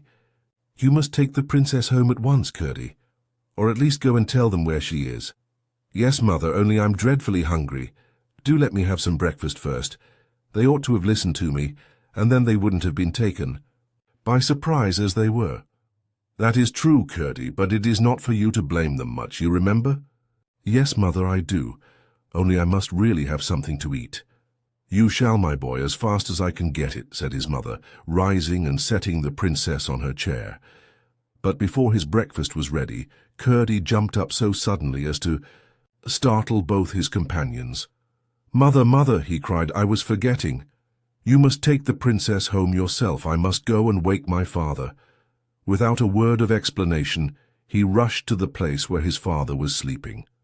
Having thoroughly roused him with what he told him, he darted out of the cottage. Chapter 29. The Masonwork. He had all at once remembered the resolution of the goblins to carry out their second plan upon the failure of the first. No doubt they were already busy, and the mine was therefore in the greatest danger of being flooded and rendered useless, not to speak of the lives of the miners. When he reached the mouth of the mine, after rousing all the miners within reach, he found his father and a good many more just entering. They all hurried to the gang by which he had found a way into the goblin country. There the foresight of Peter had already collected a great many blocks of stone with cement ready for building up the weak place, well enough known to the goblins. Although there was not room for more than 2 to be actually building at once, they managed, by setting all the rest to work in preparing the cement and passing the stones, to finish in the course of the day a huge buttress filling the whole gang and supported everywhere by the live rock. Before the hour when they usually dropped work, they were satisfied the mine was secure. They had heard goblin hammers and pickaxes busy all the time, and at length fancied they heard sounds of water they had never heard before. But that was otherwise, accounted for when they left the mine, for they stepped out into a tremendous storm which was raging all over the mountain. The thunder was bellowing, and the lightning lancing out of a huge black cloud which lay above it and hung down its edges of thick mist over its sides. The lightning was breaking out of the mountain too, and flashing up into the cloud. From the state of the brooks, now swollen into raging torrents, it was evident that the storm had been storming all day. The wind was blowing as if it would blow him off the mountain, but, anxious about his mother and the princess, Curdie darted up, through the thick of the tempest. Even if they had not set out before the storm came on, he did not judge them safe, for in such a storm even their poor little house was in danger. Indeed, he soon found that but for a huge rock against which it was built, and which protected it, both from the blasts and the waters, it must have been swept if it was not blown away. For the 2 torrents into which this rock parted the rush of water behind it, united again in front of the cottage, 2 roaring and dangerous streams, which his mother and the princess could not possibly have passed. It was with great difficulty that he forced his way through one of them and up to the door. The moment his hand fell on the latch, through all the uproar of winds and waters came the joyous cry of the princess. "There's Curdie! Curdie! Curdie!" She was sitting wrapped in blankets on the bed, his mother trying for the 100th time to light the fire, which had been drowned by the rain that came down the chimney. The clay floor was one mass of mud, and the whole place looked wretched. But the faces of the mother and the princess shone as if their troubles only made them the merrier. Curdie burst out laughing at the sight of them. "I never had such fun," said the princess, her eyes twinkling and her pretty teeth shining. "How nice it must be to live in a cottage on the mountain." "That all depends on what kind your inside house is," said the mother. "I know what you mean," said Irene. "That's the kind of thing my grandmother says." By the time Peter returned, the storm was nearly over, but the streams were so fierce and so swollen that it was not only out of the question for the princess to go down the mountain, but most dangerous for Peter, even or Curdie, to make the attempt in the gathering darkness. "They will be dreadfully frightened about you," said Peter to the princess, "but we cannot help it. We must wait till the morning." With Curdie's help, the fire was lighted at last, and the mother set about making their supper, and after supper they all told the princess stories till she grew sleepy. Then Curdie's mother laid her in Curdie's bed, which was in a tiny little garret room. As soon as she was in bed, through a little window low down in the roof, she caught sight of her grandmother's lamp shining far away beneath, and she gazed at the beautiful silvery globe until she fell asleep. Chapter 30. The King and the Kestuti. The next morning the sun rose so bright that Irene said the rain had washed his face and let the light out clean. The torrents were still roaring down the side of the mountain, but they were so much smaller as not to be dangerous in the daylight. After an early breakfast, Peter went to his work, and Curdie and his mother set out to take the princess home. They had difficulty in getting her dry across the streams, and Curdie had again and again to carry her, but at last they got safe on the broader part of the road and walked gently down towards the king's house. And what should they see as they turned the last corner but the last of the king's troop riding through the gate? "Oh, Curdie," cried Irene, clapping her hands right joyfully, "my king papa is come." The moment Curdie heard that, he caught her up in his arms and set off at full speed, crying, "Come on, mother dear. The king may break his heart before he knows that she is safe." Irene clung round his neck, and he ran with her like a deer. When he entered the gate into the court, there sat the king on his horse, with all the people of the house about him, weeping and hanging their heads. The king was not weeping, but his face was white as a dead man's, and he looked as if the life had gone out of him. The men-at-arms he had brought with him sat with horror-stricken faces, but eyes flashing with rage, waiting only for the word of the king to do something. They did not know what, and nobody knew what. The day before, the men-at-arms belonging to the house, as soon as they were satisfied, the princess had been carried away, rushed after the goblins into the hole, but found that they had already so skillfully blockaded the narrowest part, not many feet below the cellar, that without miners and their tools they could do nothing. Not one of them knew where the mouth of the mine lay, and some of those who had set out to find it had been overtaken by the storm and had not even yet returned. Poor Sir Walter was especially filled with shame, and almost hoped the king would order his head to be cut off, for to think of that sweet little face down amongst the goblins was unendurable. When Curdie ran in at the gate with the princess in his arms, they were all so absorbed in their own misery and awed by the king's presence and grief that no one observed his arrival. He went straight up to the king where he sat on his horse. "Papa, papa," the princess cried, stretching out her arms to him. "Here I am." The king started. The colour rushed to his face. He gave an inarticulate cry. Curdie held up the princess, and the king bent down and took her from his arms. As he clasped her to his bosom, the big tears went dropping down his cheeks and his beard. And such a shout arose from all the bystanders that the startled horses pranced and capered, and the armour rang and clattered, and the rocks of the mountain echoed back the noises. The princess greeted them all as she nestled in her father's bosom, and the king did not set her down until she had told them all the story. But she had more to tell about Curdie than about herself, and what she did tell about herself none of them could understand, except the king and Curdie, who stood by the king's knee stroking the neck of the great white horse. And still as she told what Curdie had done, Sir Walter and others added to what she told, even Lootie joining in the praises of his courage and energy.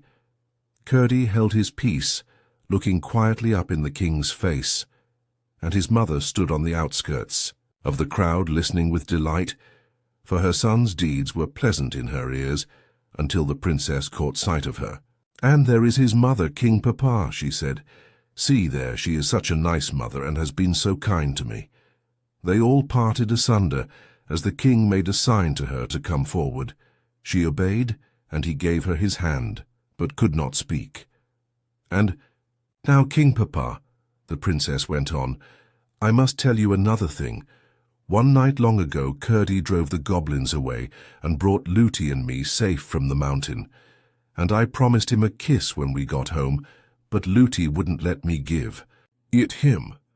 I don't want you to scold Lootie, but I want you to tell her that a princess must do as she promises." "Indeed she must, my child, except it be wrong," said the king. "There, give Curdie a kiss." And as he spoke, he held her towards him.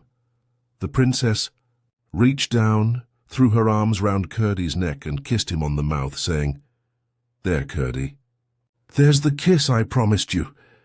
Then they all went into the house, and the cook rushed to the kitchen and the servants to their work. Lootie dressed Irene in her shiningest clothes, and the king put off his armor, and put on purple and gold.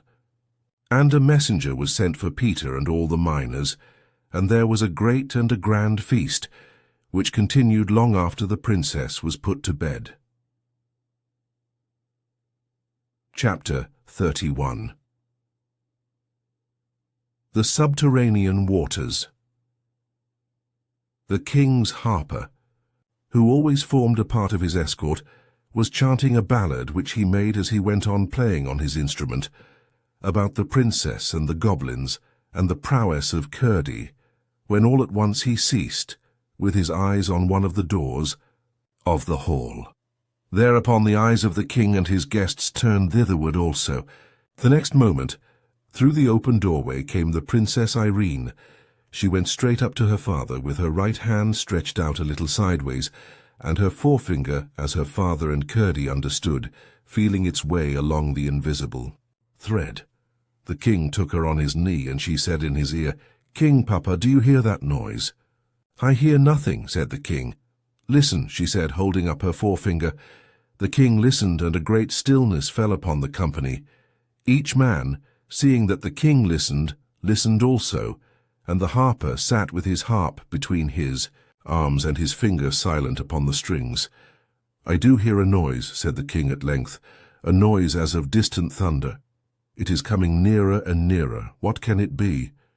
They all heard it now, and each seemed ready to start to his feet as he listened, yet all sat perfectly still. The noise came rapidly nearer. "What can it be?" said the king again. "I think it must be another storm coming over the mountain," said Sir Walter.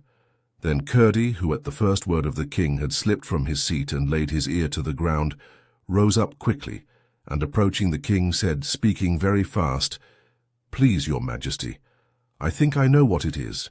I have no time to explain, for that might make it too late for some of us. Will your majesty give orders that everybody leave the house as quickly as possible and get up the mountain?" The king, who was the wisest man in the kingdom, knew well there was a time when things must be done and questions left till afterwards.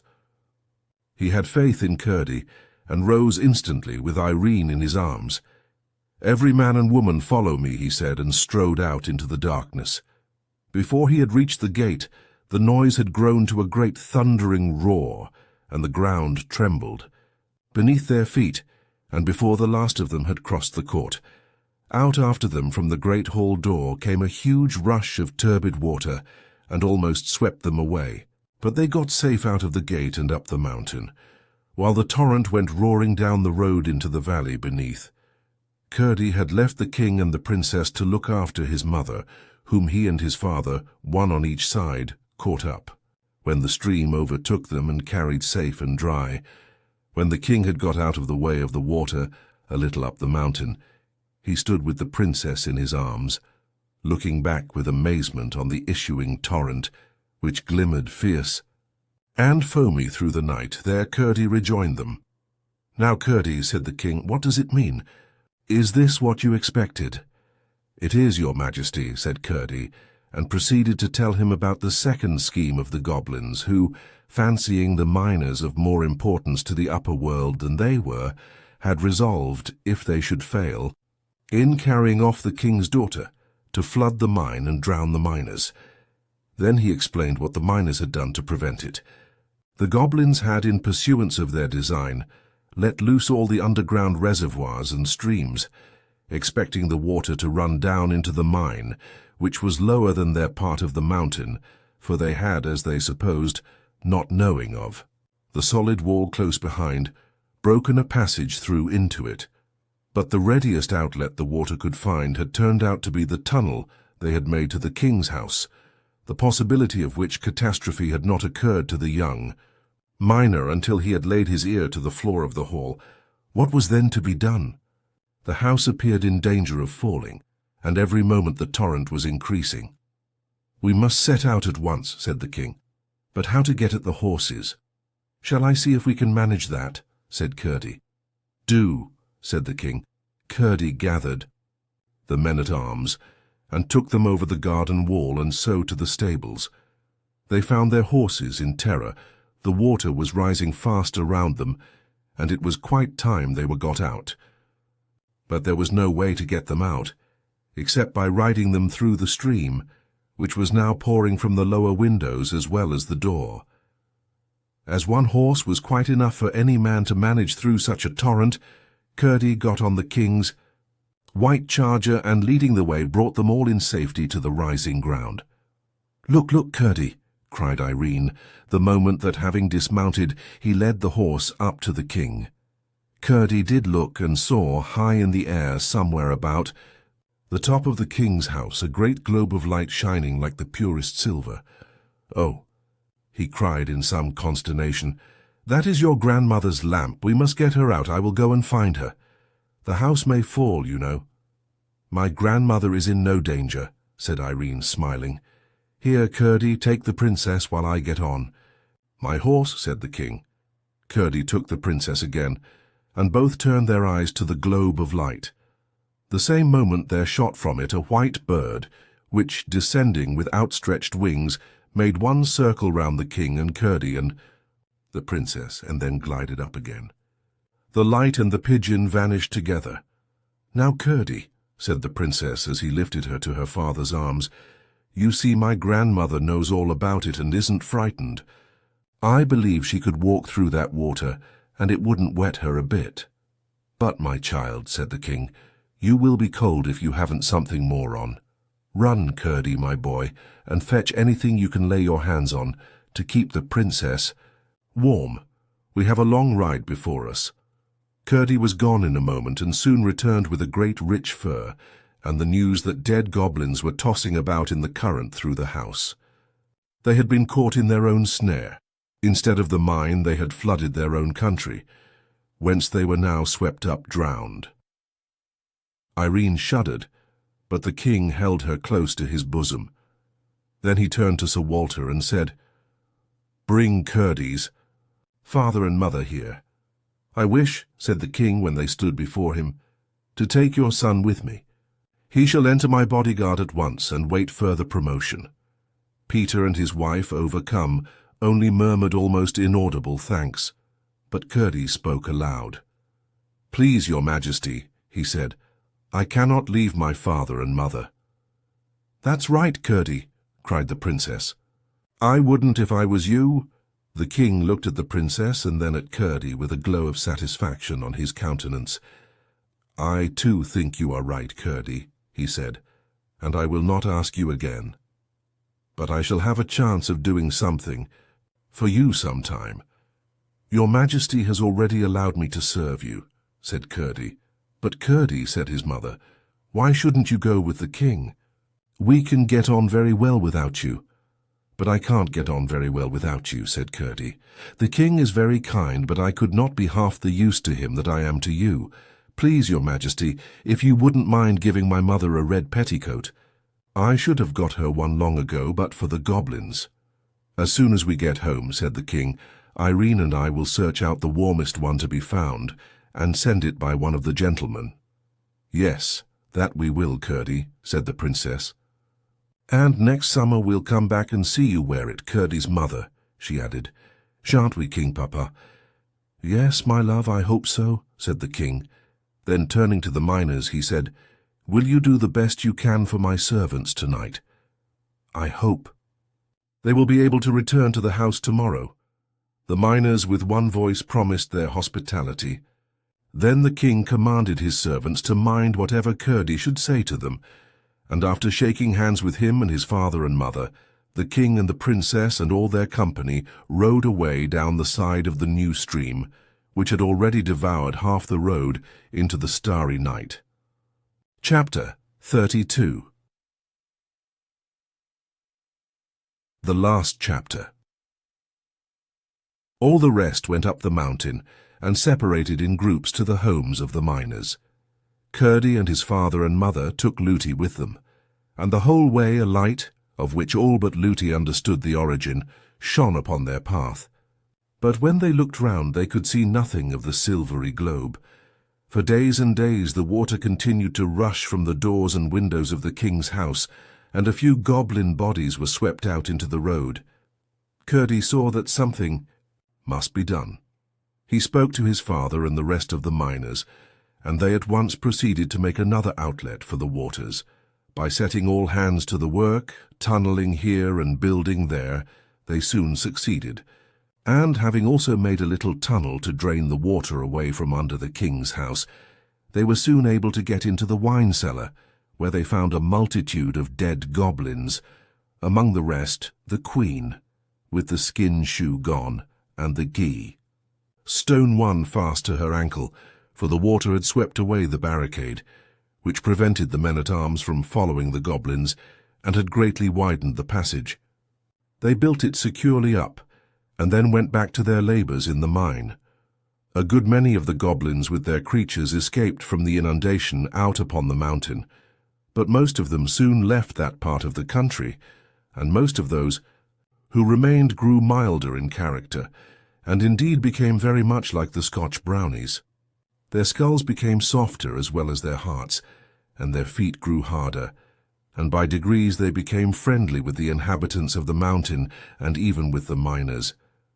But the latter were merciless to any of the Cobs creatures that came in their way until at length they all but disappeared.